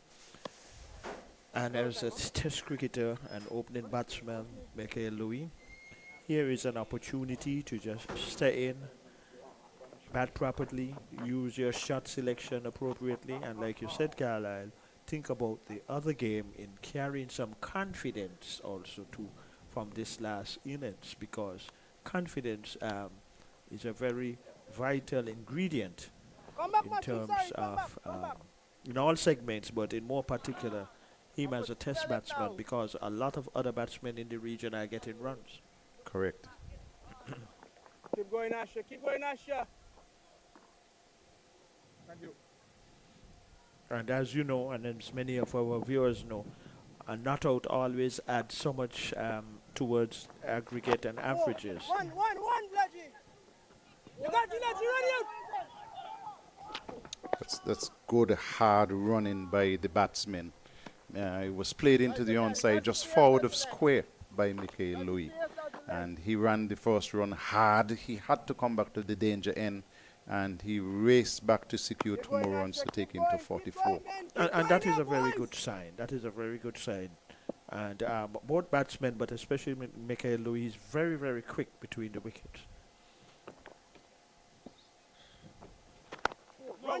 And just looking at that running, Carlisle, in regional cricket, when I had the opportunity to play with Sir Richard Richardson, sometimes I would get 25 runs more in terms of how he pushed me as the non-striker, because he was so quick between the wickets that I had to step up too. So, you know,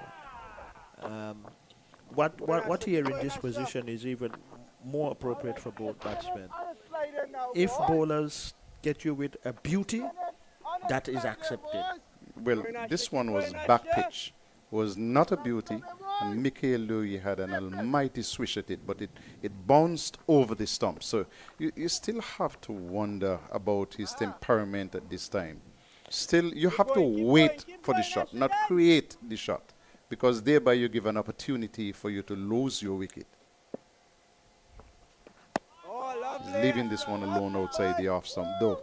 So he must every now and again be having a talk with himself to say, nah, I'm just 56 runs away from 100. Yeah, and at the same time, too, you may like particular strokes, but if the deliveries are not pitched in the appropriate area for you to execute them, don't try to invent them. Oh, lovely, lovely. That's lovely. better. Lovely, Asha. Have to be patient. You have to be selective. You have to want to bat. I mean, and if I were Ned, every now and again I would tempt him with that very same delivery. Because the long off is out, the long on is out. He's back and punching down to long off, and he'll pick up a single. And because of his nature in batting and as a spinner, you should be extending that invitation. Correct. You should be extending that invitation. Let us see what would be his option. But his option at that occasion was just to play it down to wide long off and a single. 74 without loss, just a single off the last ball of the over. Michael Louis retains the strike. And it will serve such good for him and also his partner Kadeem Henry, whereby place a lot more emphasis on the value of your wicket. Place more, because especially if you are particular in the side as a batsman, you have to make every opportunity available to you to be productive. At least that should always be the intention. It wouldn't always happen, but that should always be the intention. Because so many batsmen, Carlisle, are getting runs in the region. So when it comes to a selection process, they will look at all the various positions, as you would know that. There are different components to batting as well. That's right. You have to show me that you have a good defense. And part of a good defense is the ability to leave alone the delivery, which is not going to trouble your stumps.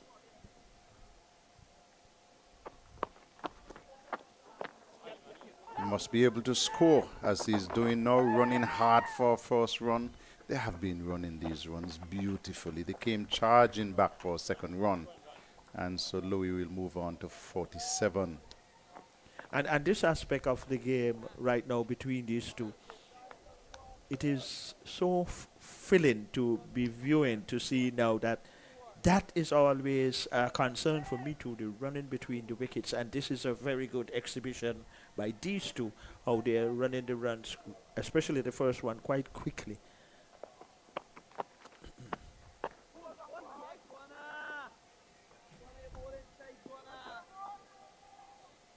Sometimes too, at times to Carlisle, what can put bowlers, especially if you're in a rhythm, that sometimes you just come down and prod the pitch to curtail their strides and so forth. And sometimes it would not, at most of the times, throw off bowlers who know what they want to bowl.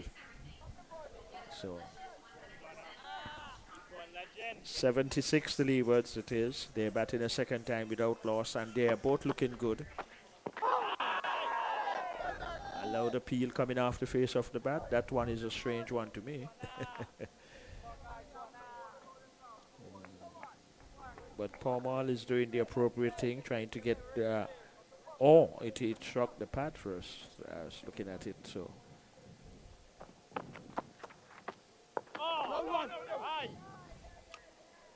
He's getting through his overs very quickly, Palmal. End of that one, and 76 for no loss.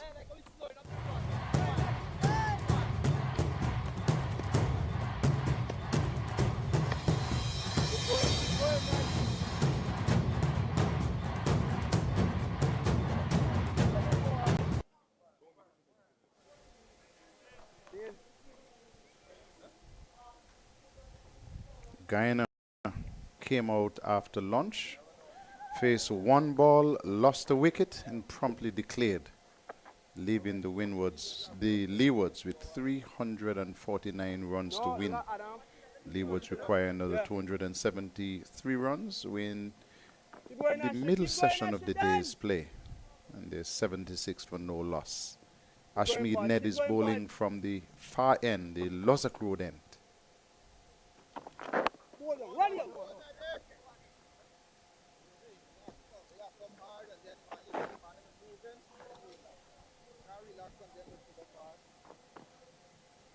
Keep going, Asha. Keep going, Asha. Just get into your rhythm, bud. Hold them. Ah, yes, yes, yes, yes. One team yesterday as well. Home time. Ledge. Come, Ledge. Come. One team yesterday as well. Yeah, let's try to stroke it up. Let's see what's going now with you. Keep going, Ash. No. Don't sweep. You can't sweep. Please sweep from this now. Keep going, Ash, yeah? Hey, yes! The bat went very high. Ash, again. Anyway. Keep going here, boys.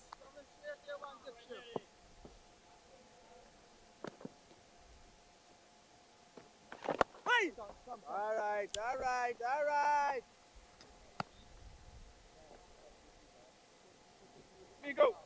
Another run to the Leewards, and Ned getting that one. Keep going, Asha. Remember your lengths to them, eh? Keep So going. he moves on to 28. Well, with 2 spinners into the attack to Carlisle, they will be getting through the overs quite quickly. Hold on. Nice, Asha. Nice, bud, nice. Doing an excellent job, bud. Excellent job here, bud. Oh, pardon me. 2 slow bowlers into the attack. Keep going.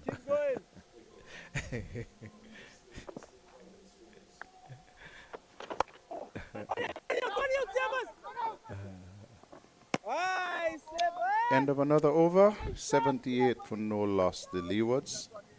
Henry is on 28, and 48 is Michael Louis.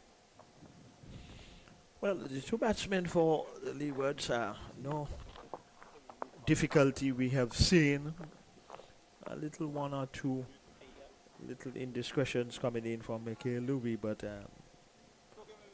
getting away with it, he will have to keep a little much more aware that right now, this as we see a few spectators there on the southern end, and one recognizable one that might just be a Carlton Japan, always engage in conversations around cricket. He actually did journey to England. He said more so specifically to see Louis making his debut as a test opening batsman for the West Indies. But here is he now. He's not out on 48. That's Michael Louis, while his partner Ned is on 28 and on strike.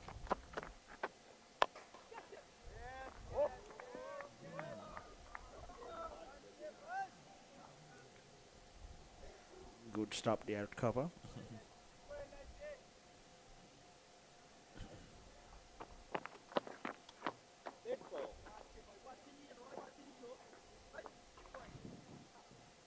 Pam always bowled with his sleeves down to the wrist. Most of the times when you've seen. I can't. You can't tell you definitely.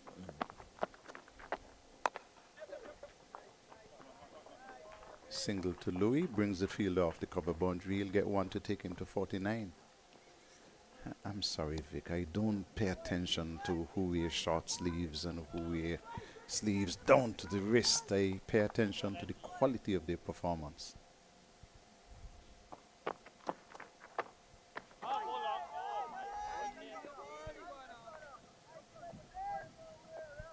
This is a good start by these 2 for the Leeward Islands. 79 without loss.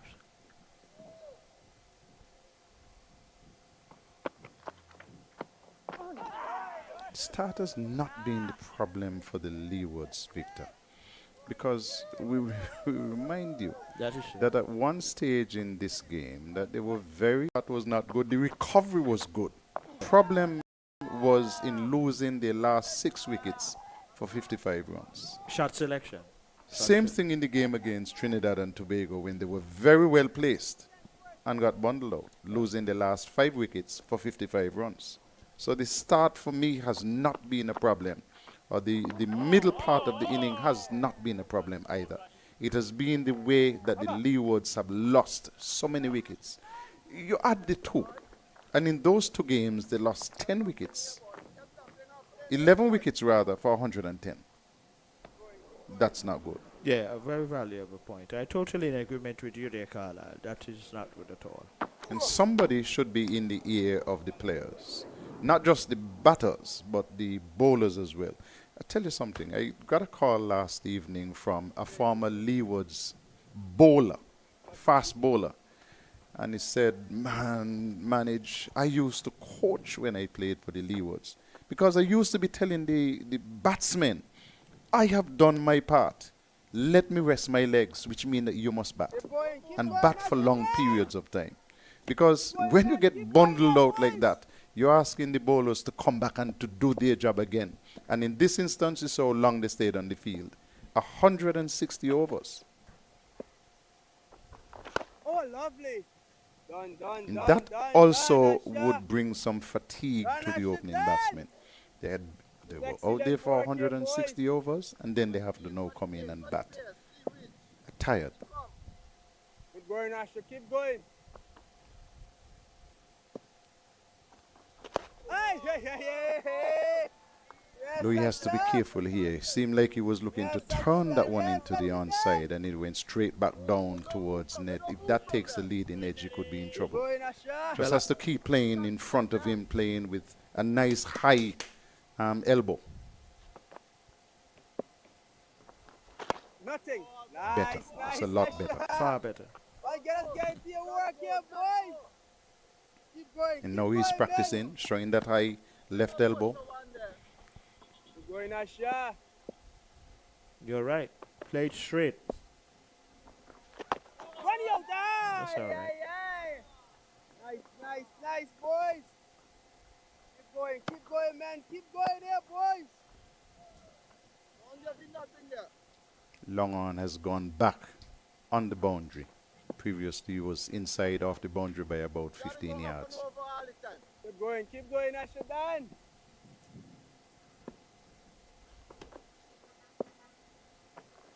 Nothing. Now he'll get his half century. Goes down to the fielder coming off the long off boundary. So a second half century in the game to Michael Louis. He has gone on to 50 from 78 deliveries, 4 fours and 5 fours and 1 6. Yeah, very well played. And we'll just have to continue going and paying close attention to his shot selection. And if something really deceives you, it deceives you. But either batsman, just don't give it away. And when you spoke to also about the fast bowler and you who had the conversation and said that it is time now that he did his job, so time to rest his legs. It reflected instantly on my mind of the late Grayson Shillingford playing for the Combined Islands. Like when a team was bowled out, he went straight to change off in shots and just had on a polo shirt or so and just relaxing. Time to take your boots off, take your socks off, Yeah. gear your legs, Yeah. relax. But I guess too, in that aspect, knowing who were the batsmen on his team, he knew Had most some of confidence. He had that's the correct word. That's the correct word. So all that you have to take into the equation because anyway.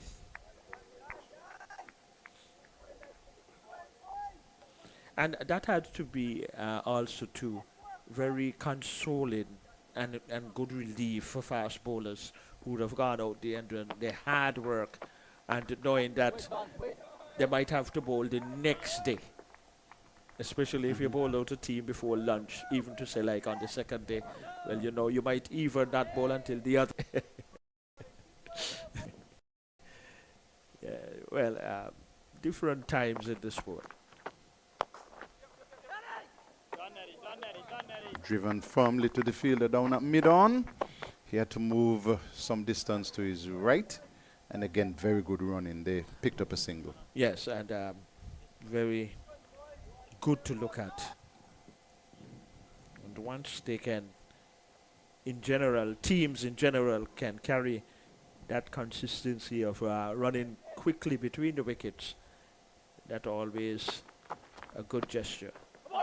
Now there was no need for that one. Bit of a naughty shot. Delivery outside the off stump, and here was Henry playing attempting a slug sweep with his eyes on the deep mid-wicket boundary.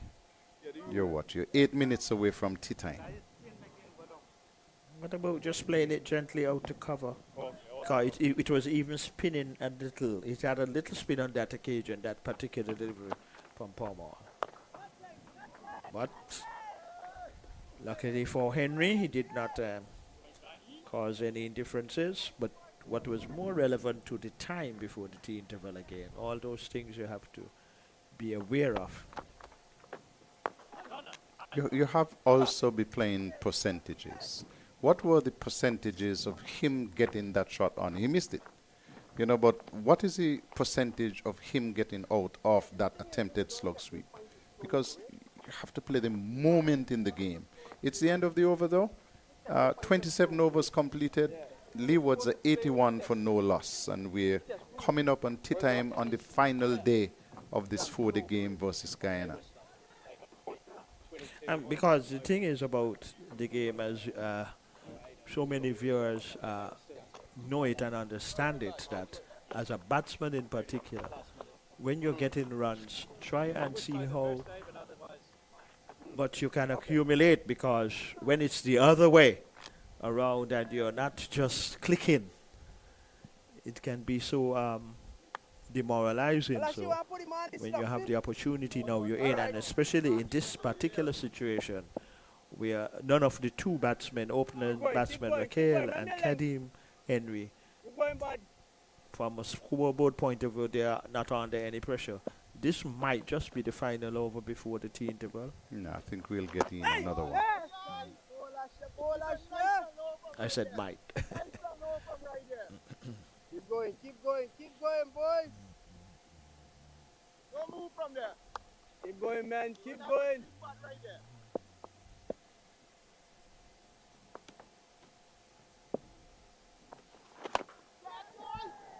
Ned is bowling to Louis, who is getting a delivery that he loves and plays it inside out over wide long off for 6 runs. So whether or not tea time is approaching, if it's in the slot, Louis is having a go at it.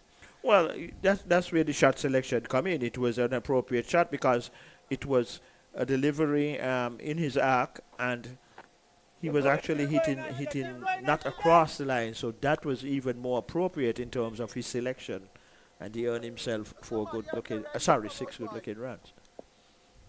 He's now 57. That's Michael Louis. Sensibly played, just turning it on the onside, brings the fielder from the long on boundary, and he gets a single to take him off strike and make him on 58. Leewards are 88 for no loss.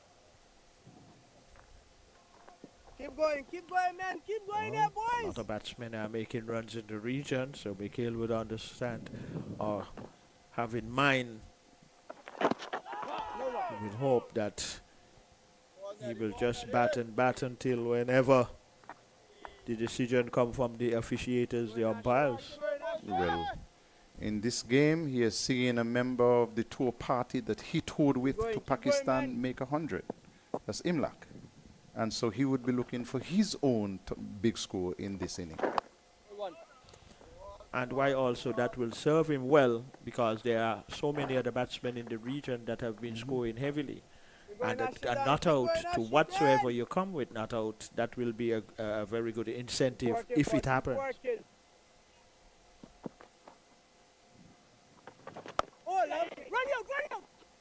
Good single again, played with soft hands into the offside.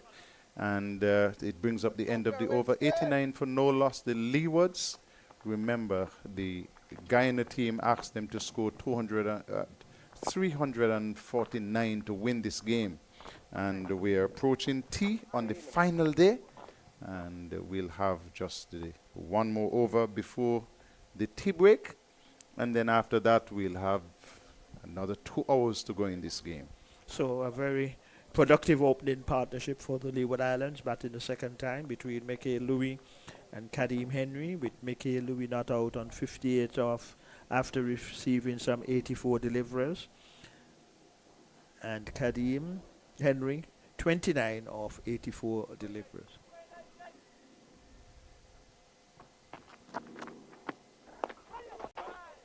And this is exactly why I said to you and Earl that Guyana need not declare under 350, because they had to make sure that they were in a position where they could not lose the game.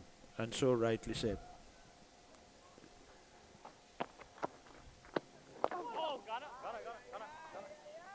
And they had to also keep calculating the number of overs left in the game.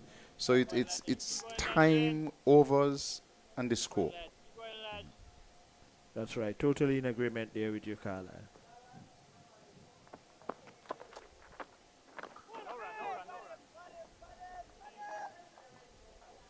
I mean, there is no worse feeling for a captain who declared, offered a carrot to the other side, and then lost. People still don't forgive Sir Garfield Sobers for his declaration against India. You better believe that. A long-lasting memory. And that's over 50 years ago. Yeah, that's right. More runs for the Leewards, though, and more runs for Henry, getting a single out of deep extra cover. So the Leewards into the 90s now, without loss, that is. And very good opening start between Kadeem Henry and Mickey Louis. Mickey Louis, he is on 58 not out, while his partner Kadeem Henry, who is the non-striker, is on 30. So it's just a matter of playing out these two remaining deliveries.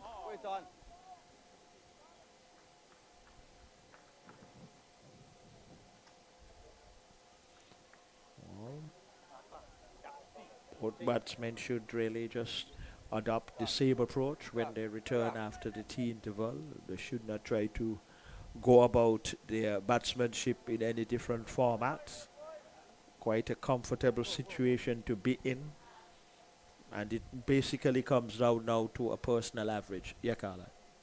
And you see Promal with one delivery left in the over before tea, playing the smart game, making Mickey Louis wait. That is the most important factor. Making him wait by bringing in the fielder off the cover boundary and sending the fielder down at mid-wicket right back on the boundary, and mid-on back to long-on. And Louis is very resolute. Comes forward in defense very well, and it goes away into the offside to signal that we have come to the tea break on the final day of this game, Guyana versus the Leewards. And in terms of the game, Guyana in their first inning, having won the toss and batted 193, Leewards responded with 335 all out. Guyana 490. Came back out to bat after the luncheon interval, batted for 1 ball, and then promptly declared. And so at tea time on the final day, the Leewards are 90 for no loss, with Mickey Louis on 58 and Kadeem Henry on 30. We'll be back with you in about 15 minutes for the start of the final session in this game.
Well, good afternoon from Warner Park once more.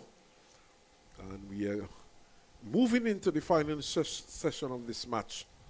Final session of the day, final session of the match, with Leewards going after 349 runs to win. They have started well. They are 90 for no loss at T. Louis on 58 and Henry's on 30.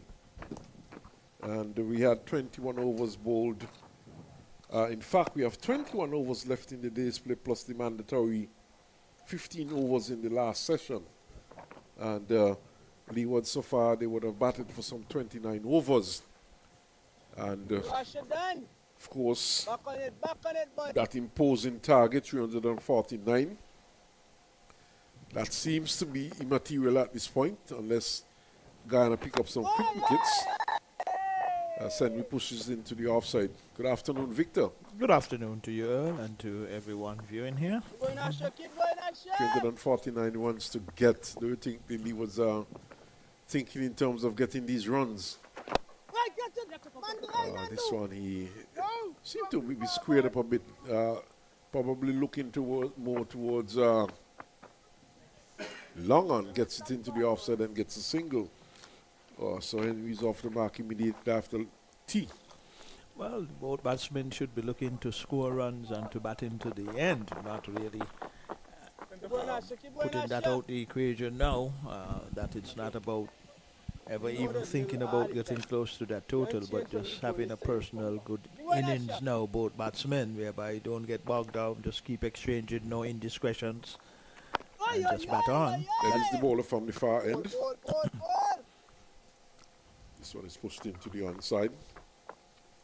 So we have seen him get out right after the interval. And he would be hoping to steady until the end. Nice, Ashadan, wow. I think you earn yourself one. Still on 58 yet to score after T. Keep going, keep going.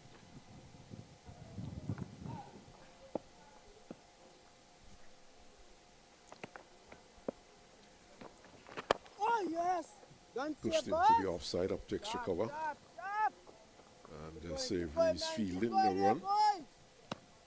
Victor, of course, unless we see a dramatic collapse by the Leeward Islands, we could very well see an early end to this match. Defended once more. First over after T completed. Just one run from that over. And after that first over, after T on this fourth and final day between Guyana and the Leeward Islands, the surface here, the pitch at Warner Park, still ideal for batting. Just the one or two deliveries when the bowlers, most of the spinners operating from the northern end, one or two of the deliveries keeping on the little of the lower side. But outside of that, I mean, still very good conditions and ideal for batting. So once these two batsmen just keep their shot selection in appropriate factor and not unjurist, and they have been running good between the wickets. Just keep that momentum like how they had it just before the tea interval. But Palmer will have different ideas though. He still love batting on the Warner Park track against Trinidad and Tobago. Both batsmen, they would have gotten hundreds batting the first time. And they would have put on. This one turned into the onside up towards fine leg. Quickly back for the second run. Thinking of a third, it's not on. So they would have gotten hundreds. They would have had a partnership of some 202 runs for the first wicket. These two batsmen for the Leeward. So they have been start on.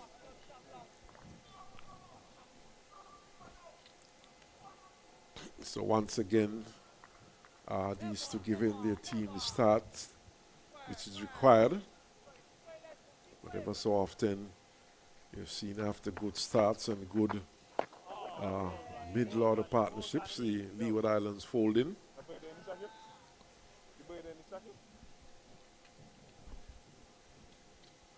I think so far so good for the Leeward Islands though. A good start. The wickets down as yet. Now we see Kemo Paul going from first slip to leg slip for Henry, and slip being put in place. Man taken out of the mid-off region and placed into first slip. Back, pushes down to long on, and Anderson has to come in, and it's an easy single.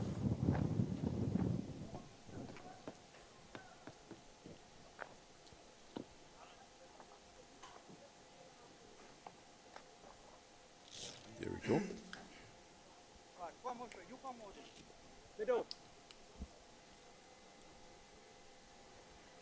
So it's a slip, point, short cover, mid off, long off. Played back to the bowler.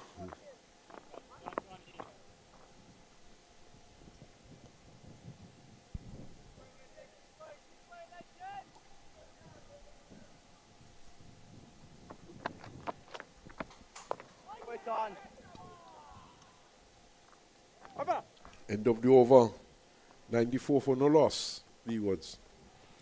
Yes, and the two batsmen in McKay Louis and Henry, they are in a good position to get two personal good innings scores here in their second innings. And obviously, I would like to believe that should really be the intentions of both batters, as Carlisle Powell did say earlier on, to take their form into other matches, leaving from this one with confidence, and that they have been batting well together, and how important partnerships are, and that they have held good partnerships before this actual one that is now in place.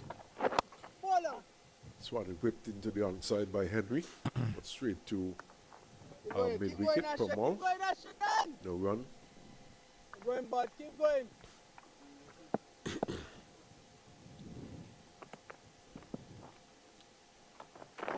Steered past the diving figure at first slip. And Perez is quickly around to prevent the boundary. And just a single to Henry. So Kemo Paul almost losing his trousers in the process, diving away to his right. Yeah. Oh, lovely, Ashadan. Ball, Machu. Kemo Paul normally in the outfield. Keep going, Asha. Keep going, Asha. When they, of course, when they're playing T20 cricket, but he has been fielding. That's always ugly looking hoik there by Louis, missing it completely outside the off stump. Keep going, Asha. Keep going, Asha. Looks good when it comes off, Victor, but when you miss it, it's flashing into the offside up to cover. Just a single. Yes, well, had a little luck on his part there, Mickey Louis.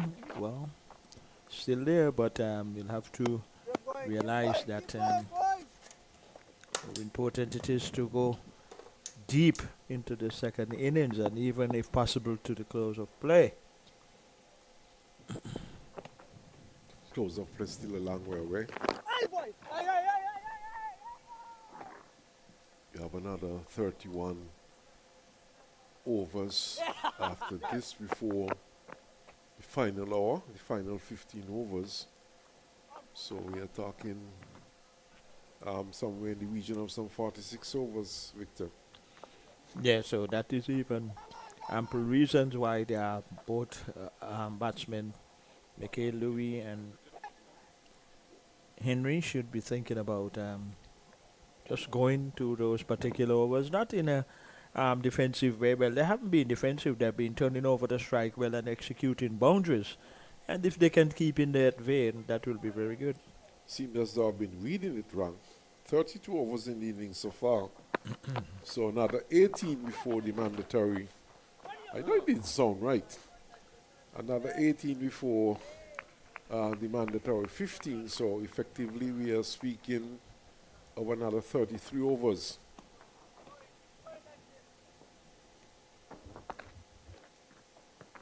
Oh my goodness. Oh, well. There was Mikel Louis coming out of his squeeze, charging the bowler. The keeper certainly missed the stumping chance there.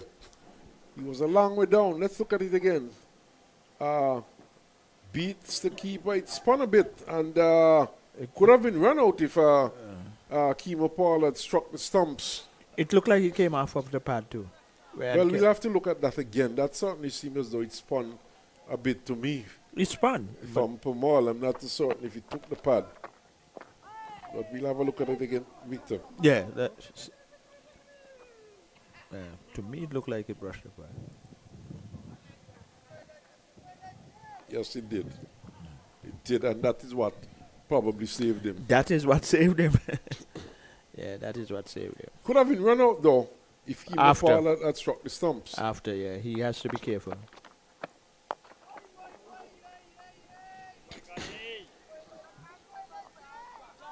Probably he's getting a little over-ambitious here at this particular moment. Well, we have seen this happen too often with Louis. In the first innings, he was going good.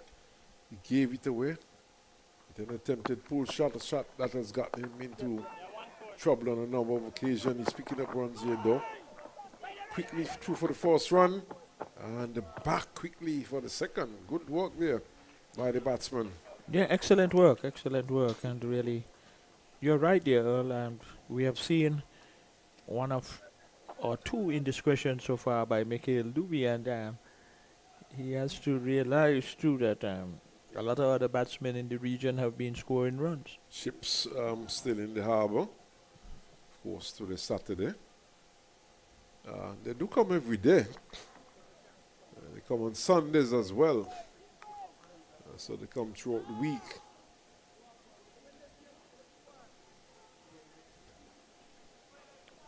Normally leaves around 5 p.m. or just after 5 p.m.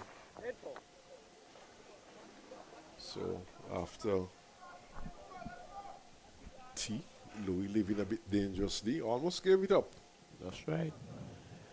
98 without loss. Leewards batting a second time. Oh, easy out, easy. The appeal goes up, the finger goes up, and Louis is on his way. Certainly this was on the cards. Pamal had beaten him, called him down, pulled him down, I would say, early in the over. The ball brushed the pads, went through to yes, look at that again, taking the outside edge. So the ball beat the pad, beat the keeper, and Kemo Paul had an opportunity to run him out, and here you see going forward, the ball peeling off the outer portion of the bat and going through to the keeper.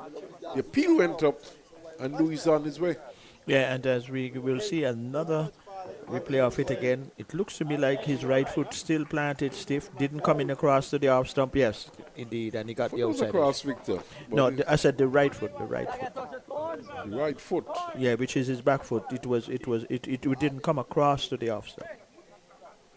Anyway, he's on his way. He's out. True. The right foot didn't come across, but certainly it didn't come across. He would have covered the line with the left foot, and of course playing to a spinner. And spinning across the right-hander. That one spun. He's not usually a big spinner of the ball, but he got that one to spin across the right-hander. And well, we must give the bowler some credit also. Yeah, but that has been an observation on my behalf of Mikel Louis. To me, very often he keeps that right leg as the right-hander very stationary. And yes, the left leg was in a good position, but if both feet were moving, he might have just got it on the face of the bat. But anyway, a good delivery. So all kudos to Pamal. And really, in that particular over too, he beat Mikel Louis' bat before, but and then it struck the pad, and then there was also a chance for running him out, and he still eventually got the wicket. So he really deserved McHale's wicket, that is Vama Pawal, and getting his first wicket in the second innings.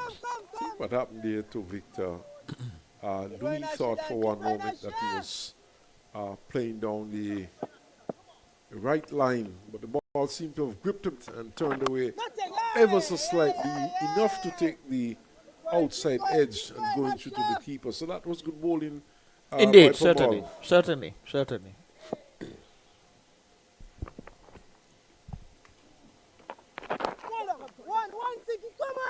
Single to Henry. Your batsman, of course, Kareem Gore. So Guyana drawing first blood after tea. Just a while ago I was saying that Louis has this way of getting out after the interval, and so said, so done, coming back here just after tea and getting out. Oh my goodness, this is crazy. This is one wild hoik there by Gore.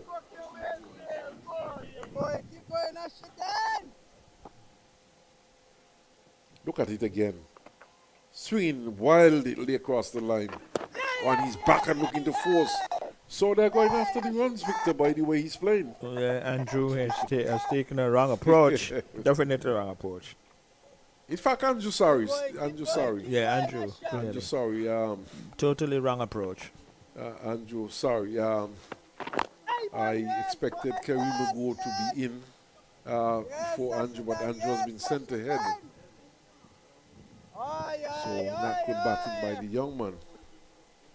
Keep going, Asher.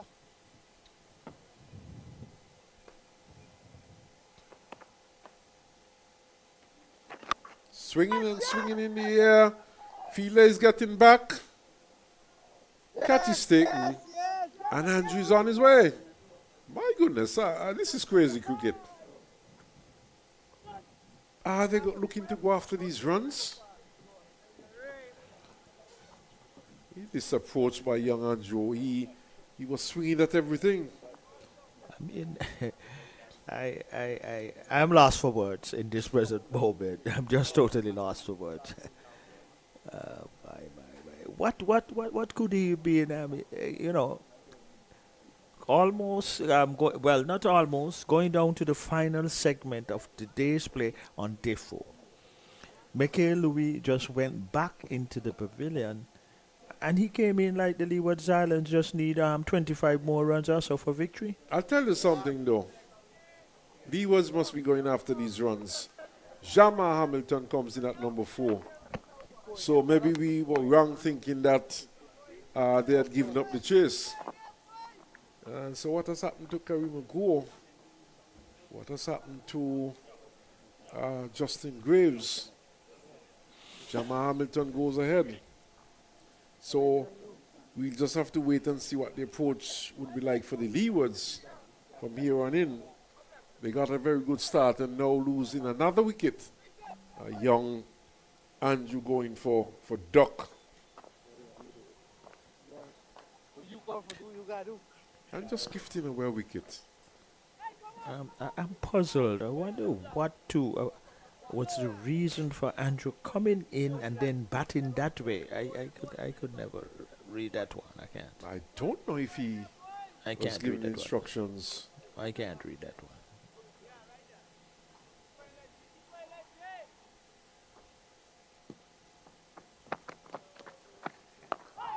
Probably looking to push the scoreboard along to pick up some bonus points.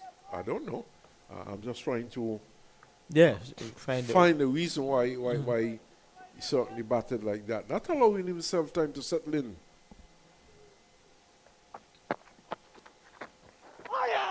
Oh, taking on the pad, the finger goes up, and he's on his way. So once more the collapse starts for the Leeward Islands. So 99 now for 3. Well, and this is the beauty about this wonderful game of cricket. ever so often a game can look so obvious and then it can just totally be alternative turn, and at this particular moment the Guyanese, they are assembled together after that third wicket going down for the Leeward Islands, and no doubt, and they should go on the most aggressive agenda to try and see to bowl out the Leeward Islands. It's 99 for 3, the Leeward Islands batting a second time, and Guyana would figure that here now they have a very good opportunity of trying to bowl out the Leeward Islands. Yes, Victor, you would have looked at the replay a while ago with the dismissal of Henry, who was playing back instead of going forward. Well, and the ball, as I said, occasionally bowling from this end, we have seen one or two of the deliveries keeping on the lower side. Well, Pomal does not get much bounce. He's a very short man. Well, and he comes from a fairly low trajectory. Well, even when Ned was bowling from this end, who is taller than him, there were a few deliveries that went to a low height. So Casey Carter is the new batsman. And Hamilton coming in ahead of Casey Carter. Carter is defending.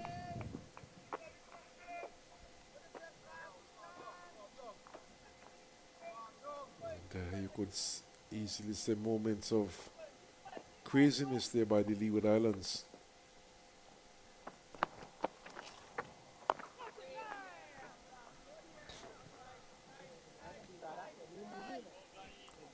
This was unexplainable.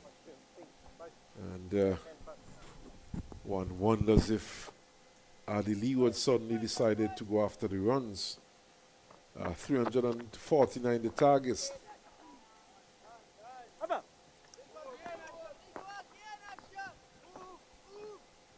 Having said that though, they had just lost a wicket, and young Joel Andrew came in. He did not allow him time to settle, himself time to settle in. Immediately went for the aggressive shot, looking to go over the top, and didn't last too long.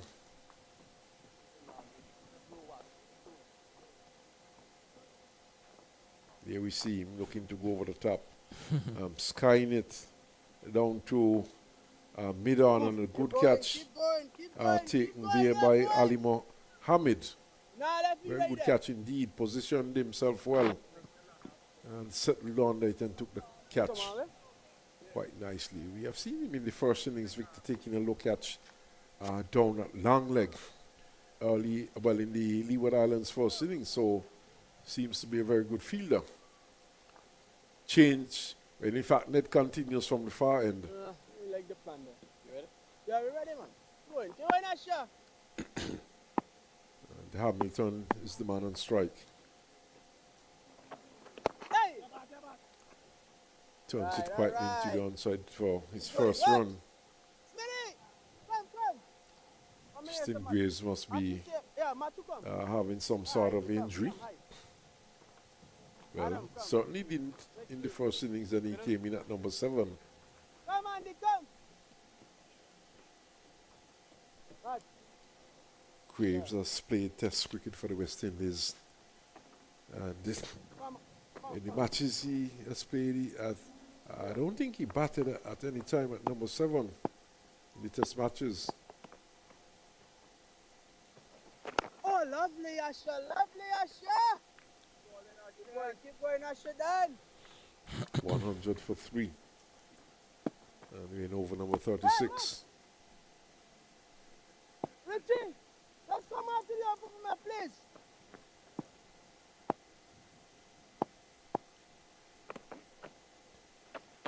Nothing. Keep going, keep going, keep going, keep going, keep going, boys. Guyana team seem to have sprung to life, Victor. Yeah, you can see they have been re-energized. Yeah. Nice. They are looking a lot much more purposeful. Well, obviously after getting those 3 quick wickets, that was obvious for them. That to be believe it now that more so that they can really bowl out the Leeward Islands. Lots of time left in the game, Victor. So who knows? 7 wickets in hand for the Leeward Islands. If the Leewards continue to play silly cricket, then who knows? That's right.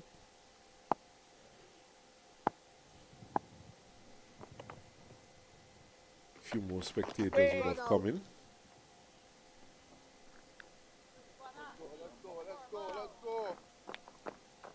We do hope that next week for the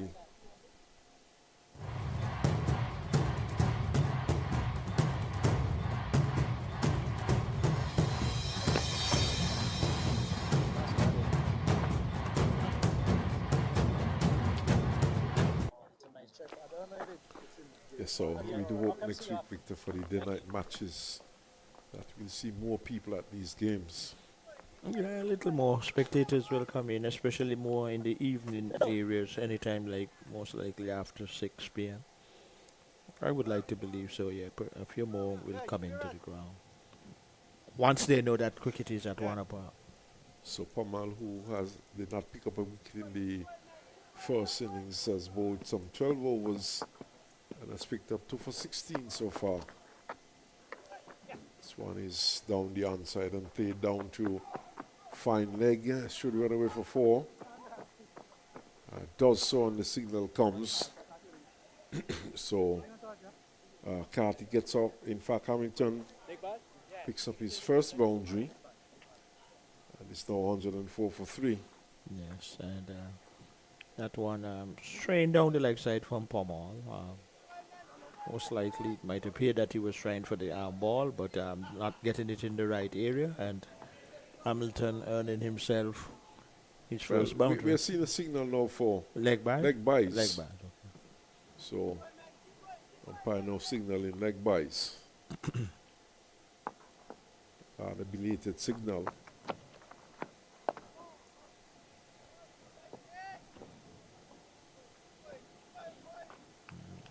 The spinners are getting through the overs quite quickly too. Yes, and of course these spinners are very short runs. And Hamilton is sweeping and sweeping well and gets a boundary this time. This one goes to his name this time. Yes, and that one was sweetly timed. Even though there's a man down on square leg, he never had a chance. As we can see, it executed, very well played.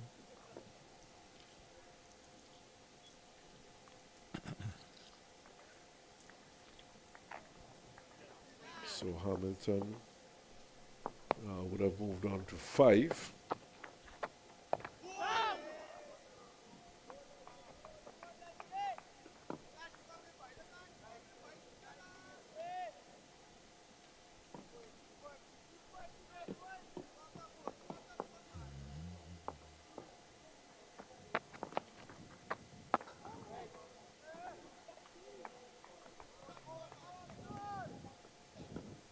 Beside the first innings, Victor,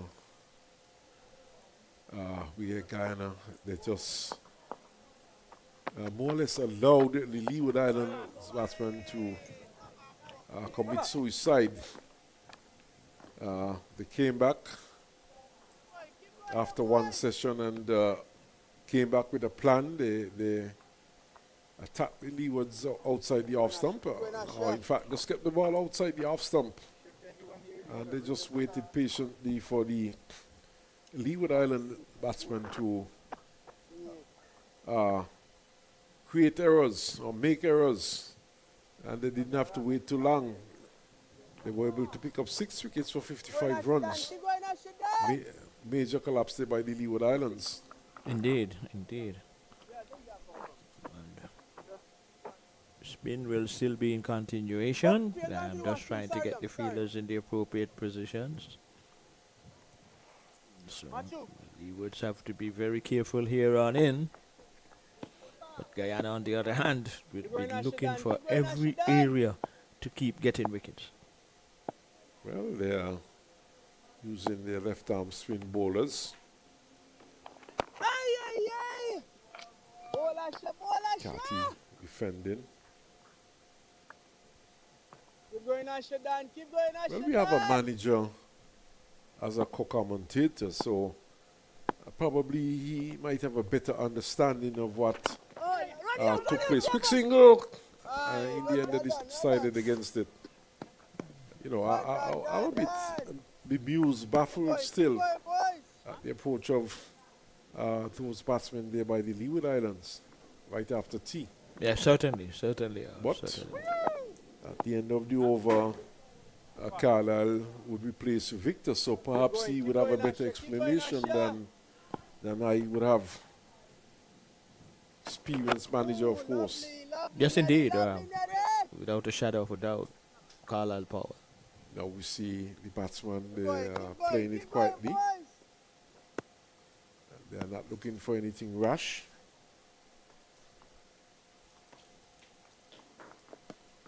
Joel Andrew, of course, also promoted in the batting order. He came in at number 3.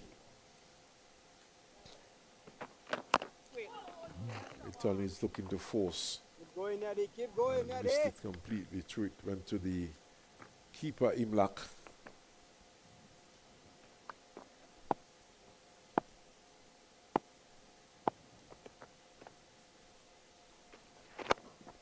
Nicely played. Cannot beat extra cover.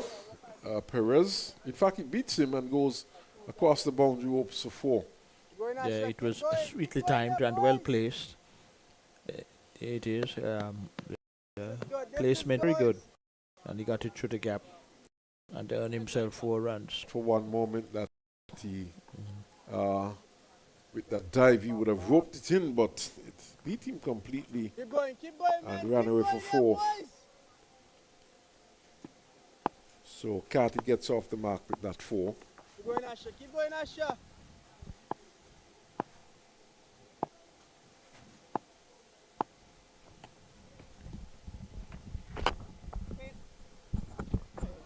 Here we go again, dive in. To his left and the ball running out towards the boundary. This time, just 2 runs. So the end of that over, 114 for 3 it is. And just to remind listeners that the target for the Leeward Islands would be 349.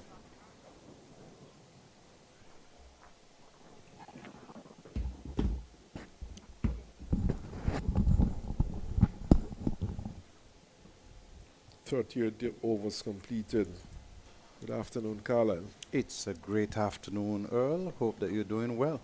I'm doing well, but you know, I'm a bit befuddled here still at the approach of a couple of the Leeward Islands batsmen.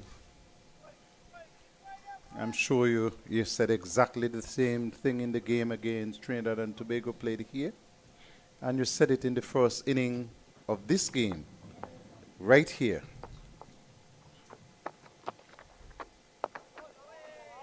A couple of things I will say to you. One, the inning played by Mickey Louis was strange. He seemed to be in a hurry to go someplace, any other place except here at Warner Park in the pitch. He ought to have been playing a solid inning, looking to bat some time, looking to get himself a good score, and looking to get himself into the next game with confidence behind him. Just before he got out, he charged at the delivery, missed it, and could have been run out. Definitely. That didn't cause him to settle any, because shortly after that, he gifted his wicket away. Joel Andrew, somebody's going to have to speak to Joel Andrew, whom he respects and whom he can listen to, because talent on display without the requisite hard work and common sense approach will not yield him much. Obviously has the talent, but he throws away his inning far too often. And somebody is going to have to tell him the harsh realities of cricket and of batsmanship.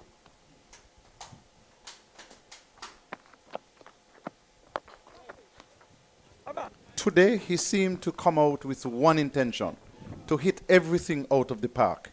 In a situation where the Leewards had just lost the wicket, where he had been sent to the crease at number 3, and where he ought to have been looking to get a good score. I am not sure if the Leewards believe that they can win the game from here on in. I know that they can lose the game from here on in. They can, definitely. Yeah, definitely. And, you know, my thinking is that here was Joel Andrew promoted in the batting order, given an opportunity to get some runs under his belt. I don't think he was sent out there to accelerate the scoring rate. I think he was sent out there to get good batting practice and get some runs under his belt. But yet, from the word go, some rather strange hikes. You're looking at another 239 runs in 26 overs. You take that off the table and you say, listen, we are not going to lose this game today. We picked up first innings point, and we're going to stay in the game and protect our first innings points, and our batters should get good scores under their belt. Exactly. Haven't seen this approach. And listen, I'm sorry. I only know how to tell you the harsh realities. Somebody will have to sit down, Mickey Louis, get into his headspace, and find out what is the problem with his thinking. Because he does not have a problem with his batting. He has a problem with his mental approach to the game and to batting. Very same thing with Joel Andrew. Oh, lovely sinky, lovely sinky. So after a very good start, and we have been belaboring this point all day long, the fact that it's not a question of getting good starts. The Leewards are, you know, doing well in the middle, but giving it away. You know, giving it away at the wrong times. No pressure, no scoreboard pressure. Oh, nice sinky, nice sinky, nice sinky. Keep going, keep going, keep going, keep going, boys.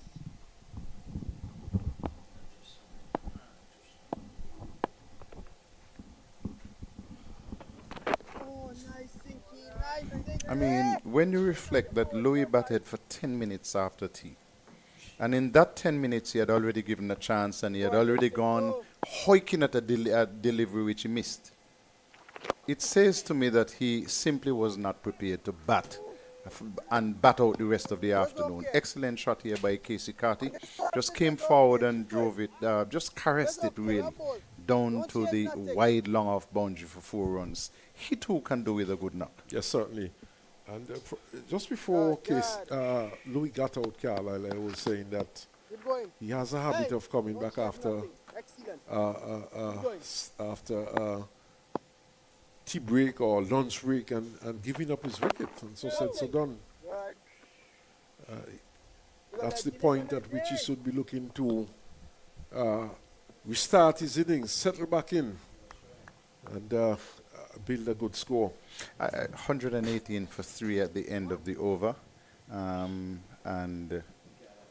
Carty is on 10. Jamal Hamilton is on 5. We have 10 overs left before the start of the mandatory overs.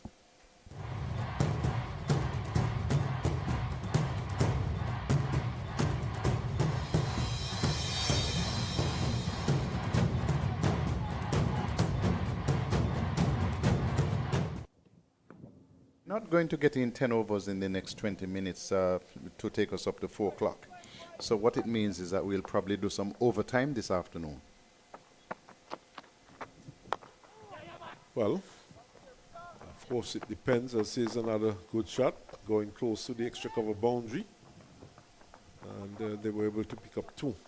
And here is the thing, Earl. If the Leewards had been batting at the start of the mandatory overs with all 10 wickets intact, it is highly likely that the game would have been called off early.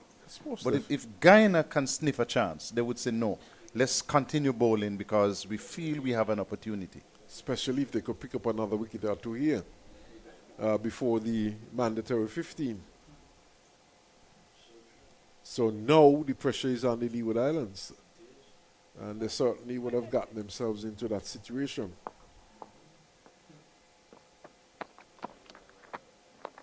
Flash that. And missing it completely. And here's another injudicious shot here by Hamilton. This time by Hamilton.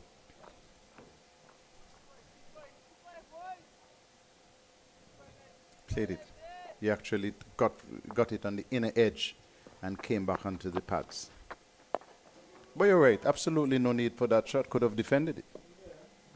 I mean, you're not going to get the 230-yard runs this afternoon. So why give Guyana a chance? That is why I keep saying I'm a bit befuddled at what I'm seeing happening out there. It's like a Jekyll and Hyde situation. One moment, they're sound in defense, and then all of a sudden they pull out this shot, this hoik.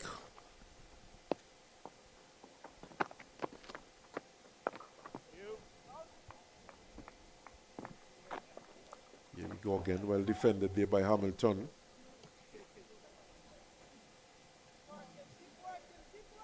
And you could look at the body language of the Guyanese players too. They are sensing something. They are sensing an opportunity.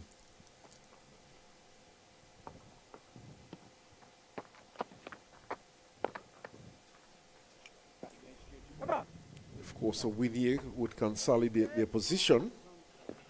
Guyana.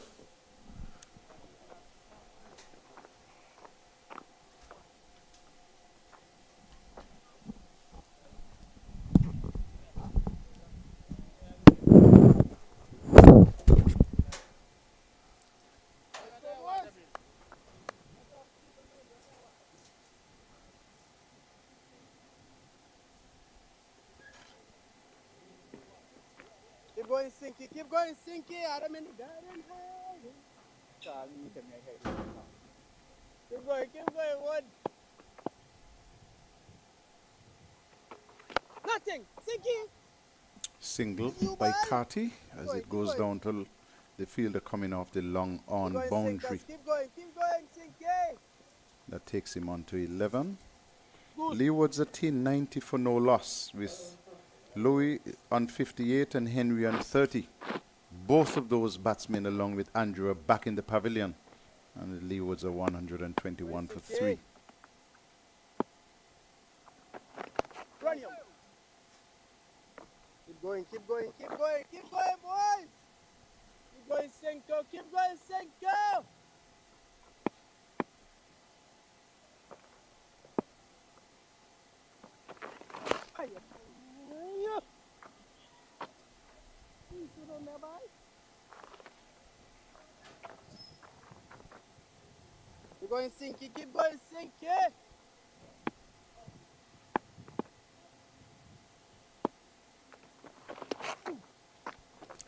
Delivery down the leg side once again and helped around the corner by Jamal Hamilton. It goes down fine.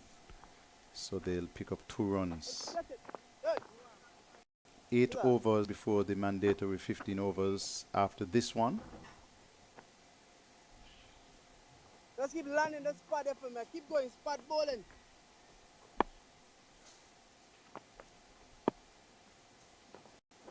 That's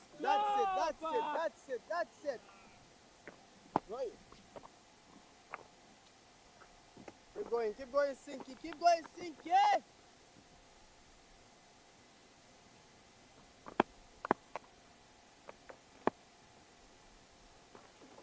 Ah, lovely, Sinky. Lovely, but lovely. End of the over then. 42 overs completed in this inning so far. Leewards 123 for 3.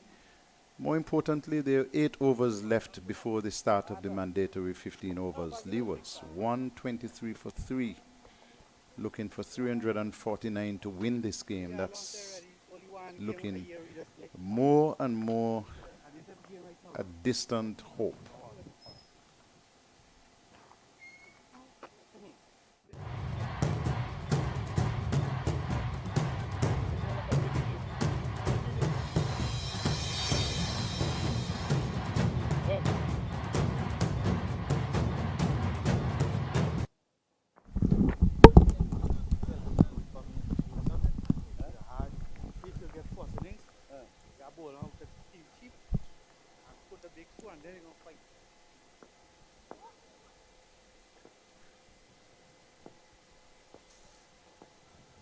side. No.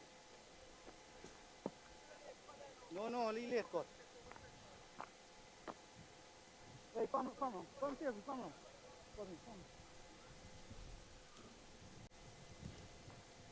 Late cut. Go loud. The guy bad.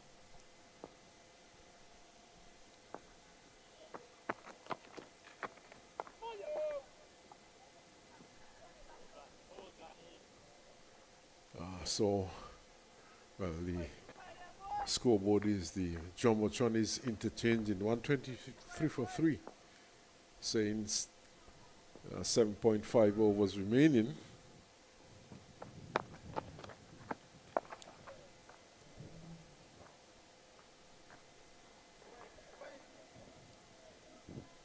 And with the spinners operating in tandem, this, of course, should come rather quickly.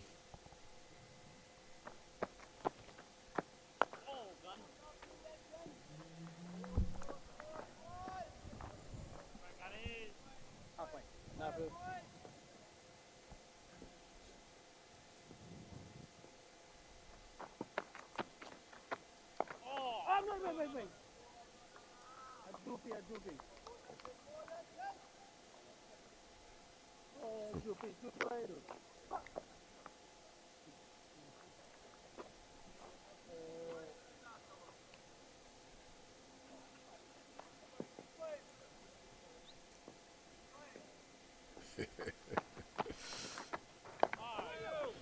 Just got a note here, Carlisle, from someone who would have managed cricket and football, managed at Leeward Islands level, managed the Sinkits team.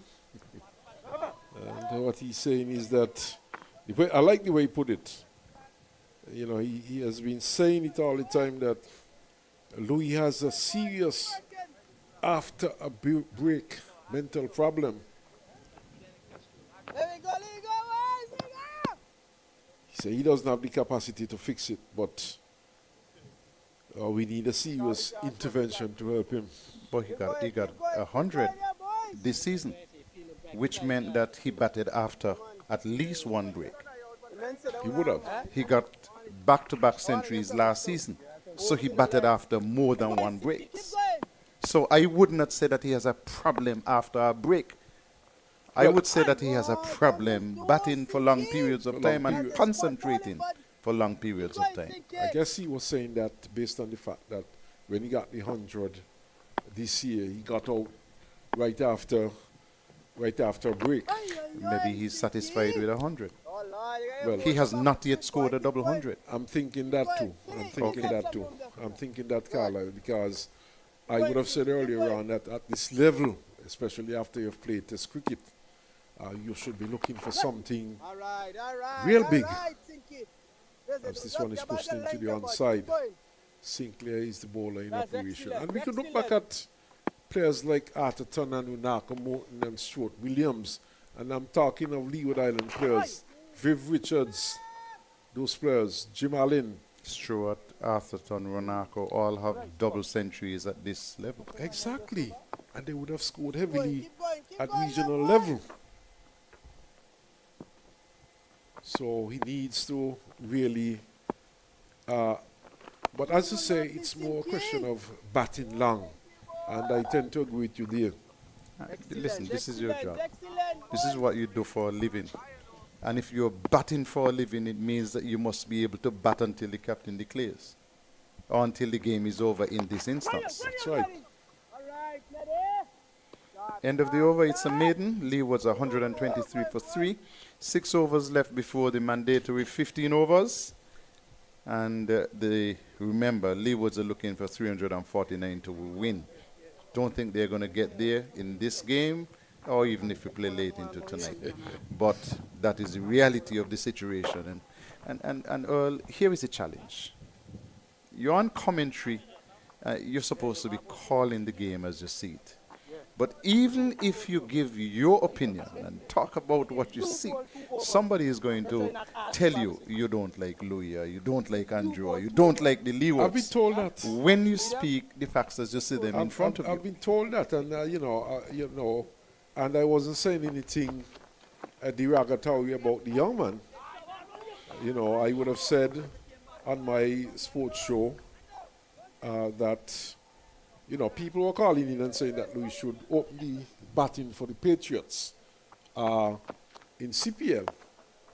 But my take was that the young man, he has been picked in the team, he's making runs, and that's the most important thing to me. And I've been told, two gentlemen called in and said that, I do not like Louis. That's beside the point. You have an opinion, you're free to express your opinion. Exactly.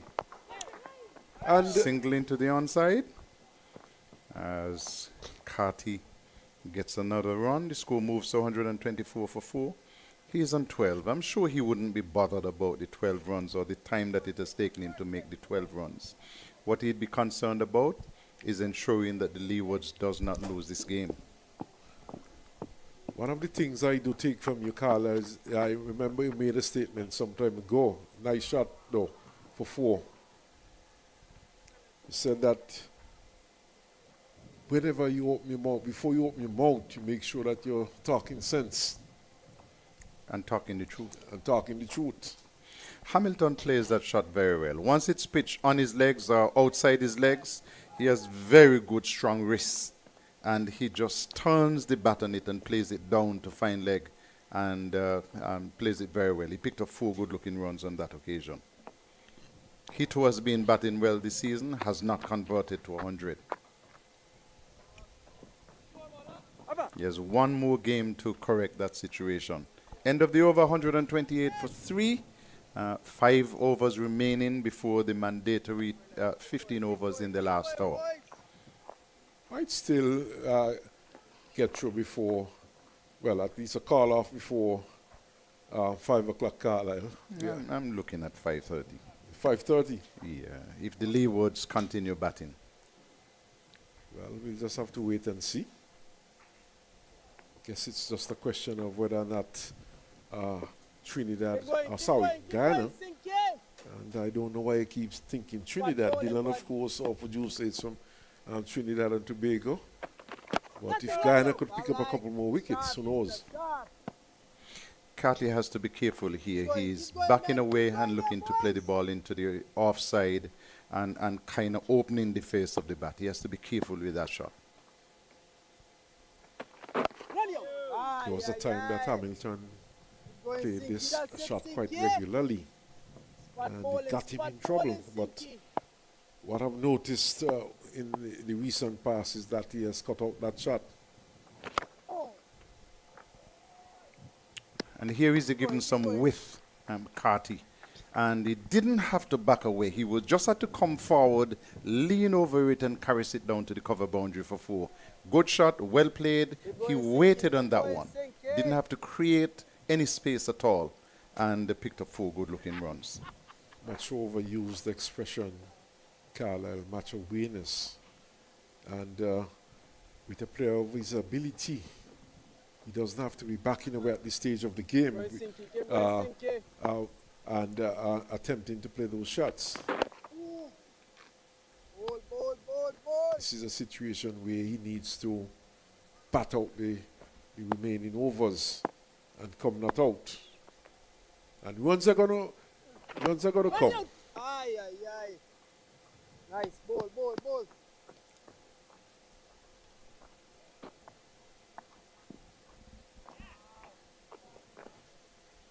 Yeah. So some sanity being brought back to the Leeward Islands innings. What we saw earlier on was pure madness. Young Joel Andrew in particular. 133 for 3, 46 overs completed in this inning.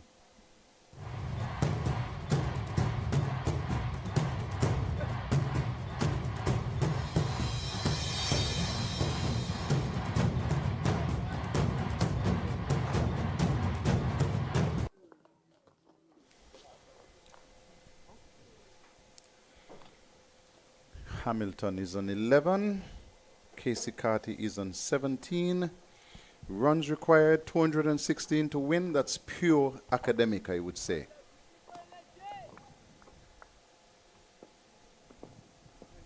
Seven wickets, of course, required to win. And I would not say that is academic, pure academic. It can happen. That's the greater of the two possibilities. I guess Carty and Hamilton would be thinking otherwise.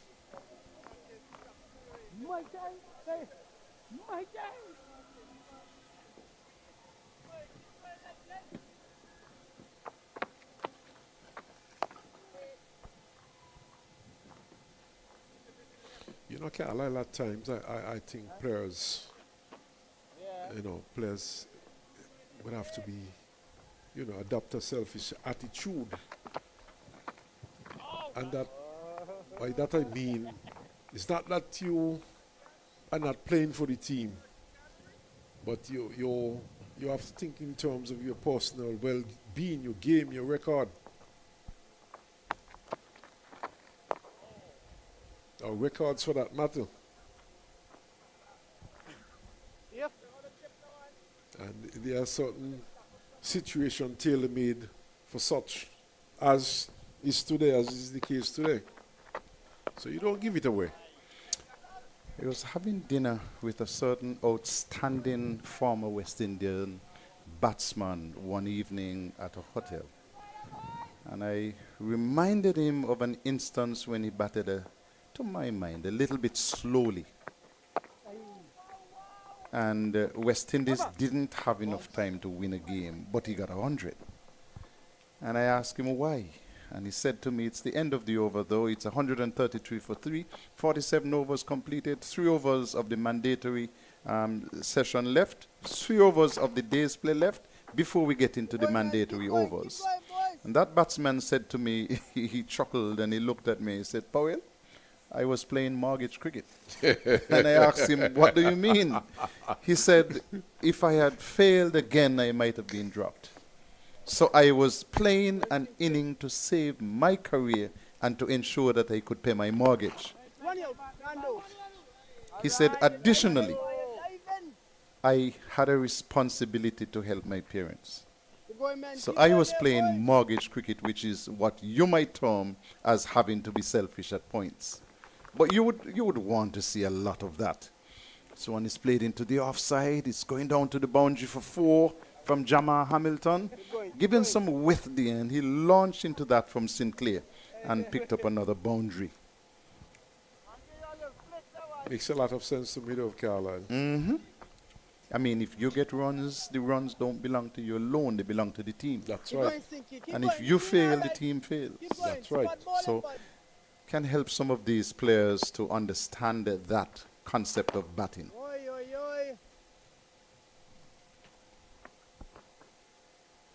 Keep going, Sinky. Keep going, Sinky.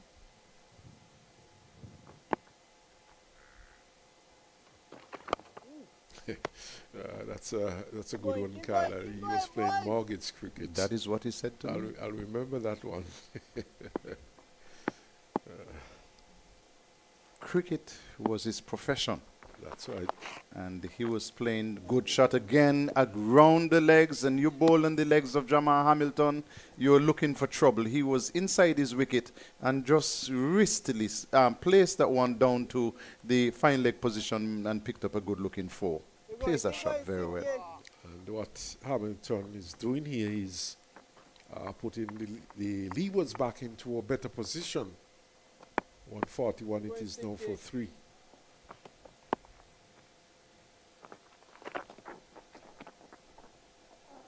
Play down to the vacant third man position, they'll get at least 2. As it's picked up just inside the boundary, Hamilton is back for the second run. And so it's the end of the over. And score moves on to 143 for the loss of 3. Hamilton goes to 23. 2 overs left before the start of the mandatory 15 overs. Good little partnership building between these two. 44 runs Hamilton 21, Carty on 17. So bringing back some sanity to the proceedings, these two batsmen. Left arm round.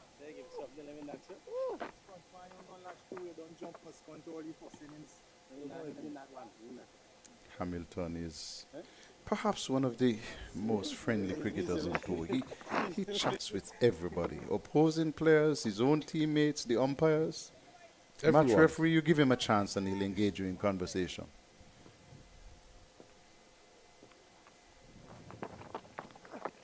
This morning when I came in, he was there in conversation with young Joel Andrew and the physio of the Leeward Islands team, Dark Brown. And I said, "Good morning, gentlemen." He said, "No, it's not good morning yet. The day has just started." And he always has something to say. Well, I try to understand what he meant by that.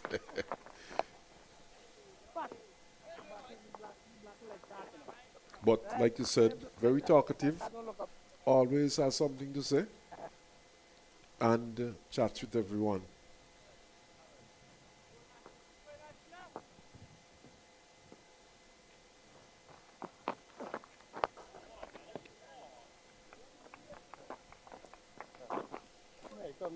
So, Carla, we just might not do any overtime today. You're thinking 5:30.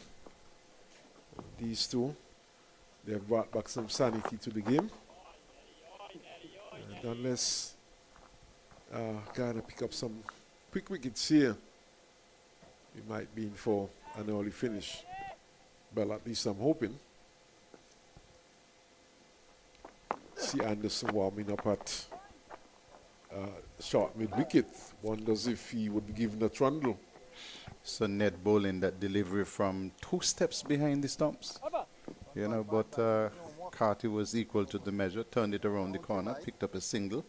And so the scoreboard is showing that we have 1 over left before the start of the mandatory 15 overs. And the spinners have gotten the overs in very, very quickly. Leewards 144 for 3. And they are looking to make 249 to win. That's not going to happen. Guyana, on the other hand, are looking for 7 wickets. I figure if we get through this over and half of the mandatory overs and they're still together, the captains might come together with the batsmen and decide, hey, listen, we have had enough of this. Let's have an early evening. On the other hand, if Guyana were to get a couple of wickets, they'd want to stay out longer. Most definitely. No, well ball, Sinky. It's okay, well ball.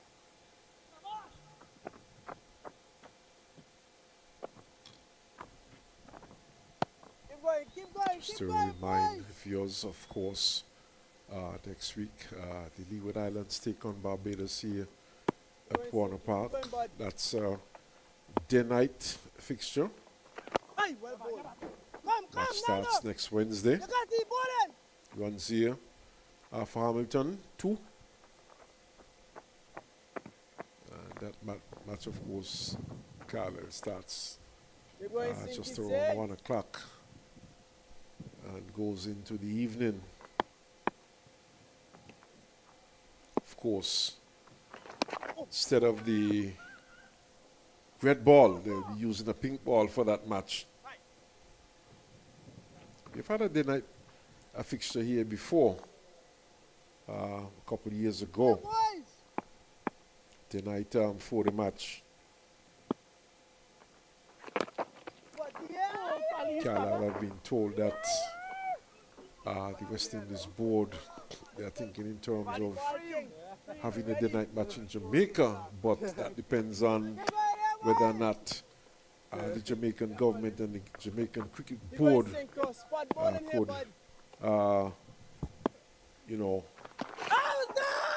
have new lights at the ground. The lights at the ground at the moment, they say they're not capable of handling the night test match. The quality of the lights are not up to standard, and they're hoping to replace those lights. End of the over. We've gone through all of the overs required before the mandatory overs start, and as soon as that over is done, Earls, take your seat, because Victor will not be coming in there shaking hands. Oh, my goodness. It's the end of the game. Oh, yes.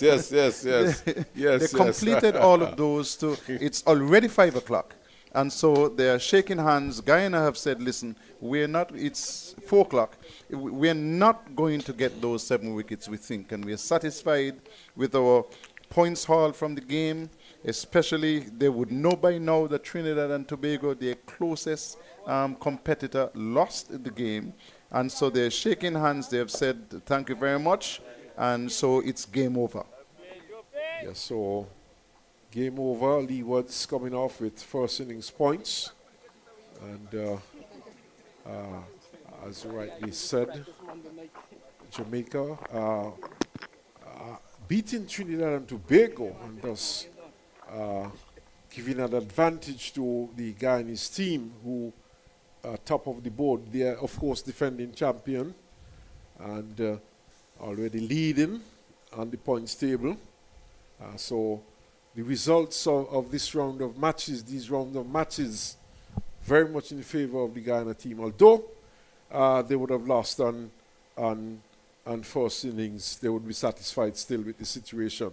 In the first inning, they were bowled out for 193, 77 to Anderson, 31 to Paul, 30 to Ali Mohammed, and Cornwall picking up 3 for 25, Thomas 2 for 48, Graves 2 for 30, Walsh 2 for 26, and then the Leewards responded to that with 335 all out. And I have to keep reminding you that at one stage at lunch, they were on the second day, they were 280 for 4. Carty was on 91, Hamilton was on 66. And at that point, I feel that Leewards had their very best chance of pressing the advantage, getting a big score, and then putting Guyana under pressure. That did not happen. They were bowled out for 335. Carty 92, Hamilton 80, 73 to Louis, 26 to Cornwall. Ali Mohammed picked up a fifer. And then Guyana, when they had a chance to bat, they batted so very beautifully. 2 of them, Imlak got 123, and then there was 100 to Anderson as well to go with his 77 in the first inning, and 5 wickets to Spencer. You have to commend him for his 5 wickets. He tended to bowl a little bit short. Whenever he bowled fuller, he was very successful. And so he picked up a 5-4. And then the Leewards, chasing 349 for victory, managed to bat out all of the period right up to when the 15 mandatory overs should have started. And they shook hands. They decided, listen, we have had enough. 147 for 3. Let's call it off. This has been a good game. And Earl, who is your pick for the man of the match? Anderson. Anderson for his 100 and his half century. Well, we'll find out who that is. But we would want to thank you very much for tuning in, watching, listening to this game. It has been my absolute pleasure alongside Earl and Victor to bring you commentary on the game, but we'll have to commend Dillon and his team for producing the pictures which were of such high quality. Thank you very much. We'll be back with you next week, Wednesday, starting at 1 o'clock.